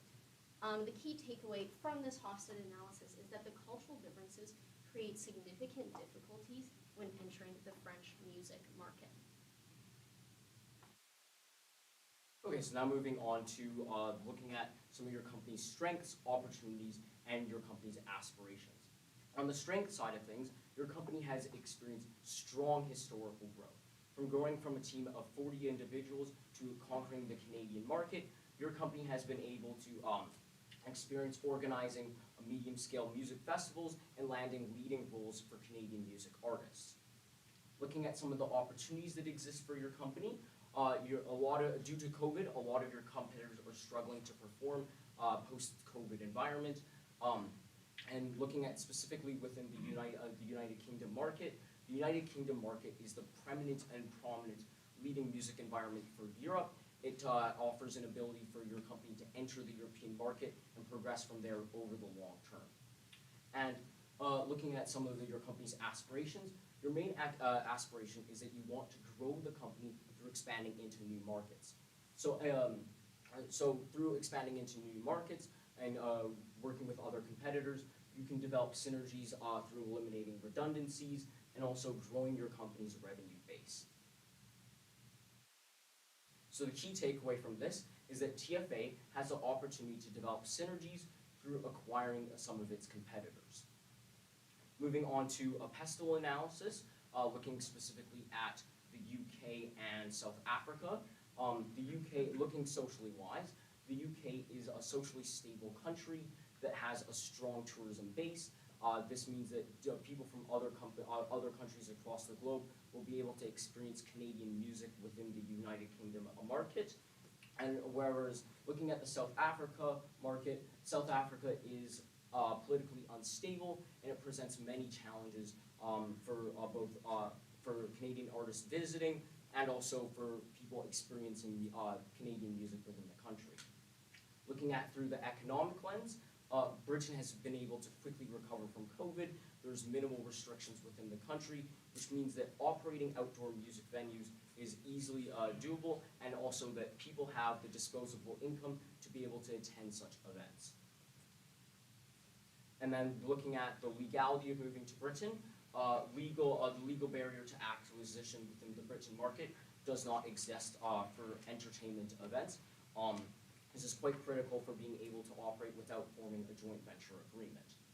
And so the key takeaway is that Britain offers a stable business environment, and it is the primary entry point for the European music market. Okay, and after analysis, based on this, we've come up with 3 criterias and following that with 3 KPIs. Moving to the criteria based on our first analysis is that TFA must enter a market with similar business practices in regard to culture. A KPI to know that you're doing this correctly is to hire 2 employees focused on communication with foreign business. Right now, your company doesn't have any of this, any employees that focus on this presently, and it's important that we have human resources before we go internationally. Secondly, TFA must avoid entering into a joint venture agreement, and the KPI for this is that TFA reaches an ROI of 15%. And finally, our third criteria is that TFA must enter a market through eliminating a competitor, and a KPI that we will use to measure this is that that TFA generates $1.8 million in profit post-acquisition. Okay, here's our alternative analysis. We have considered 3 countries, France, South Africa, and UK. From this graph, we can see like the France do not have the similar cultural business practice with our company. And for South Africa, we cannot enter a South Africa company through eliminating a competitor. So our choice is go to United Kingdom. Perfect. And that leads us to our recommendation and implementation, which is move to the United Kingdom. And moving on to our implementation, it will be divided into 2 prongs. The first one, which is called Music Bank, and our second, which is acquisitions and operating. Okay, so prong 1 is what we're doing is selecting a UK-based music agency for the company for acquisition. Why we're doing acquisition is because we've been able to see other companies such as Stantec use the acquisition model to successfully move their business with low human resources and without running the risk of having to travel long distances to successfully perform your business. Where this is going to occur is right from your Saskatoon office. The people that will be involved are your president and CEO, Avery Fair, Zach Bird, the VP of Agency, as well as Sasha Rose, the VP of President of Festival, and as well as the agents, the event management team, and the administration team. The time that this will take to occur is from months 0 right now to 6, and the money that we will use for this is approximately $20,000. And moving deeper into how we're going to do this. Okay, so step 1 is that the event management team as well as the administration team that you currently have will focus on researching small to medium-sized music agency firms in the UK. This is an attempt essentially to maintain the human resources that you have now, just to select and narrow down your options for your future acquisition. So some of the criteria that you are going to look for when moving internationally and looking at these firms is that the firm must have a projected growth following COVID. This is really important because with an acquisition, you won't be facilitating as much control as you would with a merger, for example. And it's important that they do have some strong processes and procedures and are really just looking for the extra help and moving forward following COVID. They must perform similar services to TFA. You've done some great things in the Canadian market for business, and it's really important that that value is transmitted over to the United Kingdom.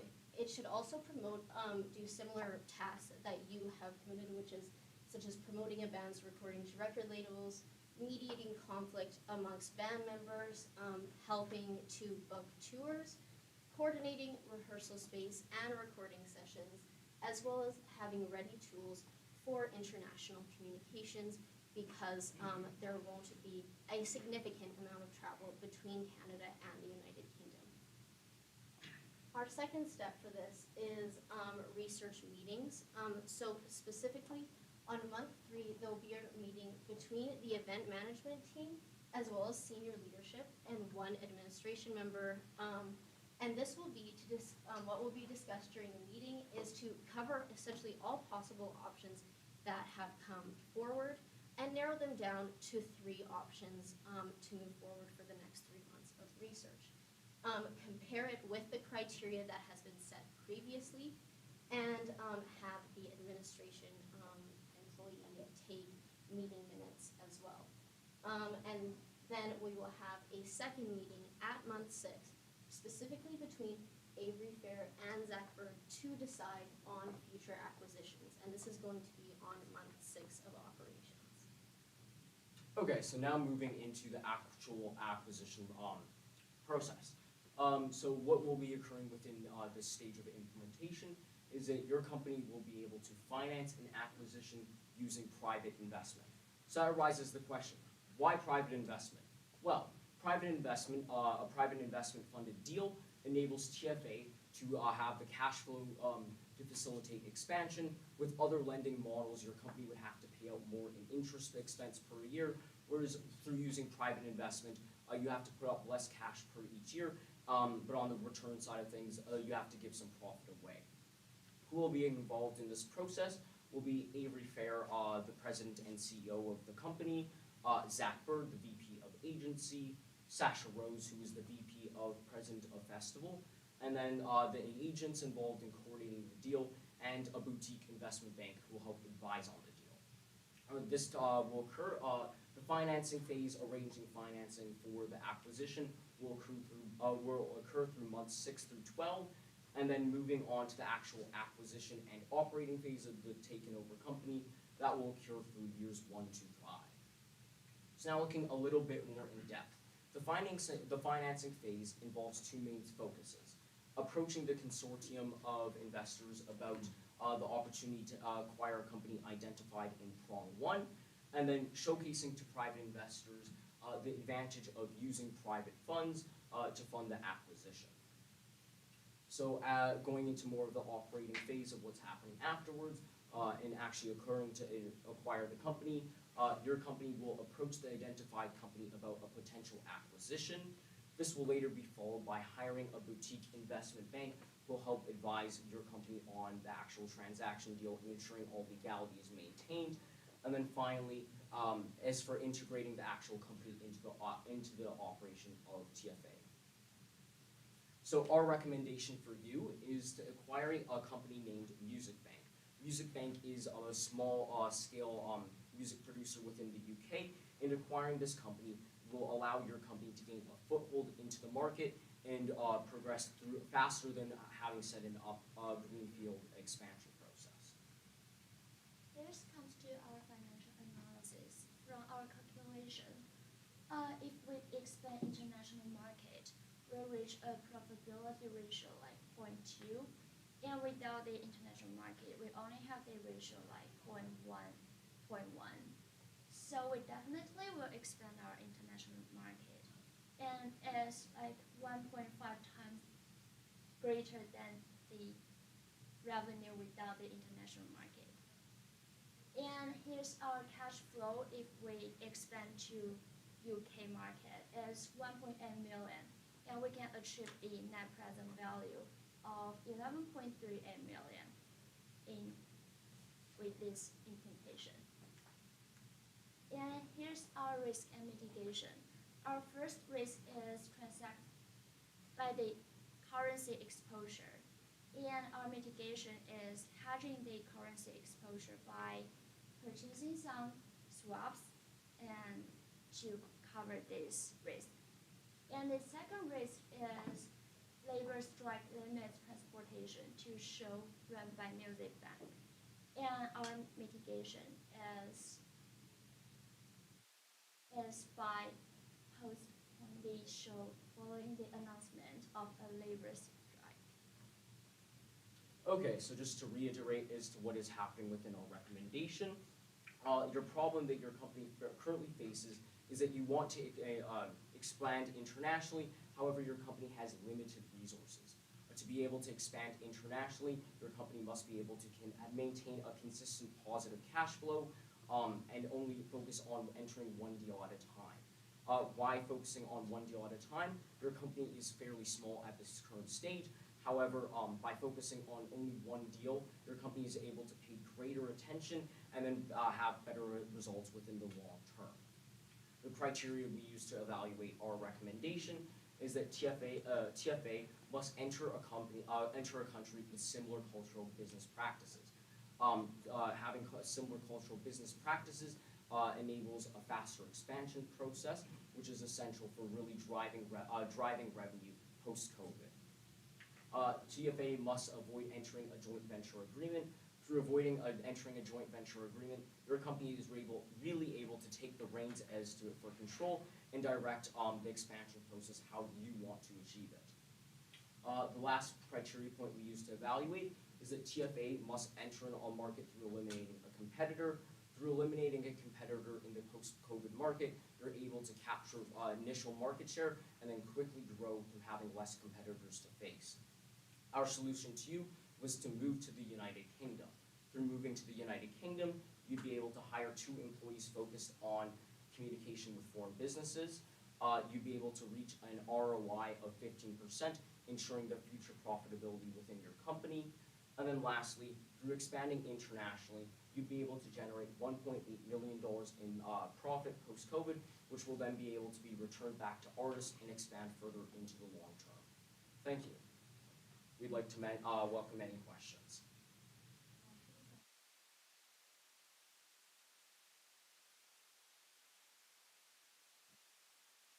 You will be given, the judges will be given 5 minutes to ask the questions. Before I'm going to enter the minute, in the 30-second mark, I will be knocking on the table twice, and we can use that the judges can delegate to conclude their thoughts.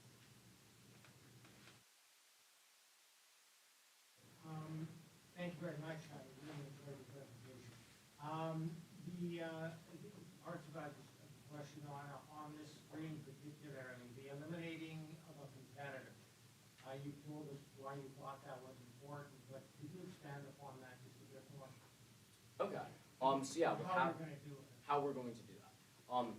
So yeah, through using an acquisition model rather than entering a market using a greenfield technique, your company would be able to acquire an existing competitor within that market by using that rather than using a joint venture agreement where that company would still have some control and be able to maybe use some of their subsidiaries. By taking full control over that company, you'd be able to control how you wanted to orient yourselves into the long term. You talked a lot in your presentation about the benefits of the stable environment in the UK. Did you have a bit of a balanced discussion in terms of what potential downside of the UK could be? Can you give me some examples and how you consider those? Yeah, absolutely. One of the concerns that we did bring up is recently there have been a lot of union strikes, which does limit transportation. So following the acquisition process and going into the events and hosting the events that will be live, there is the risk that we discussed, which is the possibility of a limited transportation, which could impact ticket sales and having to postpone events. And that is a primary risk that we thought of.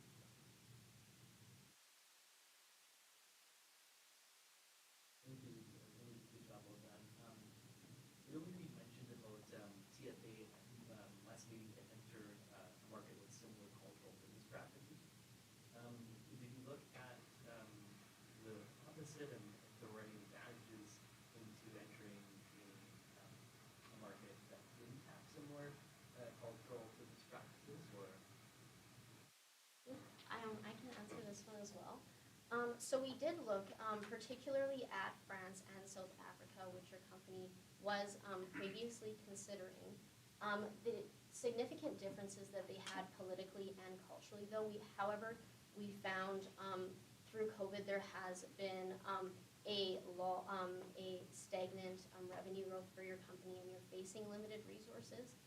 So right now is particularly the time to triumph through perseverance and essentially work with the resources that you do have, and with a country that has similar cultural values, and is just a little bit easier to enter that foreign market, and then in the long term we can visit those more significant differences later.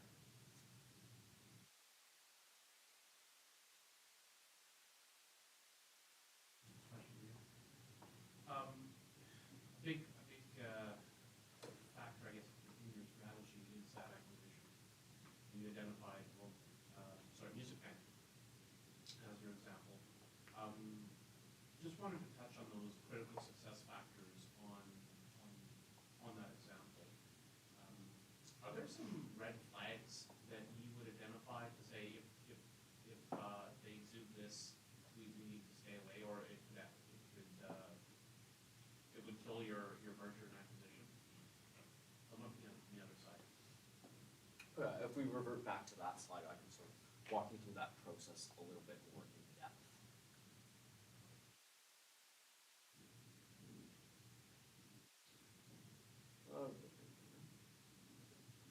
And one above, I think, was another one. Sorry.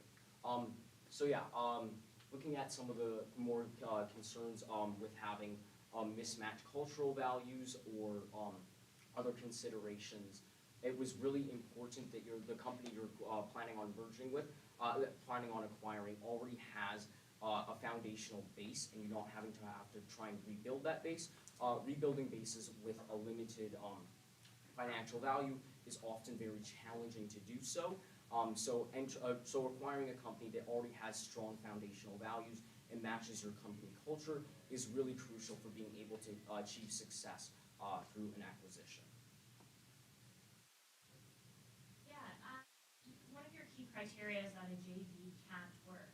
There are instances of JVs out there that could work. Did you consider at all what you could have done to make a JV work? Yes, we did consider a joint venture. However, right now, with the limited resources that your company does have and the small personnel that you have, because you are looking at about a 40-person company right now, we do think that with the human resources that you have, the acquisition is just a bit easier because it doesn't require hiring anyone else to physically go to the United Kingdom and see this through.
Congratulations. That's exciting. I know. Yeah. What made you choose accounting? It was my dad mostly because even he is an accountant. Okay, yeah, I think that with accountants, it flows through families Oh, yeah. sometimes. Yeah. Good. Congrats. Yeah, I have been like, I did accounting even in my younger How you doing? Oh, yeah. So yeah, It's, I did have a focus. yeah, yeah. I did the management course, like Okay. 2 months ago. Yeah. I think it is intro to management accounting. Yeah. Yeah, it solidified your decision. Yeah. Oh, great. Excellent. Well, thank you guys for all your help today. Yeah. Hopefully you guys are learning some things.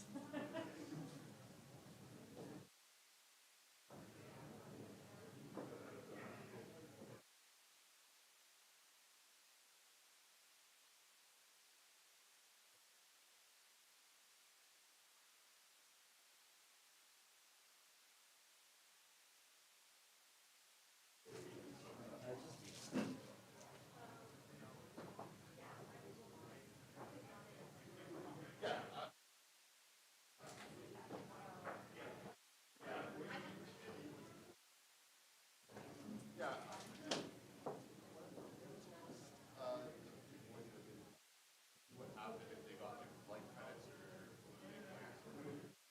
If they got flight credits and they're willing to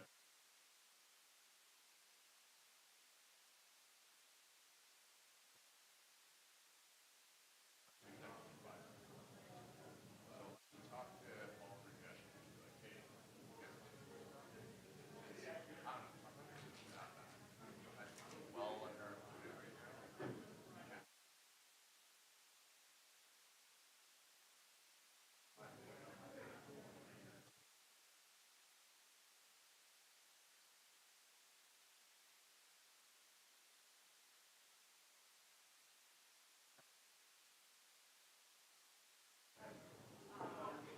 Okay. How does this normally go? I think it's kind of our choice of how we want to do it.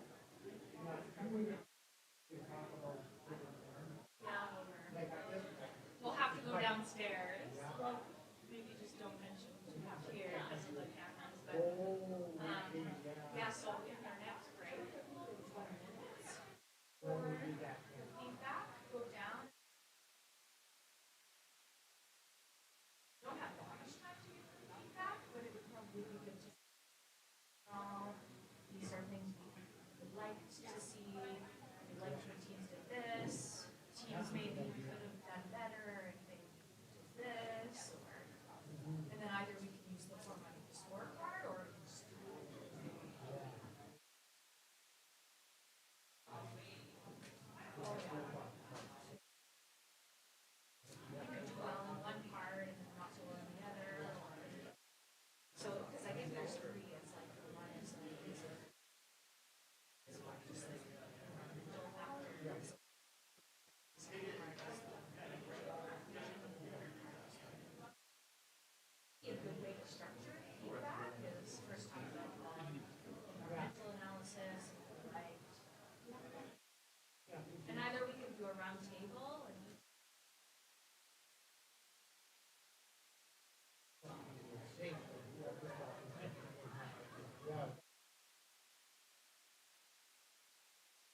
Okay, good. Well, excellent. It's honestly a very long night. And very intense, but it's cool. Yeah, it's a cool experience.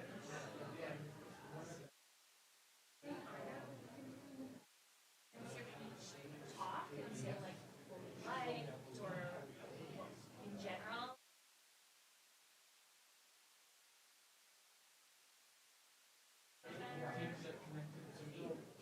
Yeah. And either go through the way the scorecard is, like talk about the analysis, then the recommendation, the presentation, or we can consolidate notes, or we can just go around, have a few minutes to share our own highlights.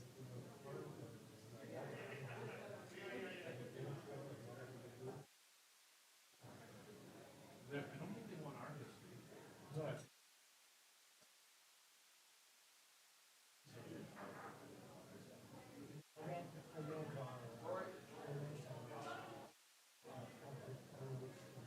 Yeah, they get those. They'll get what we submitted later.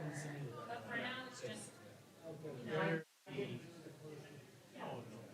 We only end up having probably 15 minutes of feedback session. So it's just highlights from your perspective. Really technical.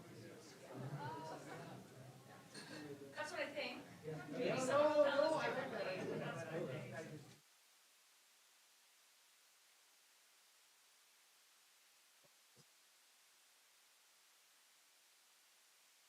All agree that that's the approach we want to do. I jot a few points down, so.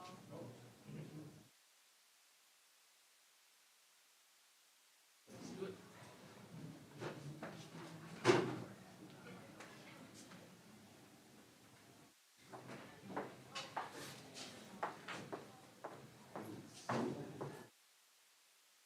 No, we're good.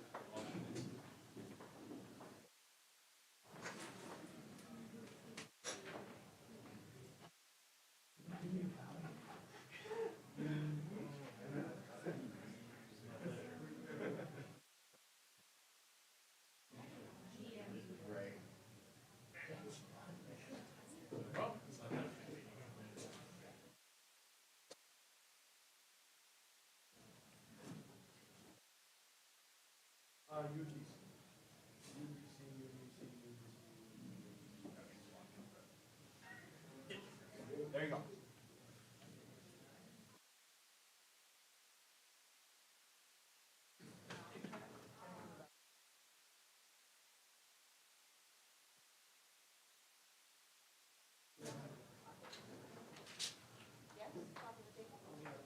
Yeah, I was just thinking.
I take the stress so no one else does.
JDC West 2023 International Business Case Presentation, sponsored by KPMG.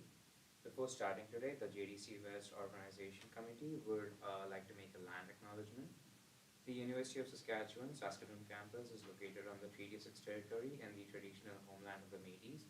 We pay our respect to the First Nations and the Métis ancestors of this place and reaffirm our relationship with one another. We pledge ourselves to create a competition that celebrates the diverse cultures and history of this land. Thank you to our judges from left to right, Peter, Nick, George, Stephanie, and Tyler. My name is Jazz and I'll be the academic moderator for this presentation. Competitors will have a maximum of 20 minutes to present. Immediately following the presentation, judges will have a total of 5 minutes to ask the presentators questions. Our academic timekeeper, Margaret, will hold up time cues throughout the presentation and the question period. Judges will indicate their intent to ask questions through raising their hand. I, the presentation moderator, will call on them to ask their questions. Once the question period has concluded, the delegates will be escorted to leave the room. No questions or comments will be permitted from the audience at any time. Please ensure that your cell phones are turned to silent and there is no talking amongst yourself or signaling to the competitors throughout the presentation. Competitors, you're free to begin.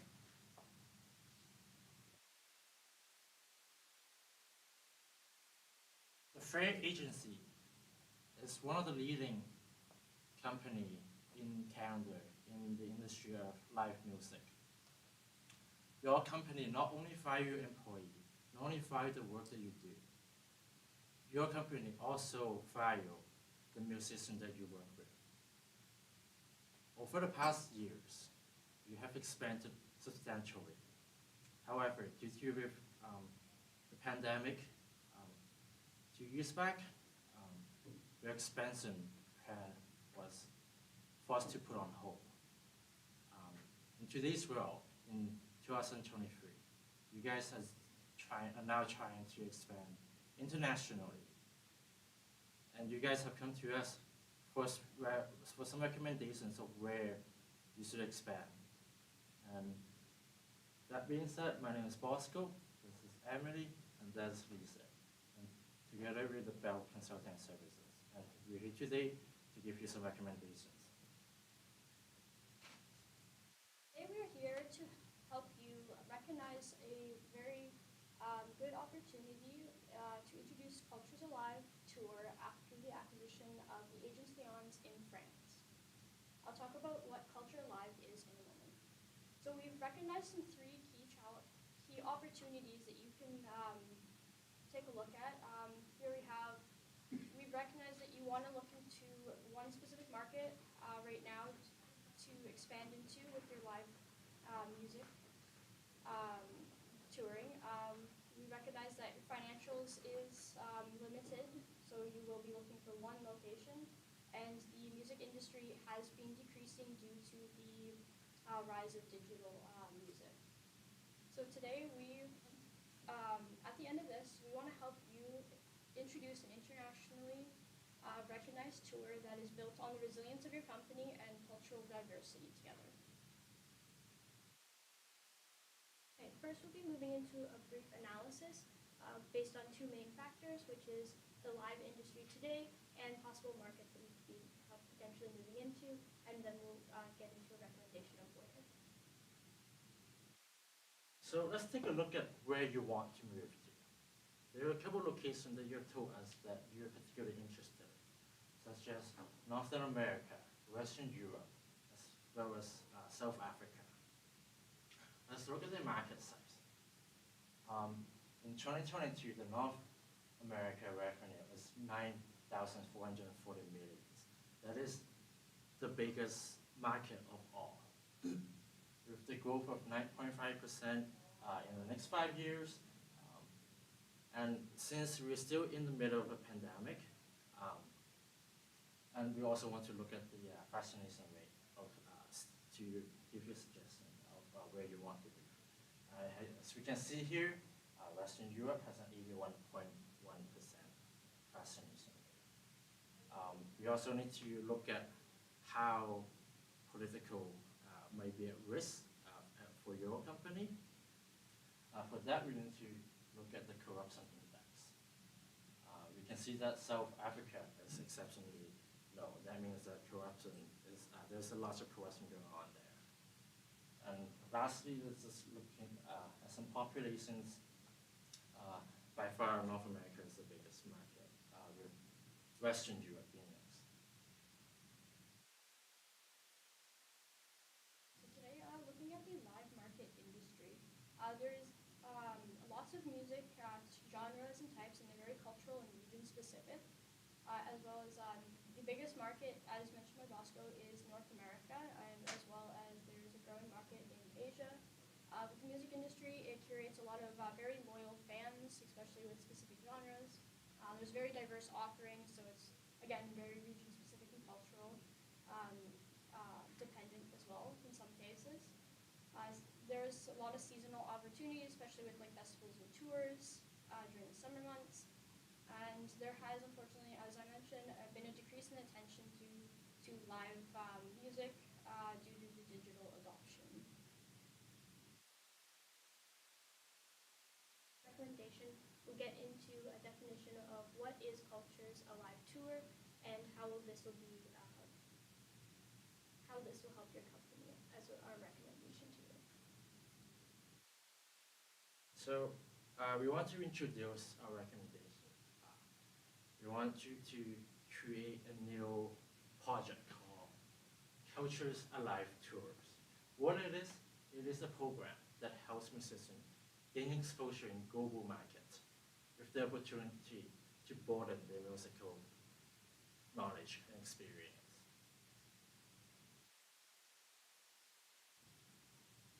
So what is this? With the Cultures Alive touring, we will offer subscription services to best reach your potential clients in the markets. We will offer this will be an online platform through a website we are recommending, which will include records of past tours on demand, live tour streams for current ones happening.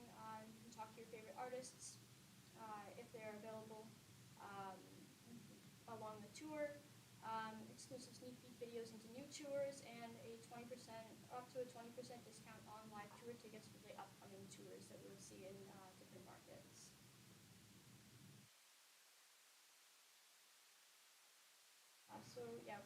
What is Culture Live Tour? It's an evolving international touring strategy that continuously adopts different music to create a diverse cultural music portfolio, so you can reach larger international markets. Why do we want you to choose this touring strategy? It offers an advantageous category to compete with local touring companies or local tours because it adds that diverse music from other cultures as well. And then it also offers the additional music festival opportunities such as the subscription services as well. And then here is just a timeline. We will dive deeper into the timeline later on in the implementation, but this is just a brief overview of how it will look. So with the culture tour, because it is international and we're looking to blend a lot of different cultural music into your tour, you will start in expanding into France, which has a very, which you'll be going in with your already Canadian music or musicians, and then you'll be picking up French musicians and catering a tour towards the French culture, and then you'll bring it back to Canada, tour that, and then hype that up, and then eventually moving into Japan, and then back to Canada. The strategy of this is to move or come from Canada, go to another international market, pick up a new culture with known musicians or smaller musicians, develop them, bring them back to Canada, tour through that area, and then move on to another international market that would also enjoy, say, Japan enjoys romantic French music, so that would be a good transition into the next international market.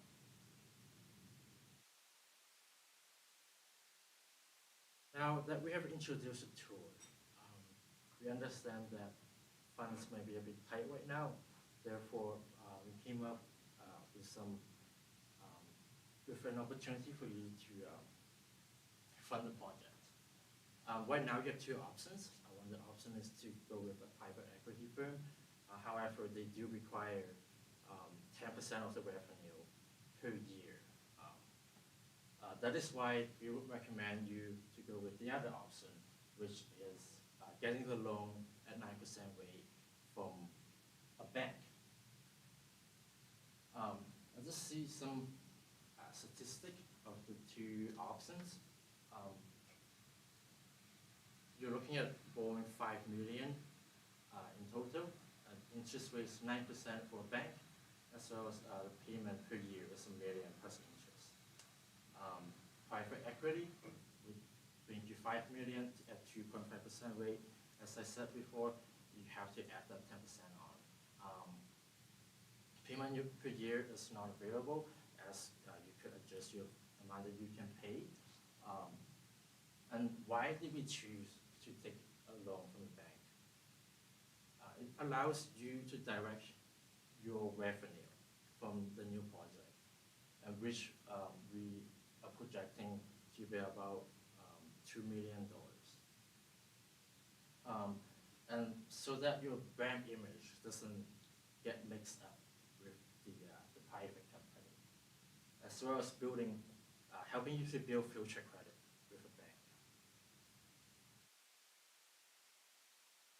Taking a look at how we're going to market this, your new tour, Cultures Alive, we'll mostly be focusing on things like social media, like TikTok and Instagram, because they reach a variety of different age categories and music lovers across the different cultures and genres. We'll also be doing posters in live locations and future locations, such as medium to small venues or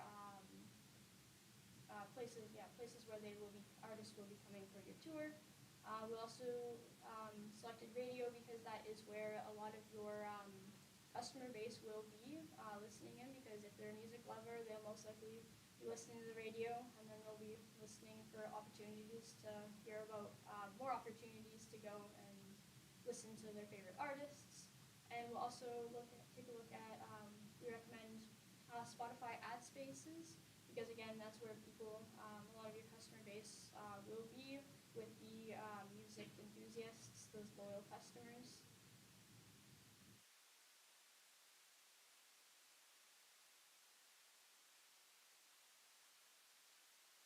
As someone has mentioned before about French, that is the location that we would recommend you to move expand your company into. We understand that you have a potential opportunities of acquiring another agency in France. We recommend that you use the agency as a launch pad for your new project, Cultures Alive Tour. You can use your resources, use the French resources to recruit talent, as well as you'll be able to cut some costs, overhead costs, by relocating some of the existing employees in the French branch back to Saskatoon. Why did we choose Western Europe? It's because of the high pricing rate. As we understand today, even though we don't really hear about COVID-19 in the news anymore, it is still very much a thing that is going on around the world. So we need to understand and look at that. As well as it can help you to build your company to broaden your Western Europe network. It has the second largest projected market size, as well as the commission that you can take is higher than in Canada right now at 31.3%. For the announced recognition, we'll be now moving into implementation, which will go over mostly our key activities, the more detailed timeline just for the first year, or for the first 2 years, and some more financials, and as well as some risk and mitigation.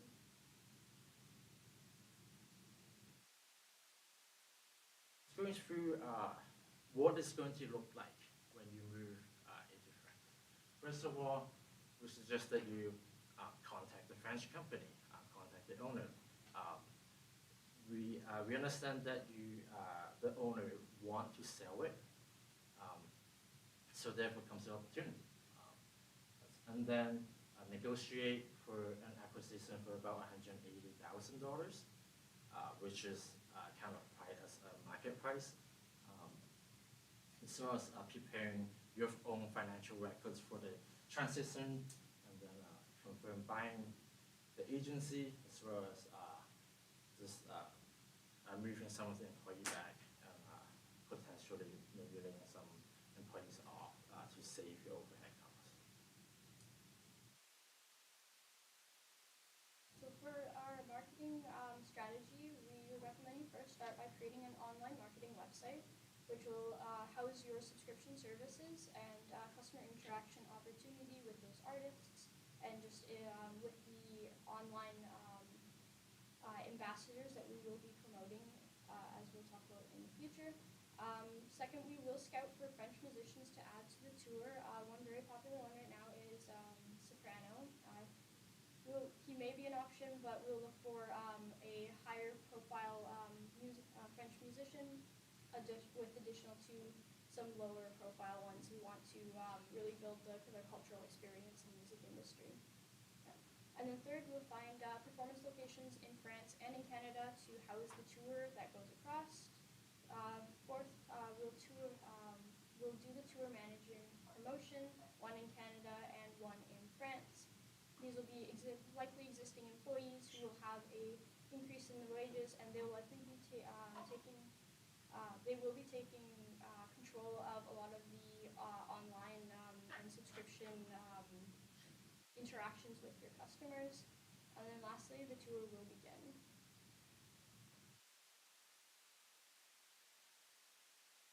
Now looking at how to finance this whole acquisition and the tour. First of all, we believe your primary bank is CIBC. Just suggest that you connect with them, see if the loan is still on the table, and then again prepare your own financial to understand if you can take on the $5 million loan for the next 5 years, and then forecasting the revenue for the next year after getting the loan. And so just converting loan and convert the currency into France, which you will be using to acquire the French agency. And then just looking into some timeline of stuff, just seeing when you will be doing all these activities. For the second quarter of this year, we're looking at connecting through Robin, which is the primary contact that you have with the French agency, as well as connecting with your bank, preparing your financial statement and whatnot. And the later half of the year, you're looking at negotiating that acquisition and doing all that work, as well as getting ready for the Cultures Live tour. Some of the key performance indicators to make sure that you're on track with the timeline is that in the half point of the year, you're looking at acquiring that French branch. Later half of the year, same time of the year, you're looking at launching that tour, Cultural Live tour. And the year 2 first quarter, subscriber at about 10,000, selling at about $200 per month, and moving on to later on in the second year, you're looking at maybe repaying half of your loan so that you're not paying that interest. Taking a look at some of the risks that you may come in contact with when adopting our recommendation. So the first risk we've identified is the acquisition of Agence Lyons, or the French company or French agency, does not go through. we believe this is a low probability but slightly moderate or a low and moderate severity because they are looking to sell right now. The owners are not as invested in their company anymore due to the loss with COVID-19. So we believe if they do not sell the company, we can still partner with them. There is some things that are not as favorable there, but is still an option. Secondly, the risk of the live music industry becomes obsolete. We see there is some issues with the digital age increasing, but we believe the Cultures Alive tour with the online presence will really help keep you ahead of the game there. And then lastly, the Cultures Alive tour is not received well. Maybe there's some cultural differences there, or the music is not well received in one market versus another. We believe that with this recommendation, it's able to stay adaptive with the artist and location, so you can change that up as you go. And there's also that opportunity for online feedback from your subscribers through your online marketing website there as well.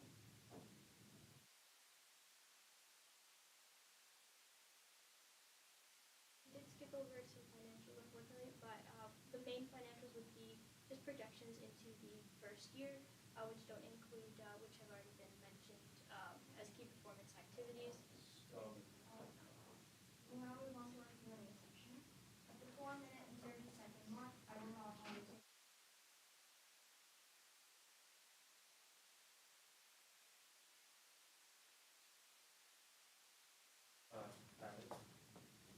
Thank you very much for the presentation.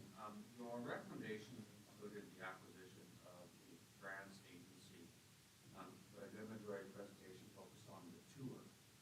Did you do any more assessment around the expansion of the agency business and working with particular towns in France or Western Europe? So with the tour, we will be continuing to offer the French Canadian or the French music throughout the tours that will be expanding, such as Japan. We will be keeping an online location in France to continue to look for new artists who can continue with the tour as we expand globally into 5 years or past 5 years even. So we will be keeping a base in each main market that we wish to pull musicianal talent from in the specific music genre that we're looking for that we think will be compatible across different markets.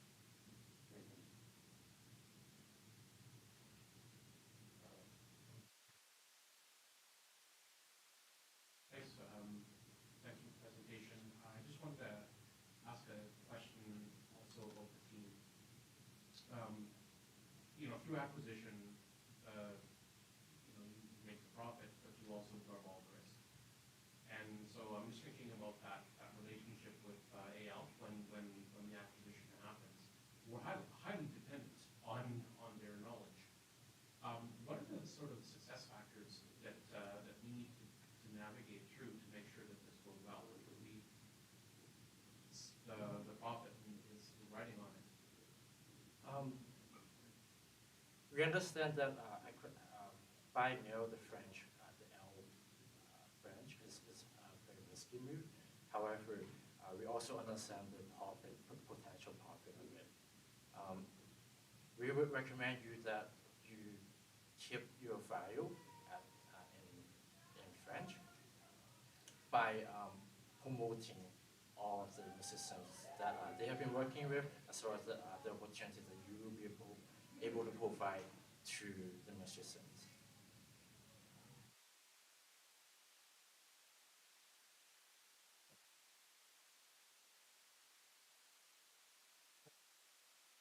Long-term takeaway, you have recognized the word it's built on the resiliency of the company. Could you give me what you really mean? Resiliency is a big word for a lot of things. The resiliency is based on your company has already prevailed through the COVID-19 pandemic, and it is it's still successful enough to continue expanding past that hurdle. So it's really just trying to expand and be able to use your abilities in facing such hardships and moving forward for that.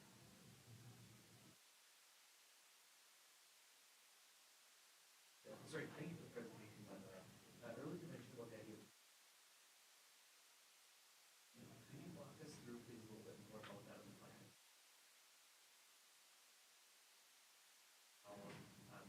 Go that with the free revenue model. Certainly. We want to stress that the subscription service that we recommend you to offer is not competing with any other streaming services. You're mainly selling the experience of going on tours without physically being there. Subscribers are able to interact with their favorite artists on the tour, as well as looking at some of behind-the-scenes videos of how the tours is so successful. The price point of that is about $200 a month, and we're about $200 a month. Hi, and thank you for craft and market the subscription service for customers or subscribers. Can you talk a little bit about how you would guests and what's in it for them? Also, we believe right now we're focusing more on the main pool that your company has already connected with and the agency Leon's connections currently. So we're focusing on those two networks we have to be able to attract those musicians that you've already connected with previously, to offer them opportunities because they have been in contact with your company. So we want to offer them somewhat of like thank you for working with us in the past. Here is another opportunity we can offer you to expand with us further.